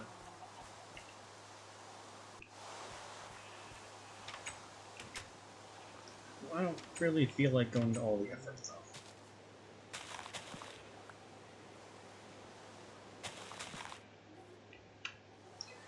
Alright, well, if I go downstairs and take up all the time to analyze the crops that I have, this is going to get destroyed.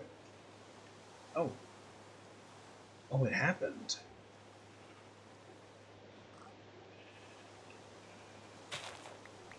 We have red mushroom.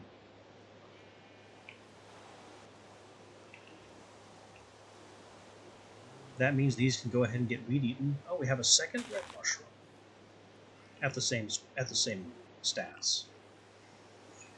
All right, I can destroy this and replace it with my seedling dirt when we get back.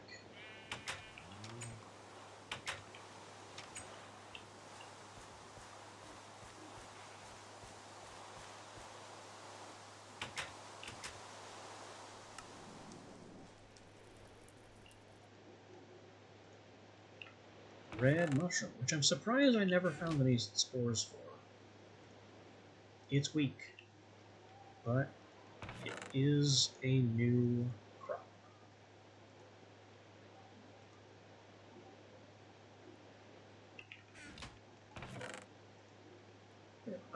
Also kind of a big deal to breed up the owl. That's a big one. Alright, 556. 566. 656.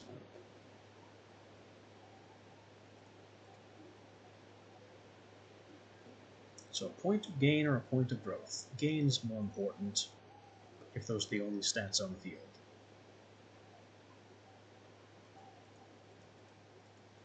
Let's do the red tulips next so I can get them out of my way.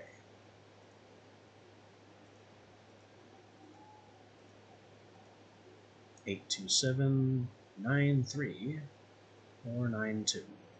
2 points. Blue orchid, 6, 4, 4.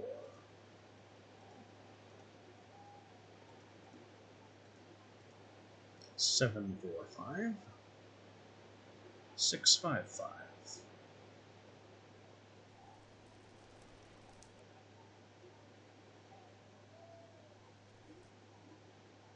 I think the point of growth here, gain is not super important on a dye plant.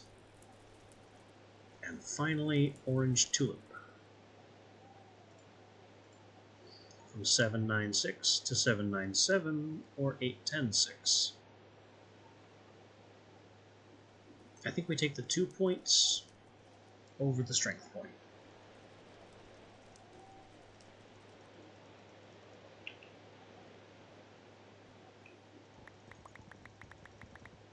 And grab some dirt. We still have the hoe.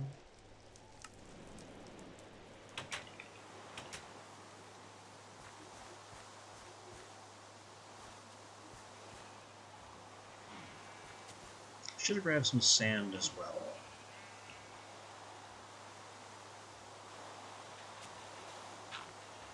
Because I think I am going to move the sand plots.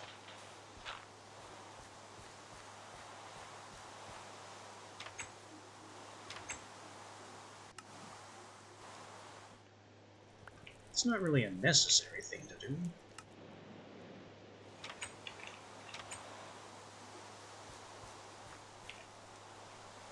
But it will make the garden look less goofy, I guess.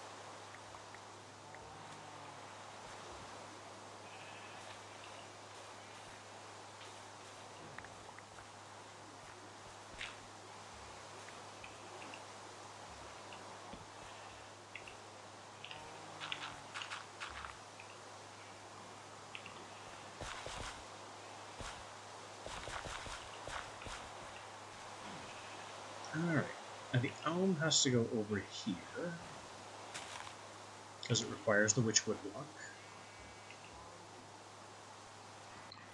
Then we've got all these desert plots.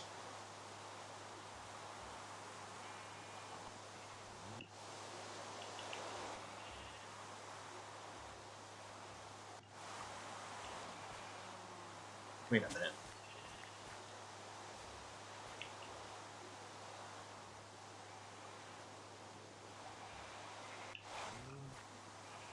Wait a minute. Where's my cactus seed?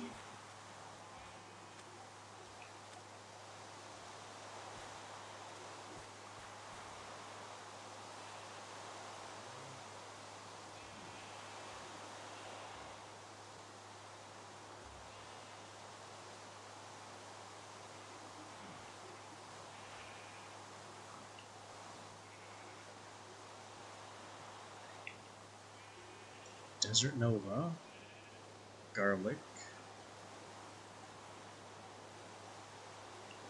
Did I destroy my cactus seeds?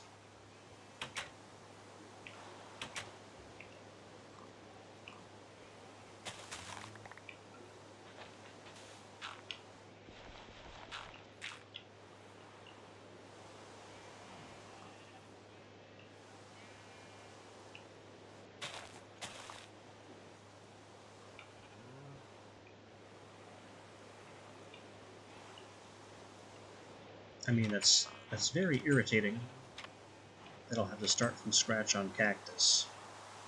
But honestly, not a really big deal.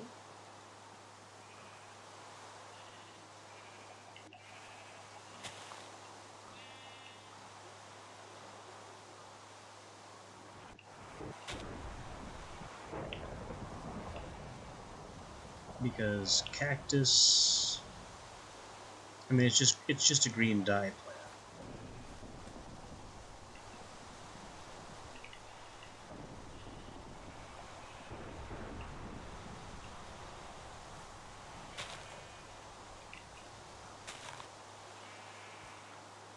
Really frustrating that it didn't drop the seeds, though.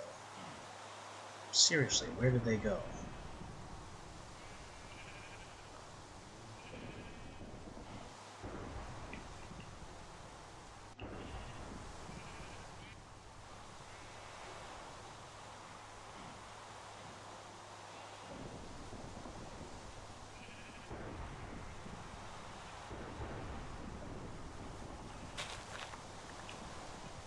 Somehow I've lost a plot here.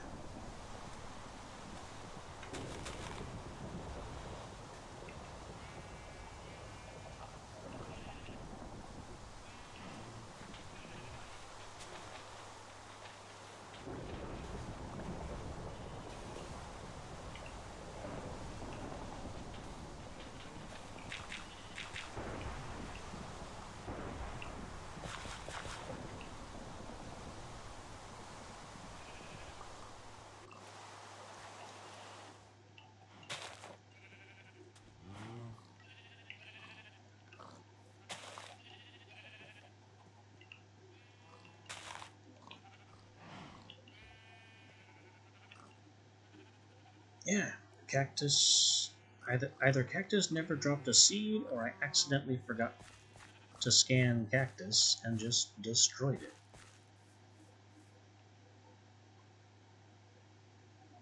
And frankly, I don't know which is the dumber mistake.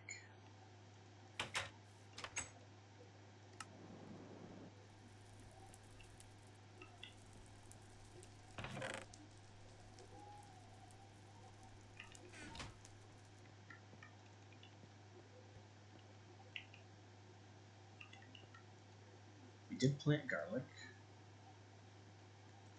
We did plant poppy, and these are the two from our crossbreed, so I don't need those.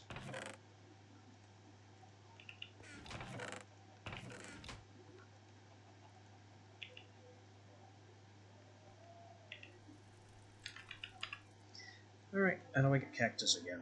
Sugarcane and poppy.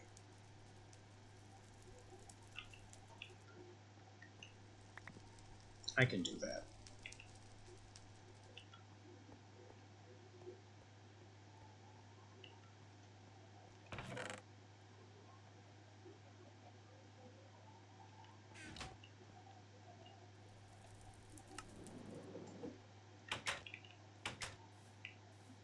Oh, whoa, whoa, whoa, whoa, whoa, whoa, whoa.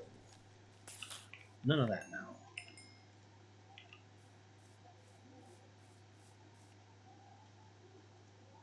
Where did you even come from, and how did you get that close?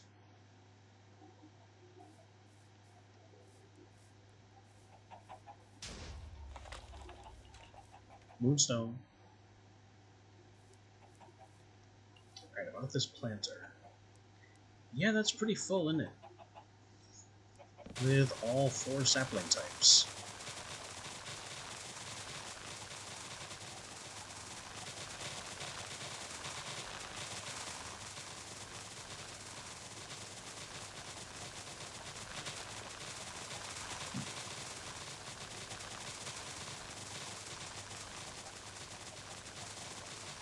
Can I sort these a bit?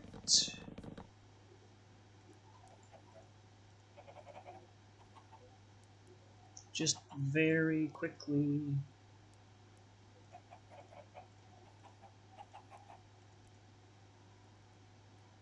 Yeah, like that. We can go ahead and have more birch than anything else.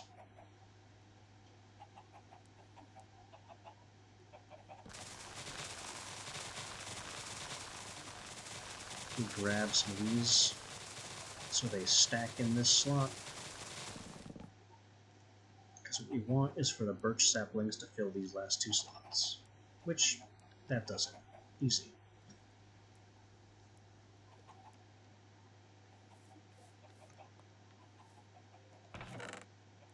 Alright, get the strong box. So you get pulled out. How is there more wood that doesn't belong here? In here? Oh, it must have touched trees over there.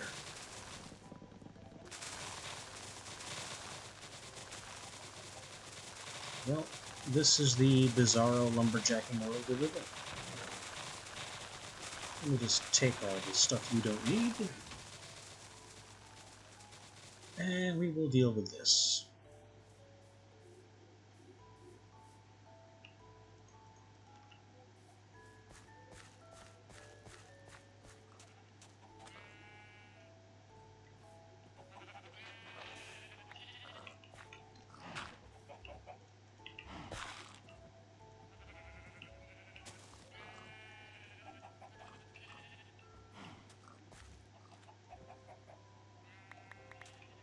Cactus is sugarcane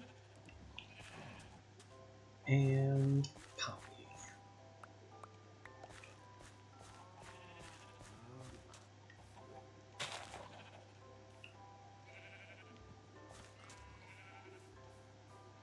And then we have the moonstone from the sky, which has blown up some of our dirt.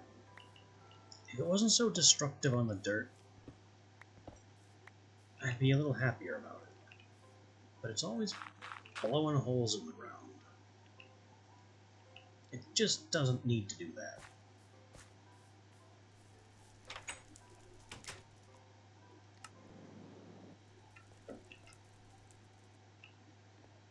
Alright, we got rubber. Rubber goes straight into this.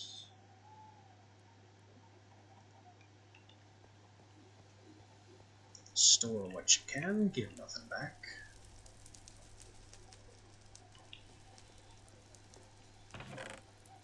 Rubber saplings, rubber sap,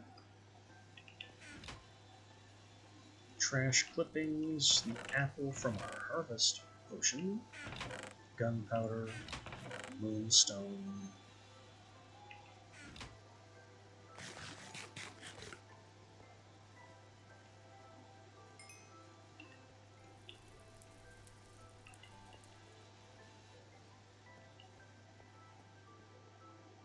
Okay, apart from the loss of the cactus, we seem to be doing pretty good.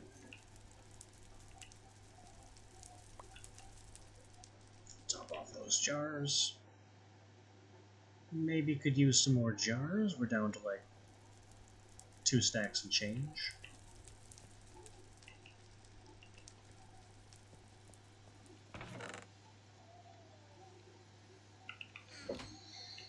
I am still in a gardening mood.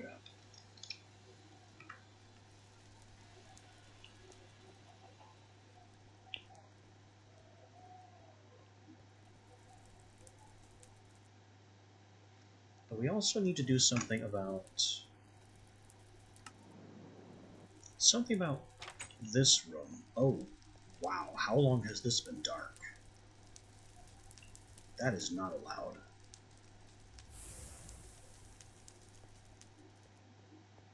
A dark corner inside the base. Not permitted in the slightest.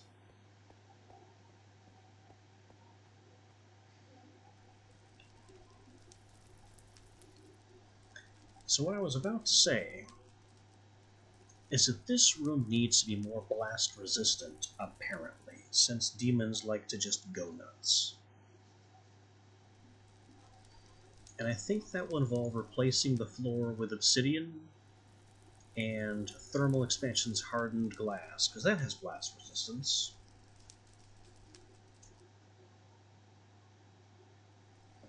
So we use obsidian blocks for these slabs, for where the chalk marks need to go, and then hardened glass for the blank space. It looks stupid, but it won't explode the next time a demon gets up in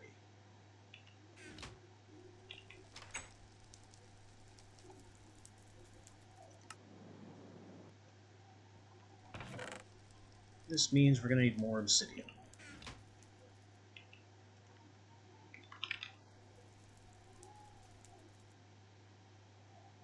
And you know what? I actually don't know if these bricks... I don't know if these bricks are blast resistant. And I don't want to chance that they're not.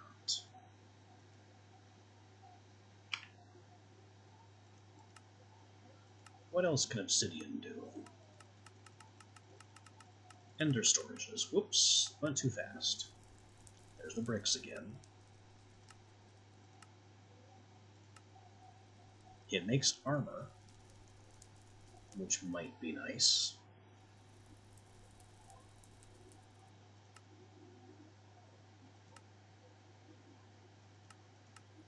Build crafts, advanced stuff, upgrades and machines. This void pipe. Oh no, this is an obsidian transport pipe, a vacuum pipe. So that's something else entirely. And a tube. Oh well, I guess. Whatever.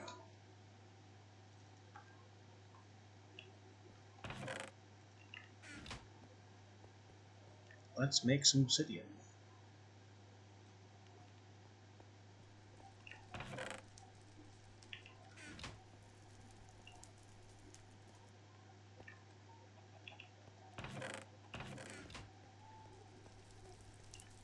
And the obsidian goes into the hardened glass.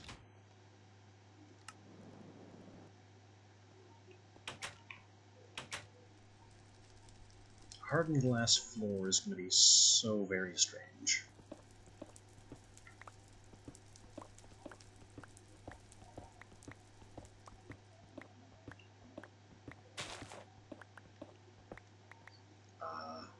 Why does that one get to float? And the other one didn't. Another question, can I put graspers on these? Yep, that works just fine.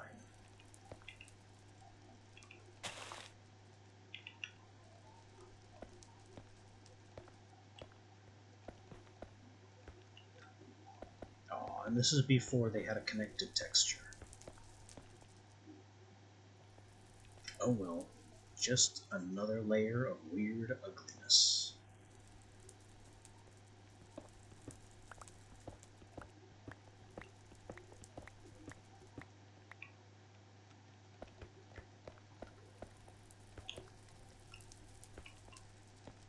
So we're going to need a lot more of this glass, which is not only more obsidian, but also more lead.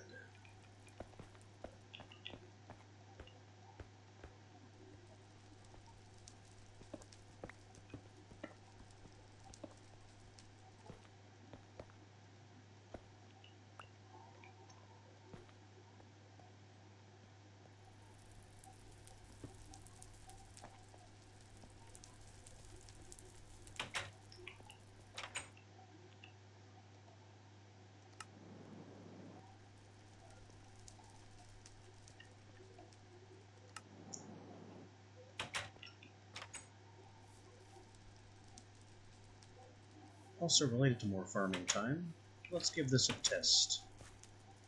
See if this spreads out or blows me up. Harvest, planting, frogs. Nope, not that one. That one. Something went wrong there.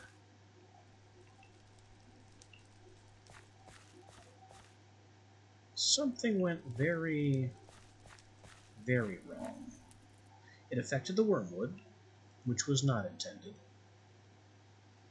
It planted all the wormwood, it bounced me up and made me trample this, which was awful.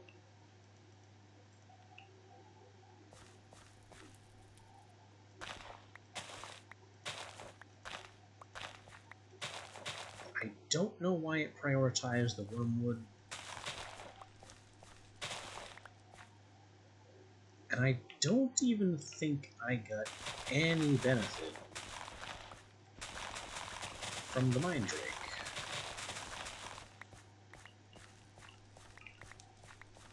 I mean, is 15 the number I already had planted? 9, 10, 11, 12, 13. No, I got +2 Mandrake. 2.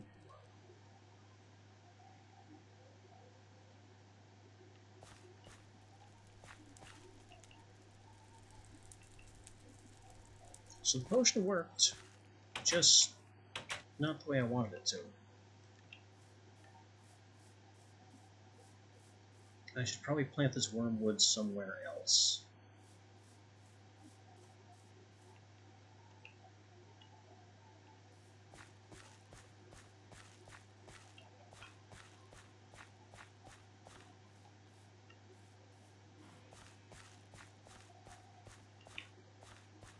Considering how ugly and visually obstructive this plant is, this is a terrible idea.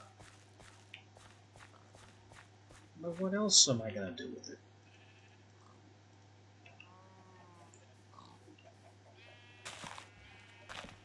Alright, give me my cactus back.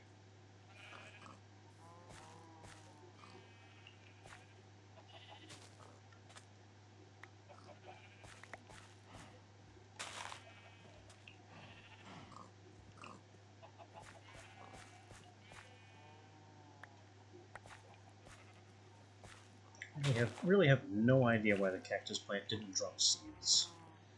I'll probably have to go back and watch and see if I really did forget to analyze it and just destroy the seeds outright.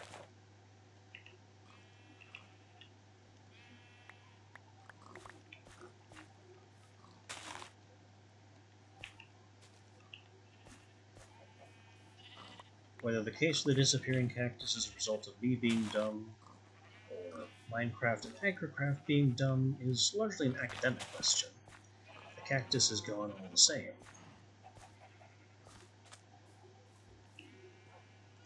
But it will help for my own peace of mind to learn which was which.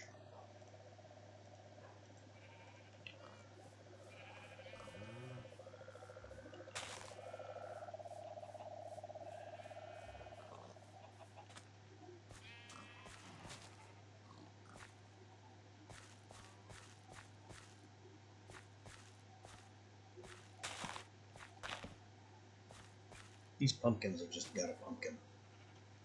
We need them finished and out of here so I can get the next 4 crop going.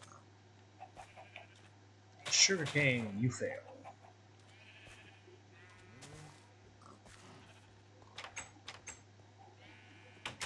Dark room, no hostiles.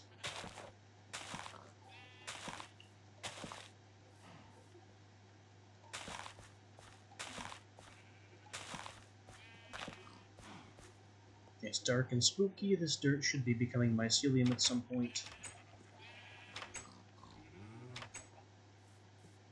Weeds, you fail. Pumpkin, 1 sprout. 2 sprouts. That means pumpkins are ready.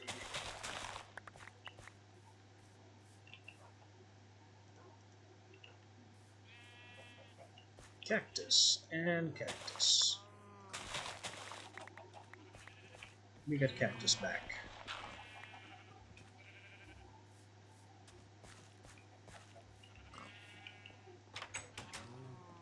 Dark room, how you doing? Sprouted, sprouted, double weeds. Not done sprouting.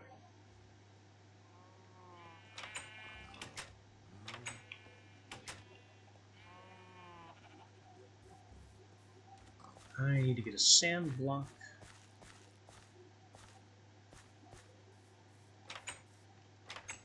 To continue replacing the cactus problem.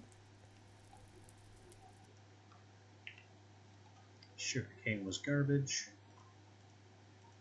Pumpkins are ready for analysis. Destroy the pumpkin crop. Destroy the rose red dye. Destroy the poppy seeds. They were a breeder seed. Got wormwood. Cactus is 3, 4, 5. Pumpkins. No improvement. Perfect 10 pumpkin.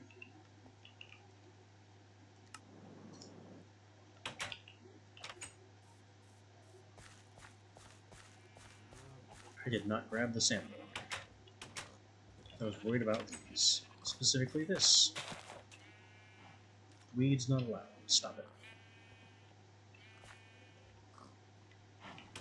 Still waiting on the last block of netherwort to sprout. Now about that sandblock. And while I'm gone, the ore blocks can do their thing, or the ore crops can do their thing. I'm just here for one of those. And I should destroy that old pumpkin.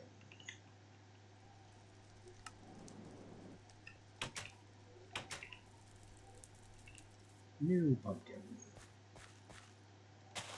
Perfect 10 ready. Sandrock. Cactus crops. The last netherwort has sprouted, so our dark crops are ready. We'll just let them grow and do their thing. Ore crops. Weeds in the lepenter. Weeds in the redstodendrons. Don't like it. Not one bit.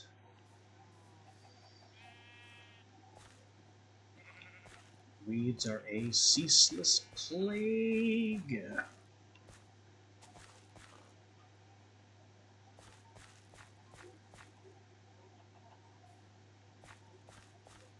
Okay, everything sprouted but the redstodendron, which we are still waiting on. Pumpkins.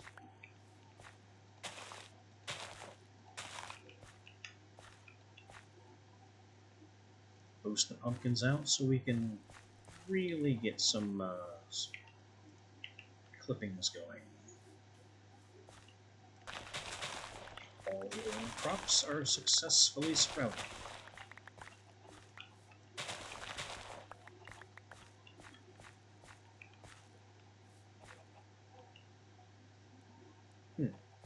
And I can start working on the wormwood itself.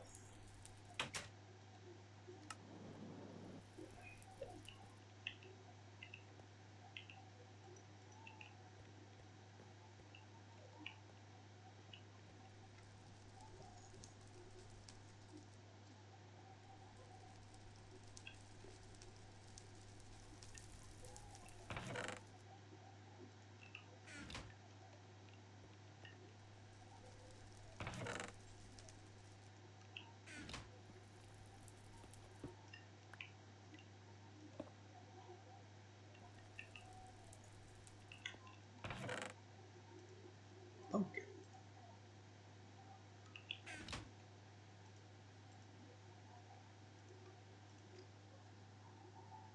And we've got seeds to scan.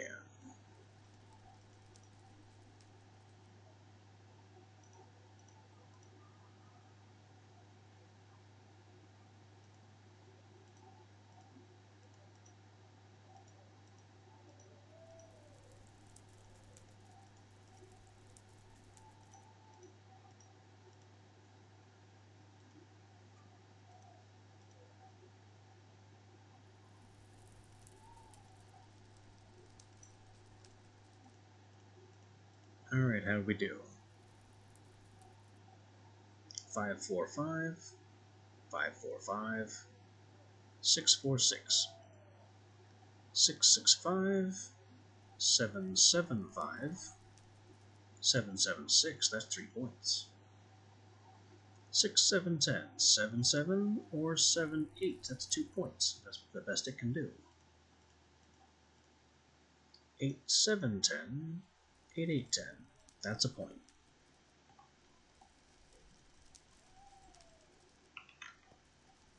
Now before we go back up,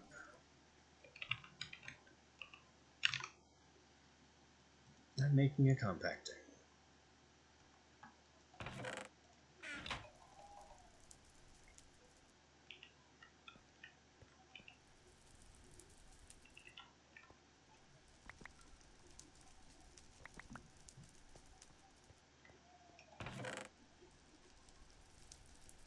I thought I had some wood blocks in here, or some planks in there. Apparently not.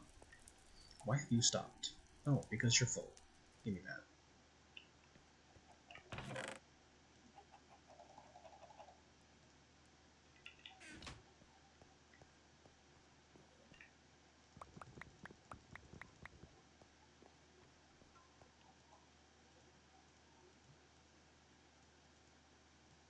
Okay, pistons. What am I missing? The drawer block.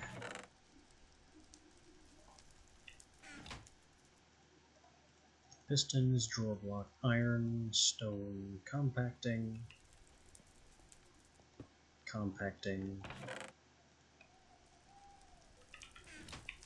lapis,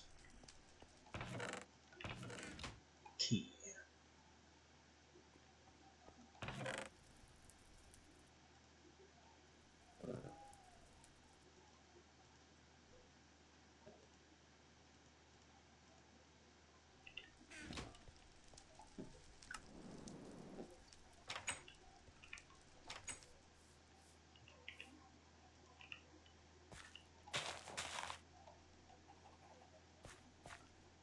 Redstodendron, lapender.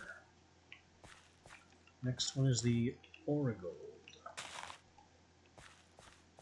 Then the Ferranium. We clip the absolute crap out of the pumpkin. And retire it. We are ready to consider making Demolia.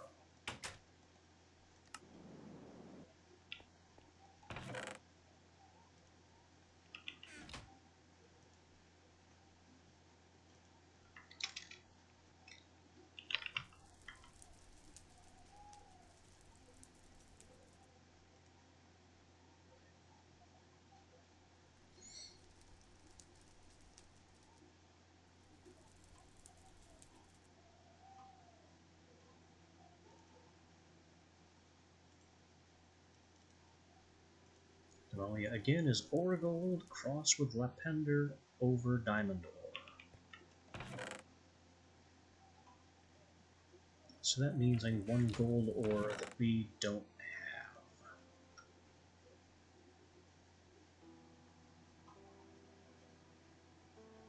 have. Okay, so that's on hold for a bit.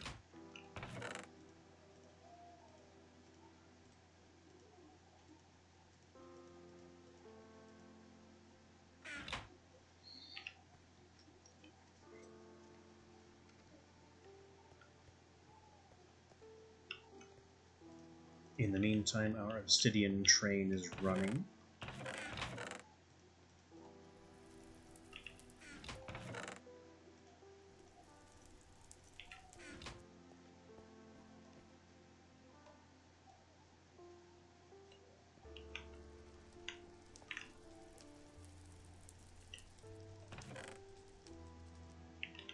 And we need to prepare to get more. The magmatic generator in the back here, my little emergency trickle charger, is kind of going to be forgotten now. Because we've got infinite steam dynamo power.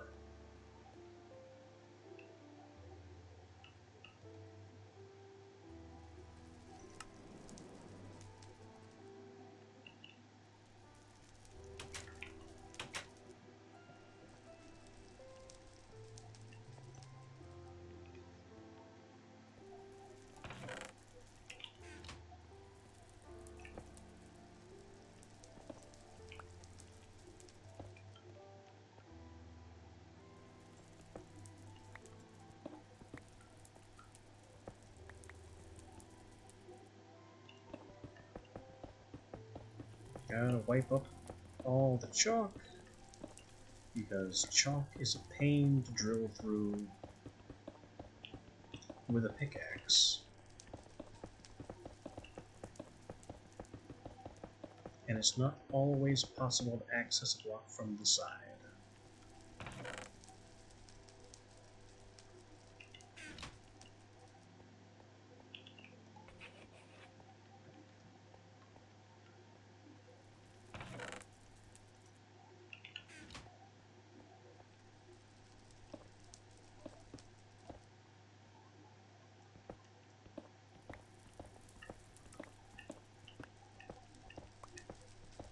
But we are going.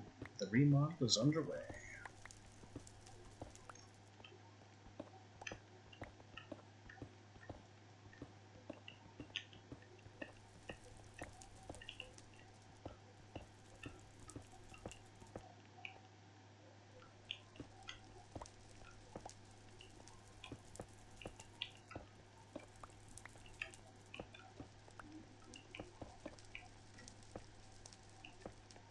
Onward to a new blast-proof ritual room.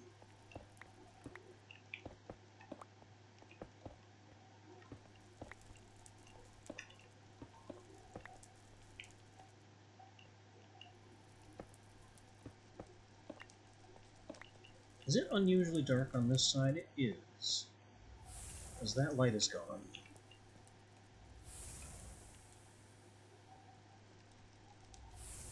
A lot of lights got blasted out, apparently.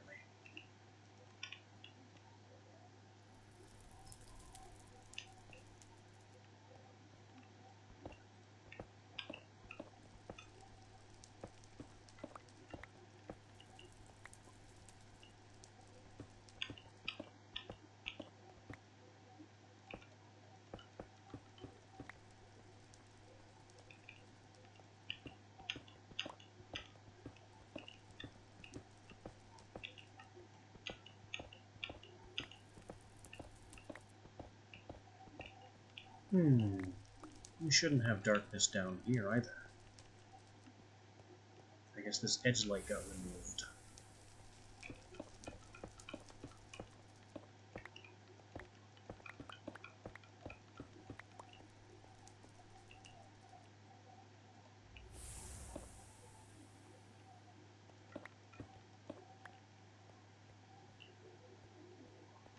And is this enough left? I don't think so. Just barely short.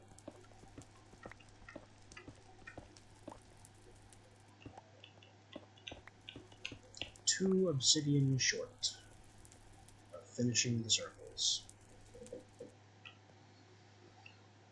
And now I have all these stone slabs that I don't quite know what to do with.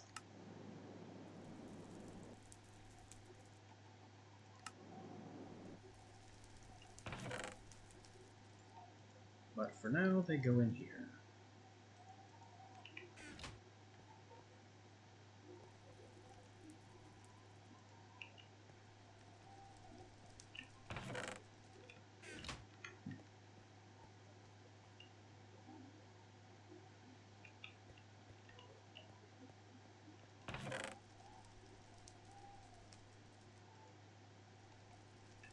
So that's 2 obsidian to finish the project downstairs. Pulverize the rest. Get some lead ready. Get the pulverized obsidian ready.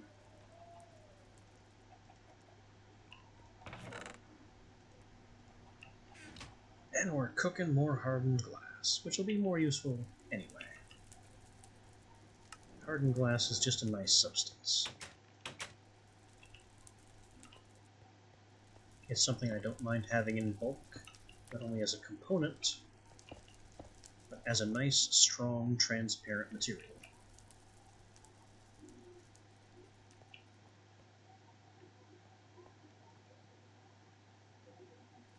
Now, I'm not exactly pleased with the smooth stone being visible through the glass, but that's just something I'm going to have to accept. Unless I make a whole bunch of nether brick and place it as an underfloor. which is a thought. It could be a good thought. We're also going to have to replace all this. I mean, this inner layer here of stone, the nether brick, with more of the glass.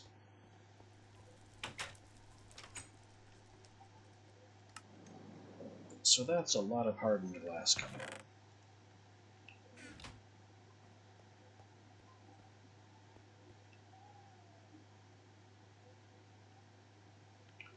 Our power is starting to slip.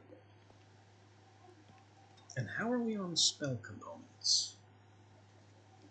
Never mind that. How are we on spell points?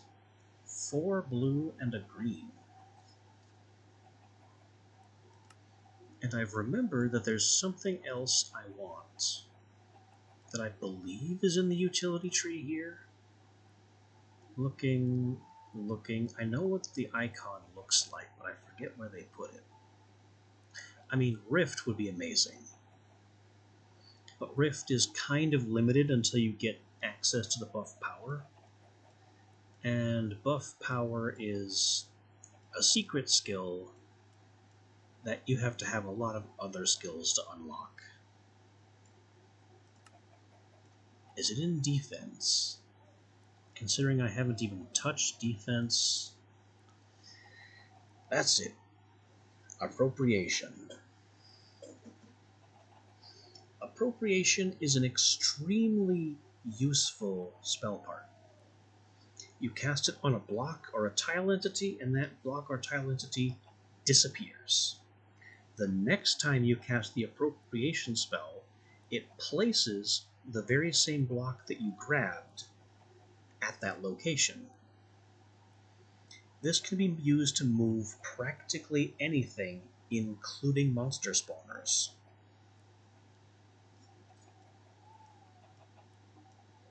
So, I'm going to have to get there.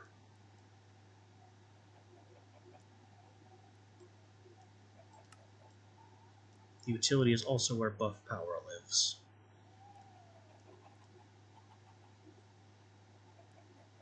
So I have to go this way, and it's also a red skill, so that'll be a while. The good news is Entangle is over there, so I want to go this way anyway in the skill tree. So it is spent Self, Leap, Slow Fall. Come over here to Slow. Repel. And now it's just a green and a red to get there. In the meantime, we've unlocked Leap and Slow Fall, which together are decent athletics spells. If I were to add Haste to that, then I could get Haste, Leap, Slow Fall, which all together allow you to run, jump, and safely glide for, well, a duration. Not a very great duration, but a length of time. It's a spell you have to constantly recast, pretty much. It looks like I have access to the next tier. That's because these are colored.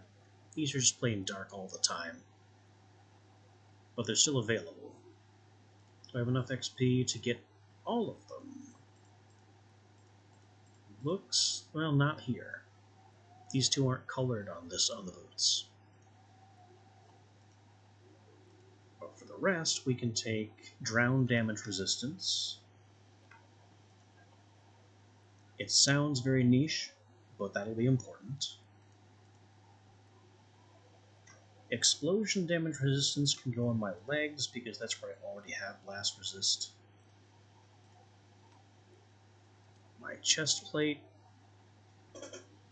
I'll take Physical Resistance on there. And then my boots theoretically can get Fall Resistance, but in an ideal world I will never need Fall Resistance.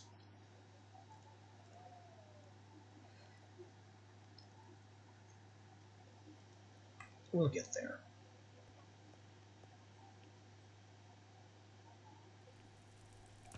So what's next on the agenda? We need more lava.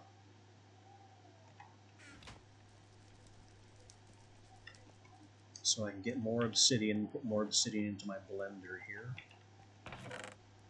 That's a lot of obsidian. get it cooking.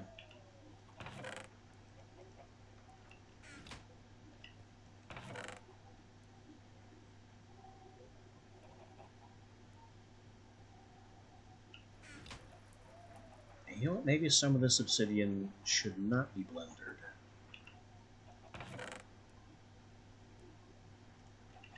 Because yes, we need the hardened glass downstairs.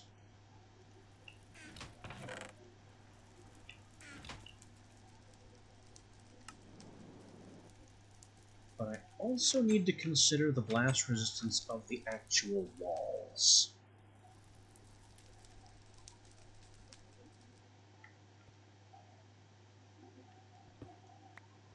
So there's also that to take into consideration.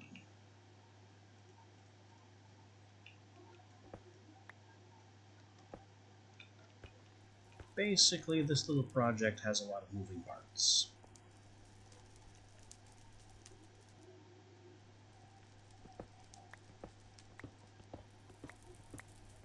Or rather, stationary parts.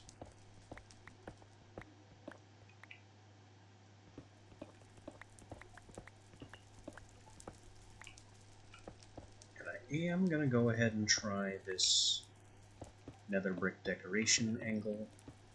Maybe I won't hate it in the end. You know what? That's actually pretty good. It makes the whole thing look a bit more weirdly ominous. Which I am certainly in favor of.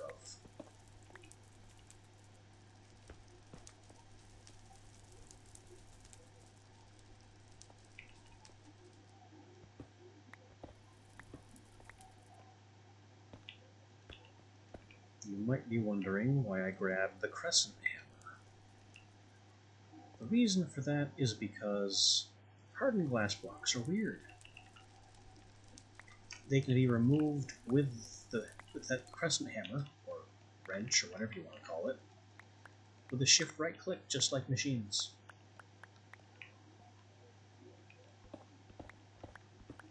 It doesn't come up very often, but it's very convenient.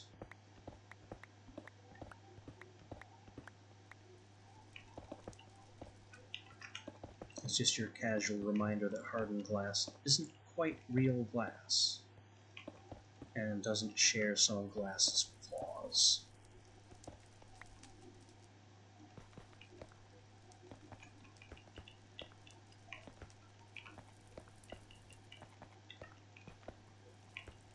You know, I think the nether brick subfloor thing is gonna work out. It looks good.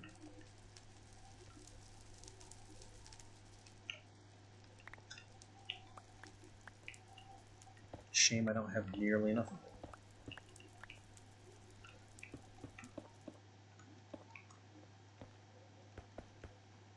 This is not a problem beyond solving.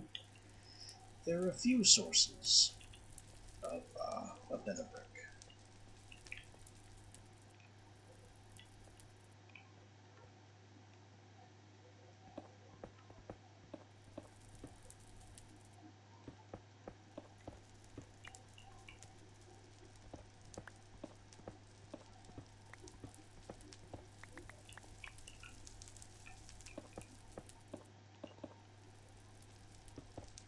I honestly don't care enough about that one block.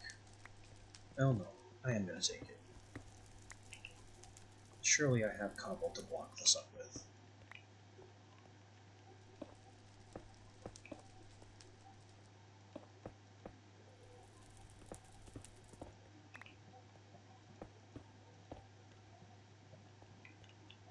Alright, progressing on blast-proof walls, blast-proof floors. More resources are needed. The big one, though, at least for right now, is the one gold ore block that I need to get to Diamalia.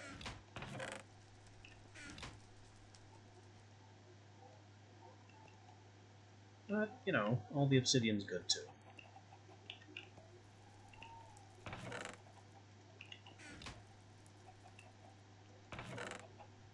And having a very comfortable stock of hardened glass is never a bad thing.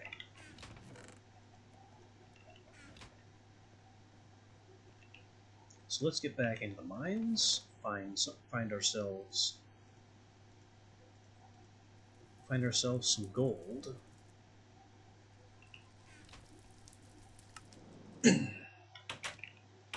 And find some more lava to scoop.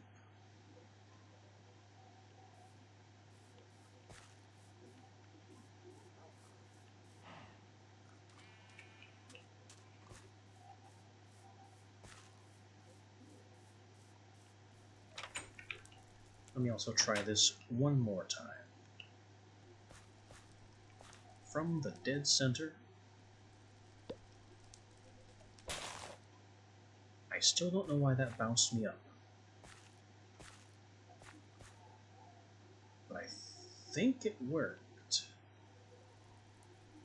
There may be more Minddrake here than there was previously. So, yeah. I can only assume that the brew is working exactly as designed.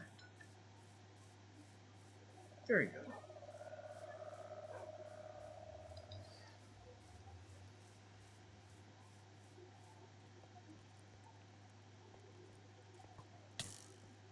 Darn it, skeleton. And spider. Y'all need to leave me alone. What is the brew here that I have tons of? Pulverization.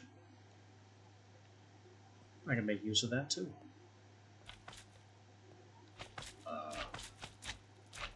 Well, hi.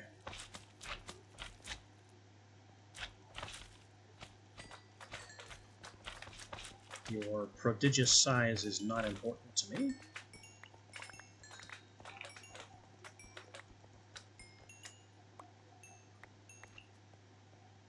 Now we have a lot of slime, which is neat. Hello. It's another one. I'll just beat the stupid out of you too.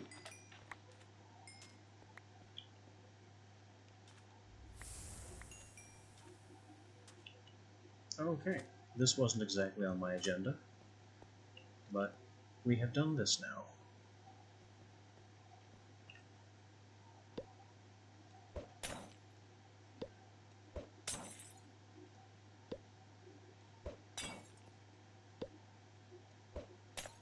That was not the right brew.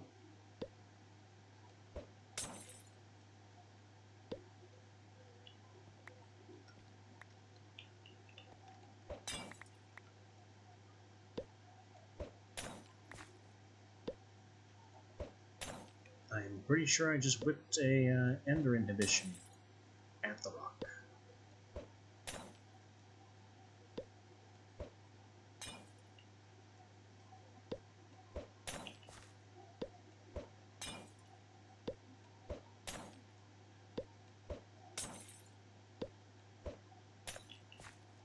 That was also either ender inhibition or harming, despite having tilted my camera in the correct direction. Oh well, this is the world I live in. A world where occasionally my mouse does not go in the correct direction, and we throw the wrong brew.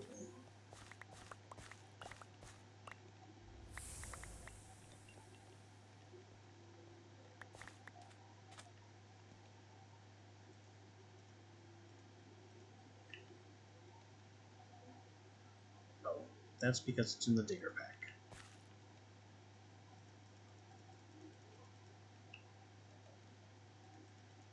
To main storage you go.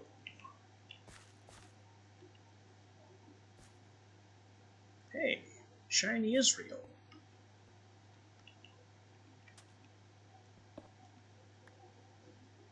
It exists in literally single block veins.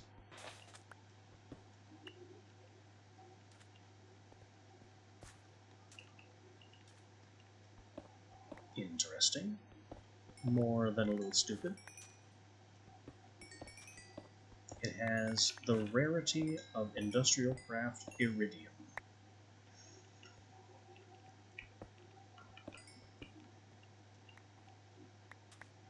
Which was stupidly rare. If I remember right, there was usually, at most, a chance of 1 ore block per chunk.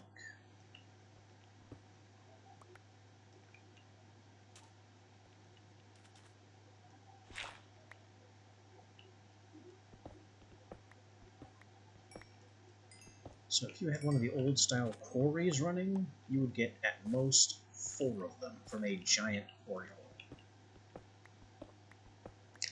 It was a little stupid. It was more than a little stupid.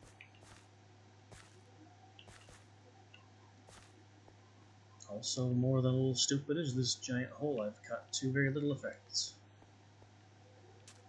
We got some redstone, I guess, but that's not what we're after. What's this? Oh, lava pops. That's a nice noise. But we've lost the lava. Oh, more lava. That works. Give me my tanks and my pump.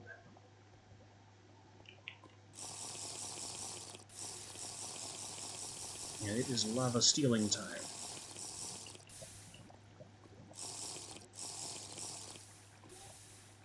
All of it is mine.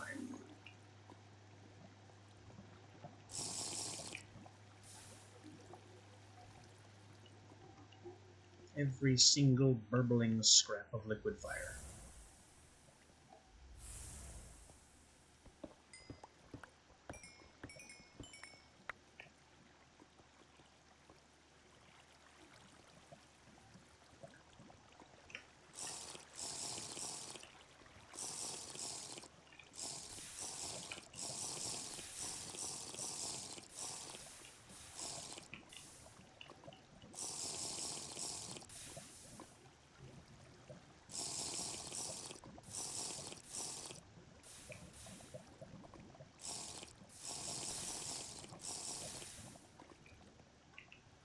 And I'm just going to keep stealing all the lava until I can't steal the lava anymore.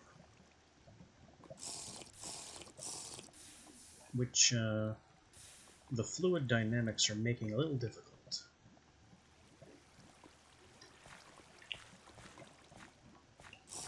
There we go. Now I can reach more lava.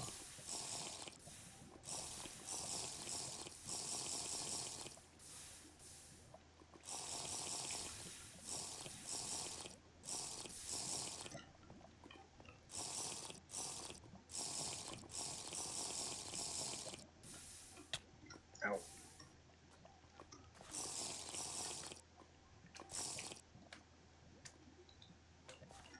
Hello? Hello? Goodbye.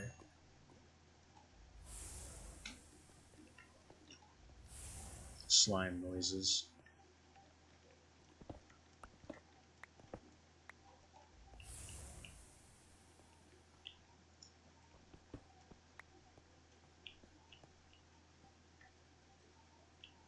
I don't see any gold around. Which is, you know, the reason I bred the gold plant.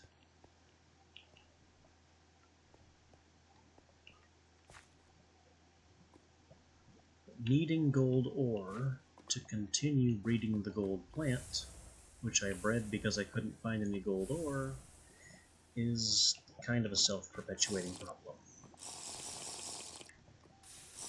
Or is it a self-referential problem? It's one of those things.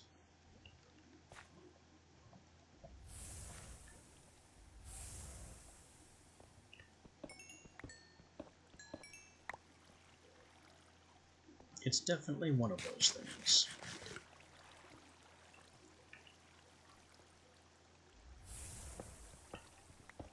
The good news is we've stolen all the lava. The bad news is we still have room for more.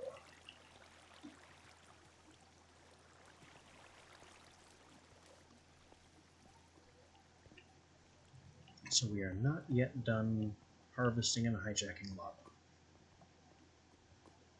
There was supposed to be more in this direction. There is, it's just down, apparently. Aha! Gotcha.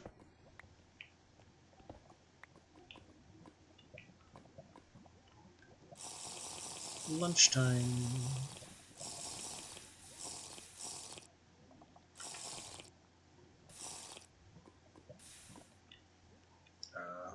I still can't go down there.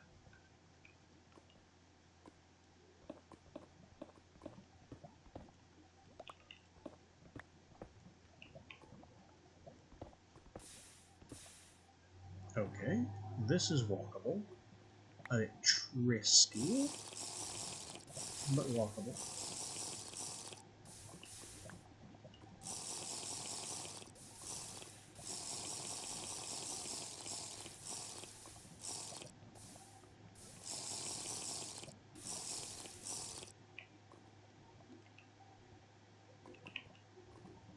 Still not yet full on lava, but getting there.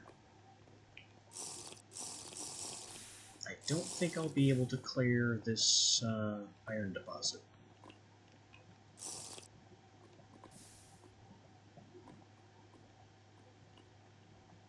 Maybe I did clear the iron deposit. It's cleared enough.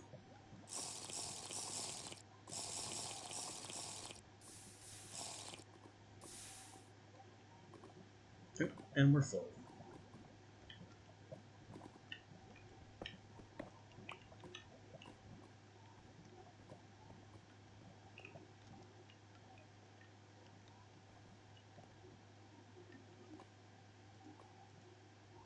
Lava objective check. Gold ore objective, and I only need one. Still ongoing. How did I get up here?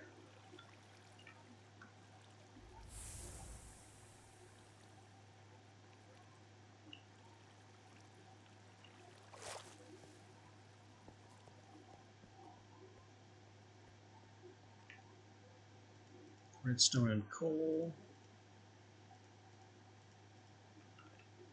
Straight into storage.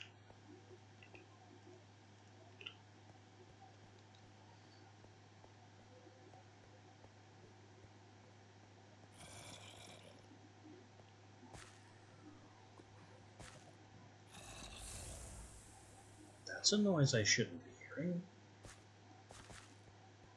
Is there a blitz way down here?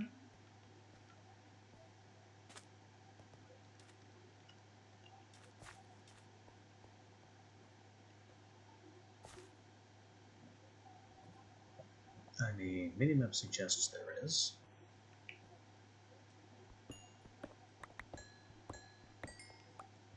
But they're not really valuable enough to investigate.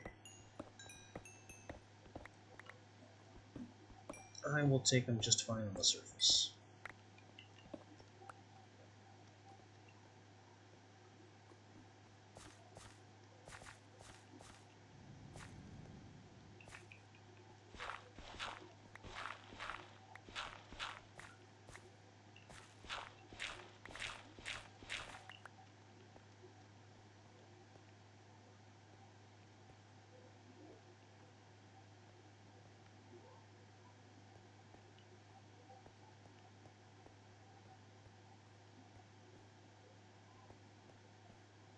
Why did this get blocked up? Because no reason? Maybe it used to be lava. We destroyed the lava.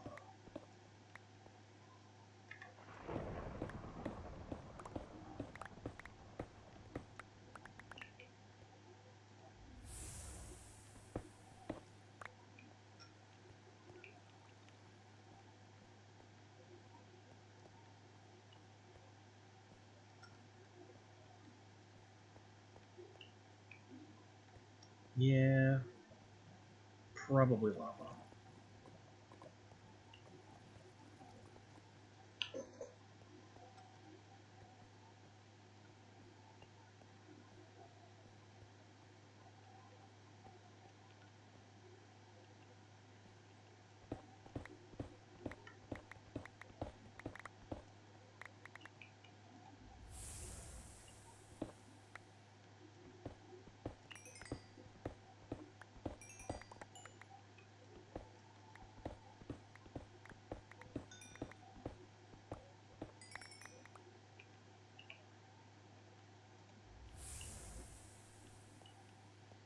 Nice batch of assorted loot.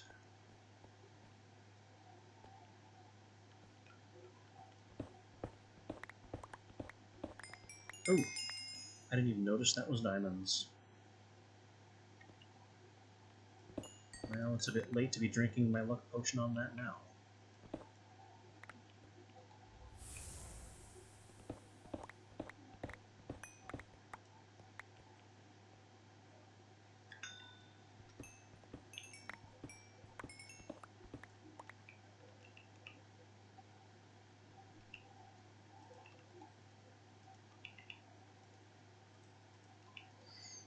Still, 10 diamonds?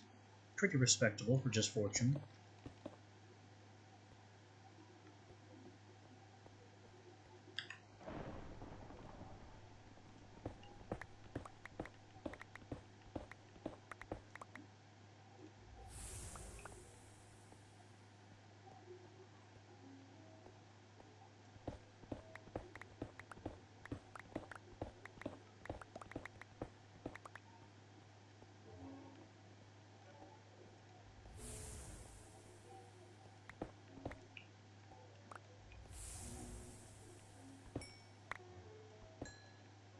I am finding everything but what I want.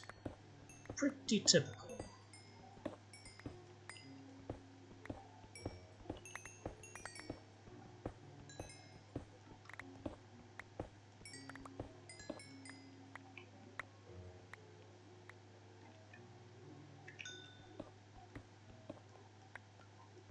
We've got coal, redstone, lapis, a bunch of semi-valuable metals.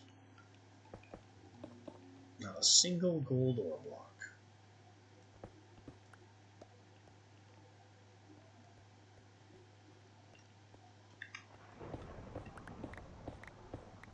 I'm about ready to go to the spirit world and start strip mining there.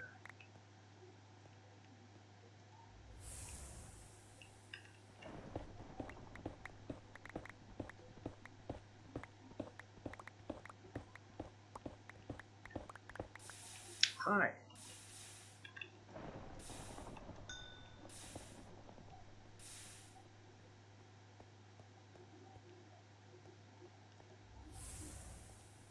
Wasn't expecting to drill into lava, somehow.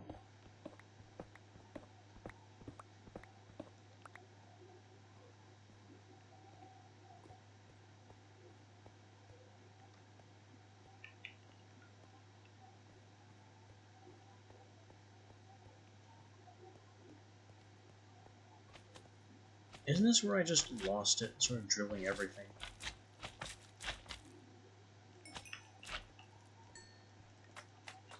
The amount of slimes is getting silly, too.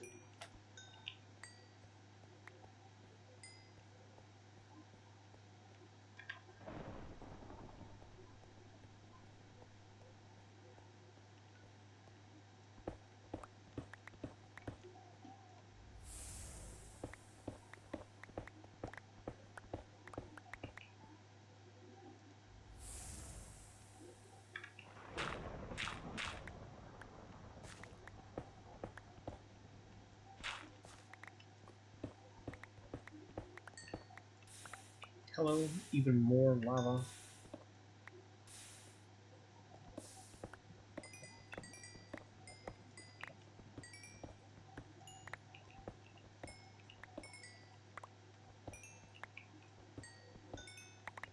If I ever wanted to get into melting redstone again, we certainly have the stock for it.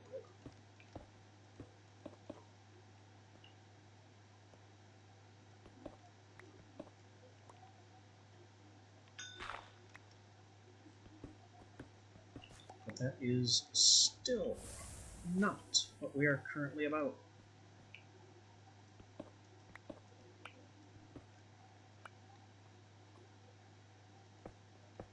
The extra lead is good, though. We're using a lot of that in the hardened glass.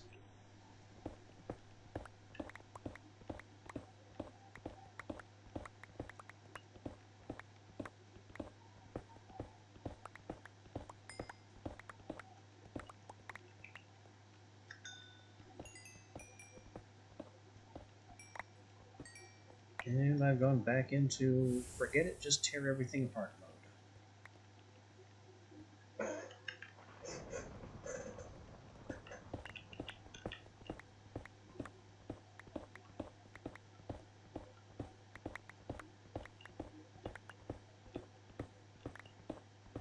The only thing I risk losing doing this is backpack space.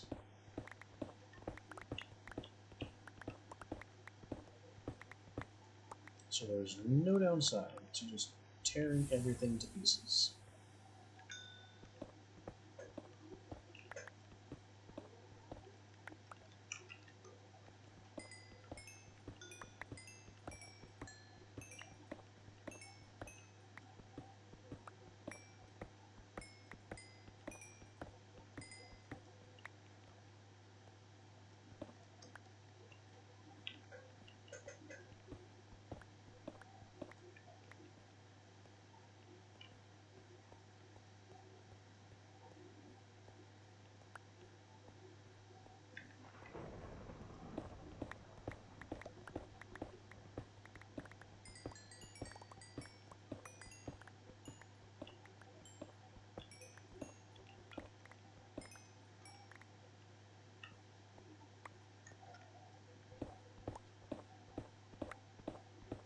I hear more lava, and it seems to be ahead of us here.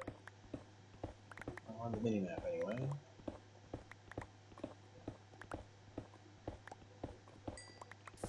Yep, that would be it. I'll just cut a trench for the lava to fall into, and pretend we never went that way.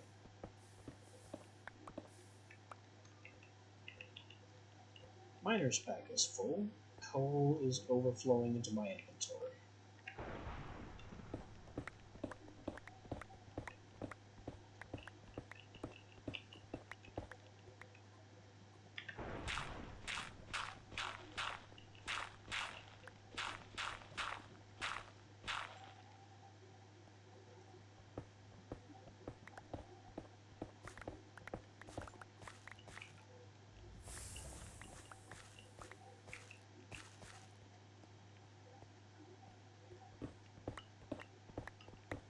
I want my gold, you dig?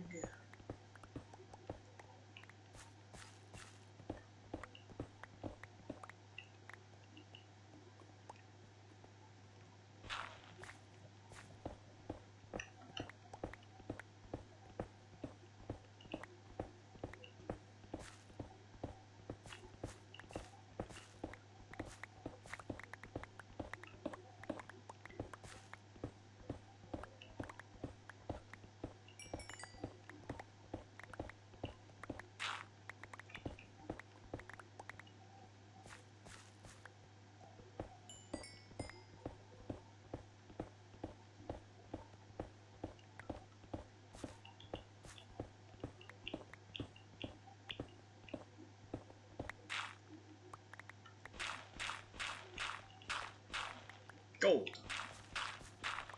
Finally.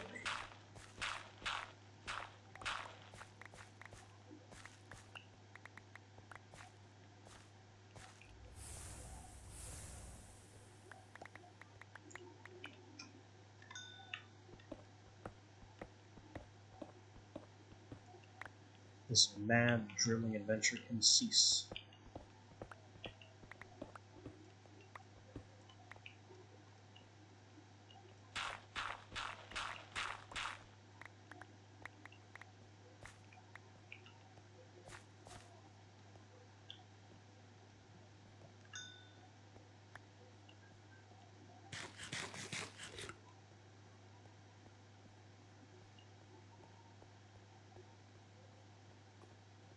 So back up we go to put everything away. And I'm only just now noticing the time.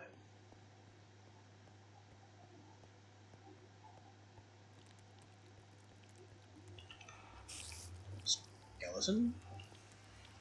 What are you doing over there?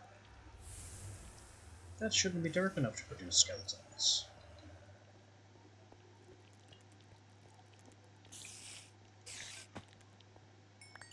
Anyway, let's go pack our stuff away and then close it down for the day.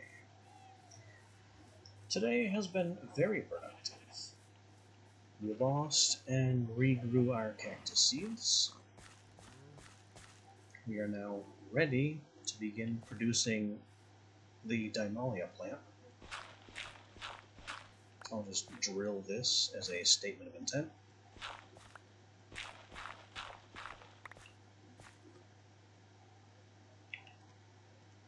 It is gold and lapender for the other one.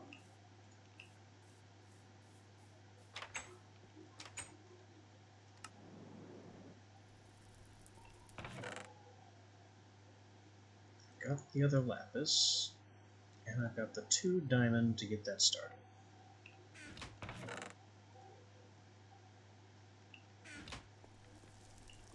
Everything else should be good to go in the packs, or good to go where it needs to go. Diggers. That's all in here. No visible overflow.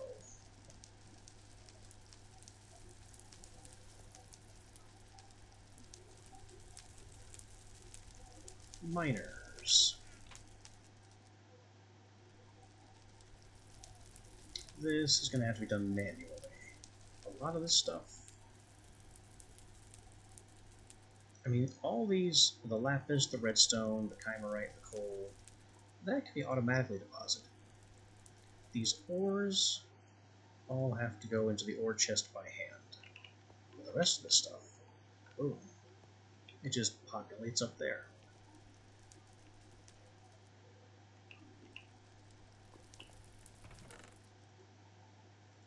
Hunters, we'll get to that in a second. First we put all this stuff away, including the shiny, which goes over here. Hunters, yeah, this all goes here, it's mostly slime.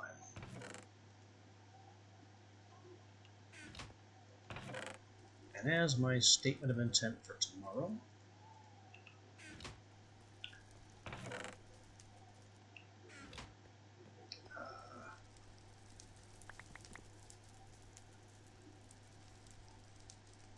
I think that's it.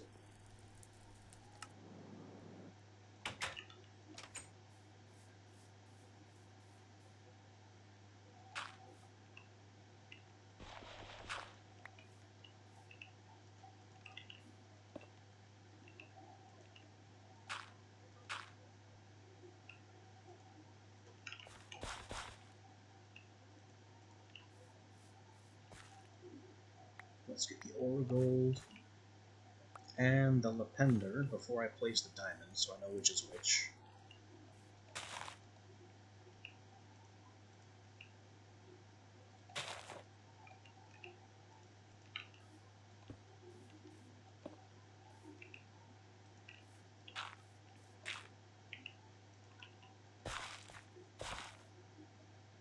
And that'll be ready to go.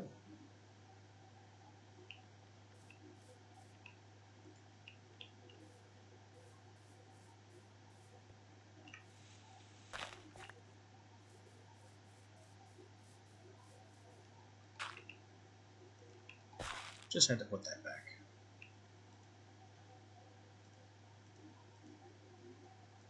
So yeah, this is what we're doing next time. Crossing Lapender and Origold to get Dymalia, which will give us free diamonds. Slowly.